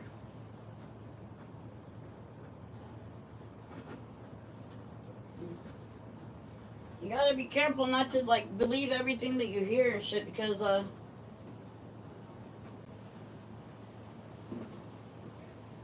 after all, their main job is to distract you. Their main objective is to distract you, okay? To distract you, confuse you so that you don't know, okay? You can't tell the difference between truth, lies, and truth and freaking what's possible or probable or anything else. I mean, it's just... That's their main objective, right? It's to not get caught. So you have to think about it. In order to not get caught, they need to like do all this crazy stuff to convince everybody that what they're saying is what's real, without any proof at all of anything. It's really crazy. Think about it.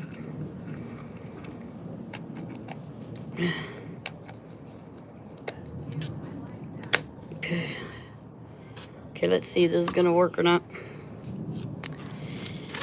There's crazy people out in the world and they do crazy shit for crazy reasons, but we need to be able to take a moment, clear ourselves, and be able to distinguish and discern the truth. You need a notebook. I've already filled 2 of them, front to back, with Kylie Rodney's details. And that's why I probably should still every now and then take notes, but I got to a point where it's like, hey, I've already written this down before, you know what I mean? Like, you start going in circles with it.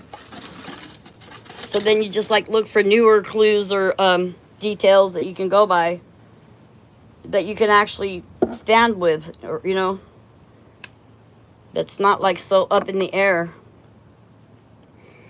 But, yeah, 2 notebooks full, front to back. Yeah, that's a lot, Shan. I know that you do. These notes, that's right. These notes are nuts, she said. Being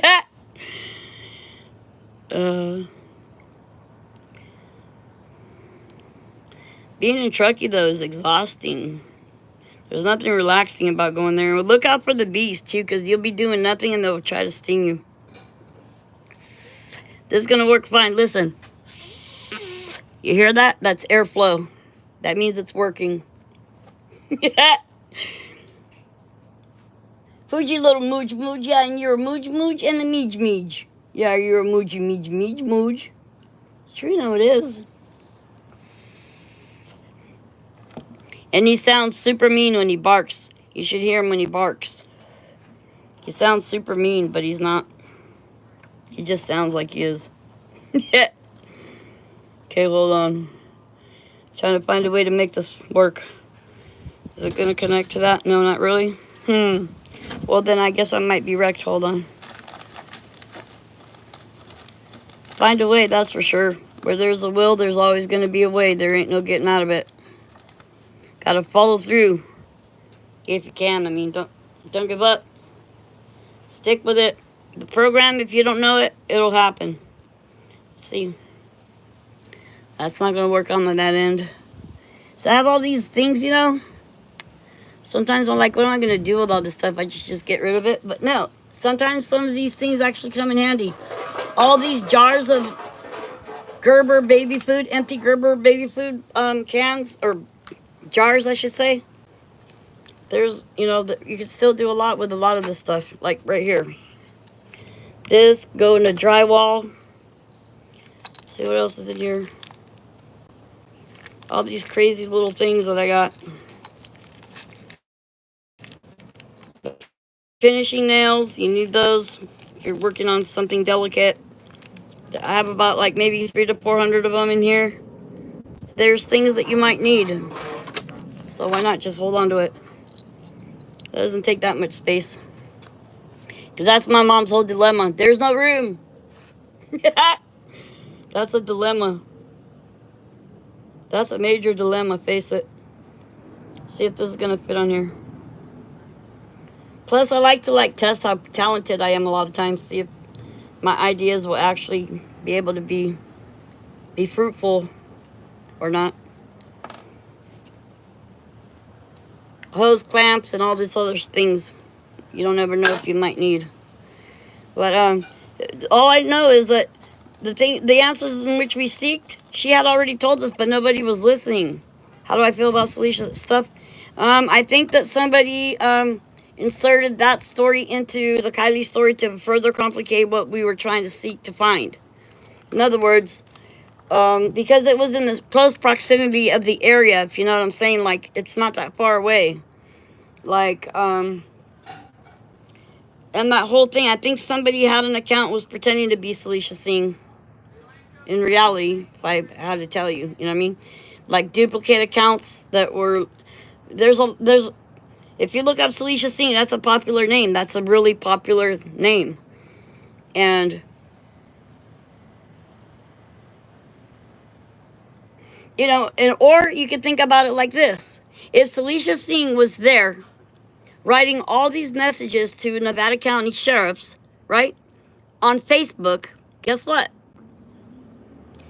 Then she's saying, look, then what they're trying to say is, okay, that what I'm trying to get to you, right, across to you, that this was all planned out. If that's so, then that makes my theory even more probable, because then it's displaying that somebody had knowledge that what was going to happen to Kylie was due to happen to Kylie. Remember they said, go there and save Kylie by Friday night. Do you remember that? Okay, go Friday night. Be sure to be there. What was it, the 17th? No, couldn't have been. That would have been too long. Well, whatever the date would have been.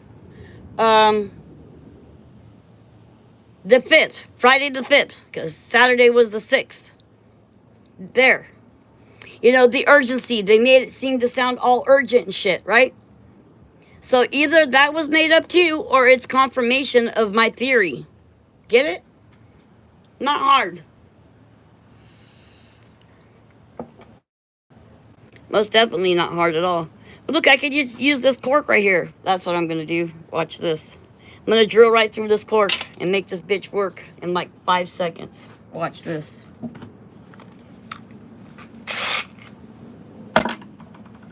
I need a nice little drill bit that's going to be the right size. I got to look for one. We just grab this little cup from in here because I have all kinds of them in here. Of all shapes and sizes, let me tell you. But,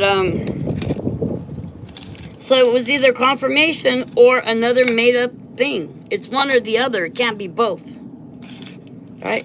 It can't be factual and made up. So it either supports one or it doesn't. Pardon me. See, that's why I think that it was just inserted into the system or into the program to fool people so that they don't know. Right? Didn't she say find her by the 17th? That's what I was thinking too. The 17th. Did I say that? I don't know what I just said, but whatever I just said. No, it wasn't the 17th because she said go before this date. If you want to save Kylie, go Friday night. That was that day. In other words, they were pertaining to the day that it actually happened. Be there early is what they meant to say. In other words, 12th of the 14th. No, but that would have been too late too because she went in the water before then. So that doesn't make sense to me for some reason because it's not logical. But that's why I say if that was something that somebody's going to be prone to believing, then you have to know that it's confirming my theory. I think she would more so prove that they were moving the car around because she showed up around the 12th or the 14th. Friday would have been the 19th. Well, either way, all those dates would have been too late. No matter what, however, which way you think of it, it still is not probable. You know, possible is one thing, but probable is something else. Let me see if this is going to work out by the size of it. Hold on. Let's put one of these little things up in here and see if it'll go in.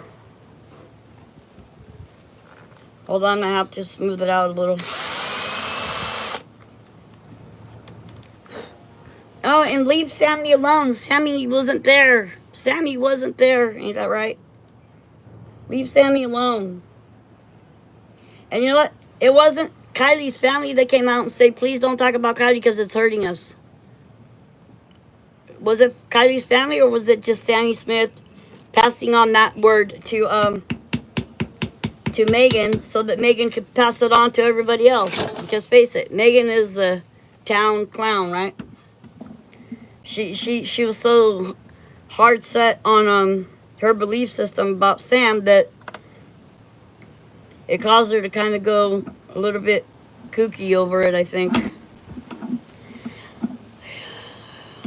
It's just crazy situation. Crazy people do crazy things, especially when they're desperate to not get discovered. Right? Like, Sammy, you're going to take your own name to jail with yourself.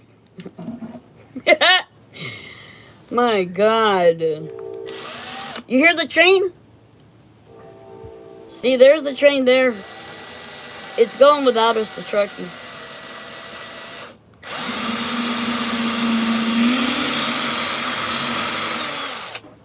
This is going to work beautiful. Watch this.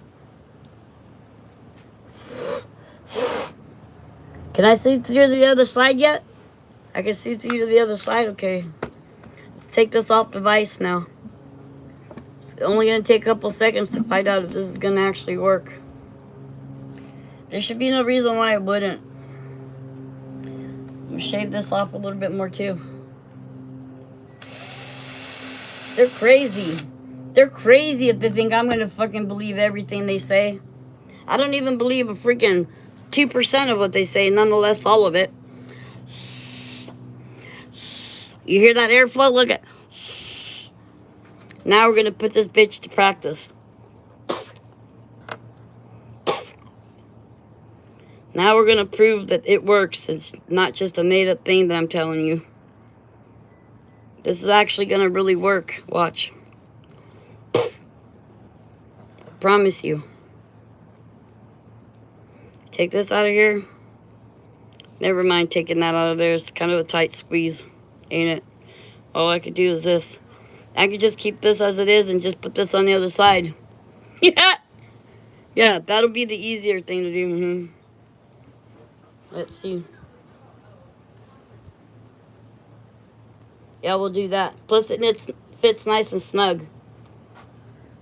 Yeah, now that's what we're going to do. Watch this. I'm going to put this into practice right now. See, and it's okay. People can say practically anything they want, right? Where it's really at is following through. Yeah, 5% truth. Well, I believe Sammy. What did she say? 85% or some shit. 95. Yeah. Foolish bitch. Because my daughter's an angel. She gets straight A's. She doesn't smoke. She doesn't drink. But she waited until she turned 21 to tell you that she drank. Remember that night? Oh, I can't go New Year's without having a drink. Just letting you know. Certainly, she didn't think that that was really the first time that she was actually drinking, I'm sure. I mean, after all, she grew up once, right? Yeah. She's 95% truthful. Right.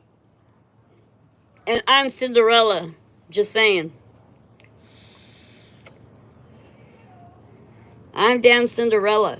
But remember, the midnight hour is an important time. Because everything falls apart at midnight. Okay? You better get back to where you're supposed to be before midnight. Otherwise, look. You ain't going to have no chariot. Okay? The pumpkin's going to be, that's it. Okay? That's it.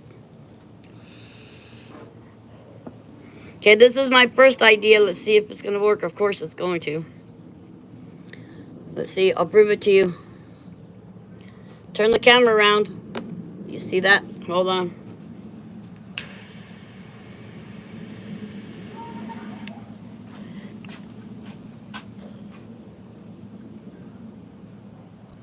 Did you see the smoke come out? Well, it damn well works. I just put the fire to it and it worked. Is it dinner time yet? 5:58, 6 p.m. I better go ask my husband what he would like to have for dinner. In a minute. I'm just going to take one more hit because this works good.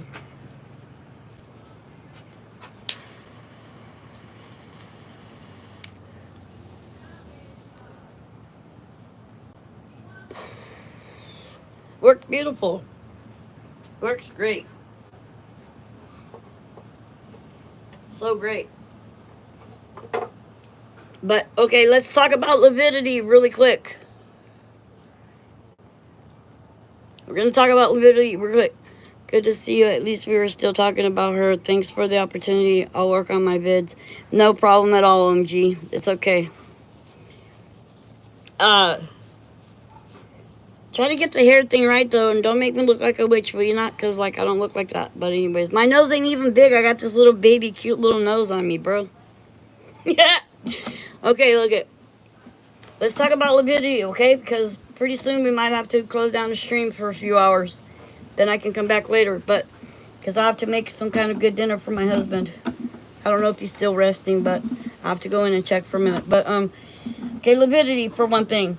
Who here remembers what the autopsy report said about lividity? Gregory Reber, remember that bastard? Okay, well, what did he say? He described lividity in the autopsy report in one certain way. If you're going to believe the video that AW put out on the discovery of Kylie Ronnie's car in Lake Prosser on 8/6 of 2022, then everything that he saw, we also saw, right? And putting behind the paywall was just because that's who they are, okay? But let's just talk about lividity for a minute. They claimed that Kylie had lividity, which is where the blood settles once somebody's gone, right? Whatever area of your body that there's pressure on, that's like supporting your weight, let's just say, it'll, because of gravity, right? It all goes to that area.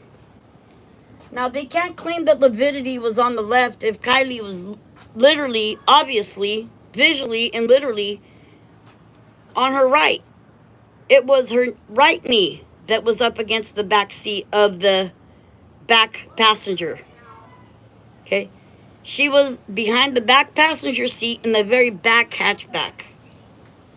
And if he's claiming that lividity settled on her left side, it is impossible. Impossible. Hear me. It is impossible that Kylie Rodney lost her life inside that car or in that place. Get it? So that tells me that she was somewhere else long enough for lividity to settle prior to them putting her in the car. I'm not saying it was a very long time, but just a little bit of even a half of an hour. As much as from 12 o'clock to 12:30. Perfect. That seems to fit what I'm imagining to be real, okay? That's right. That seems right to me. It just does, okay? That tells us right there that Kylie was placed in the car after the fact, right?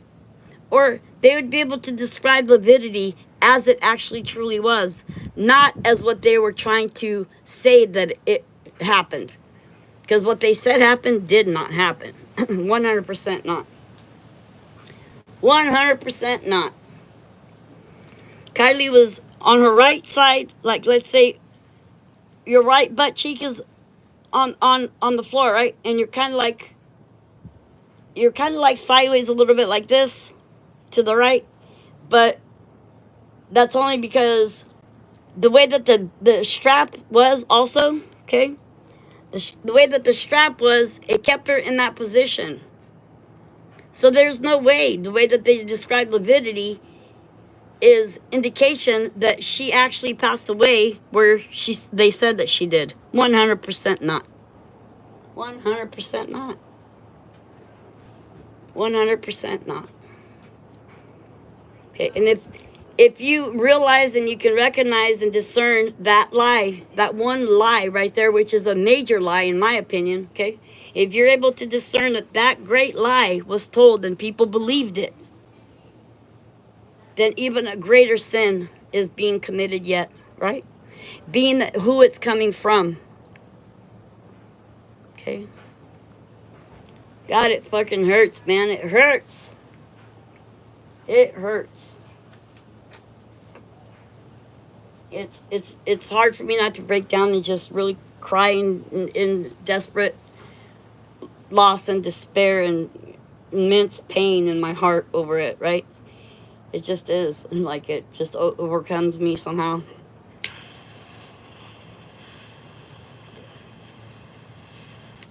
It infuriates me to where, like, I'm not okay with it. Like, I'm just not.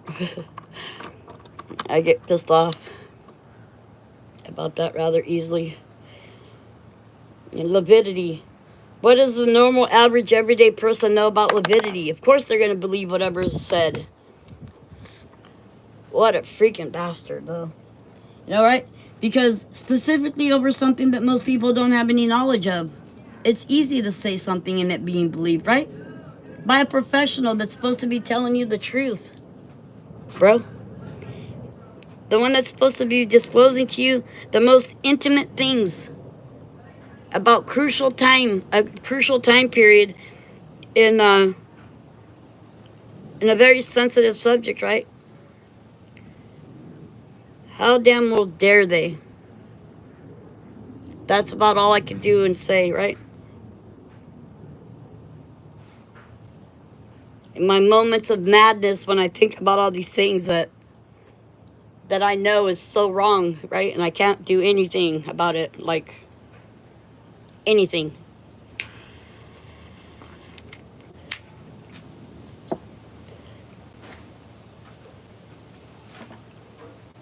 And the only way that people will actually know is if they take the time to study it, right?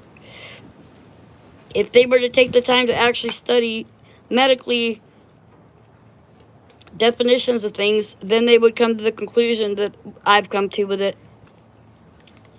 But in order to do that, you have to be willing to accept what comes with it, which is a harsh reality.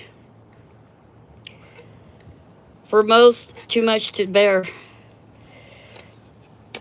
And it makes you crazy. You know, that kind of thing will make you crazy. When you hear professionals that are supposed to be being sincere and honest and tell the truth and do what's right, right? For the right things and right reasons and all, and they don't, it'll make anybody crazy. Because there's nothing you could do to change it. Absolutely nothing.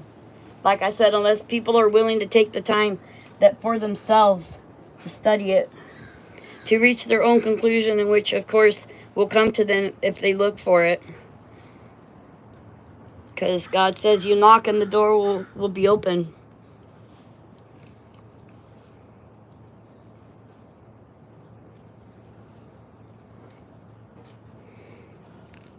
Two 268:19. I appreciate you all for coming in, keep me company, and hearing my words and what I have to say and my thoughts. And I appreciate your love and devotion, dedication to caring for Kylie and her truth. I'll go back to Trekkie as soon as I can for Kylie, right? As much as I can. And I'll try to come back on in a little while when I'm able. Thank you all so much for being here. God bless each and every single one of you. Thank you so much again. Bye for now.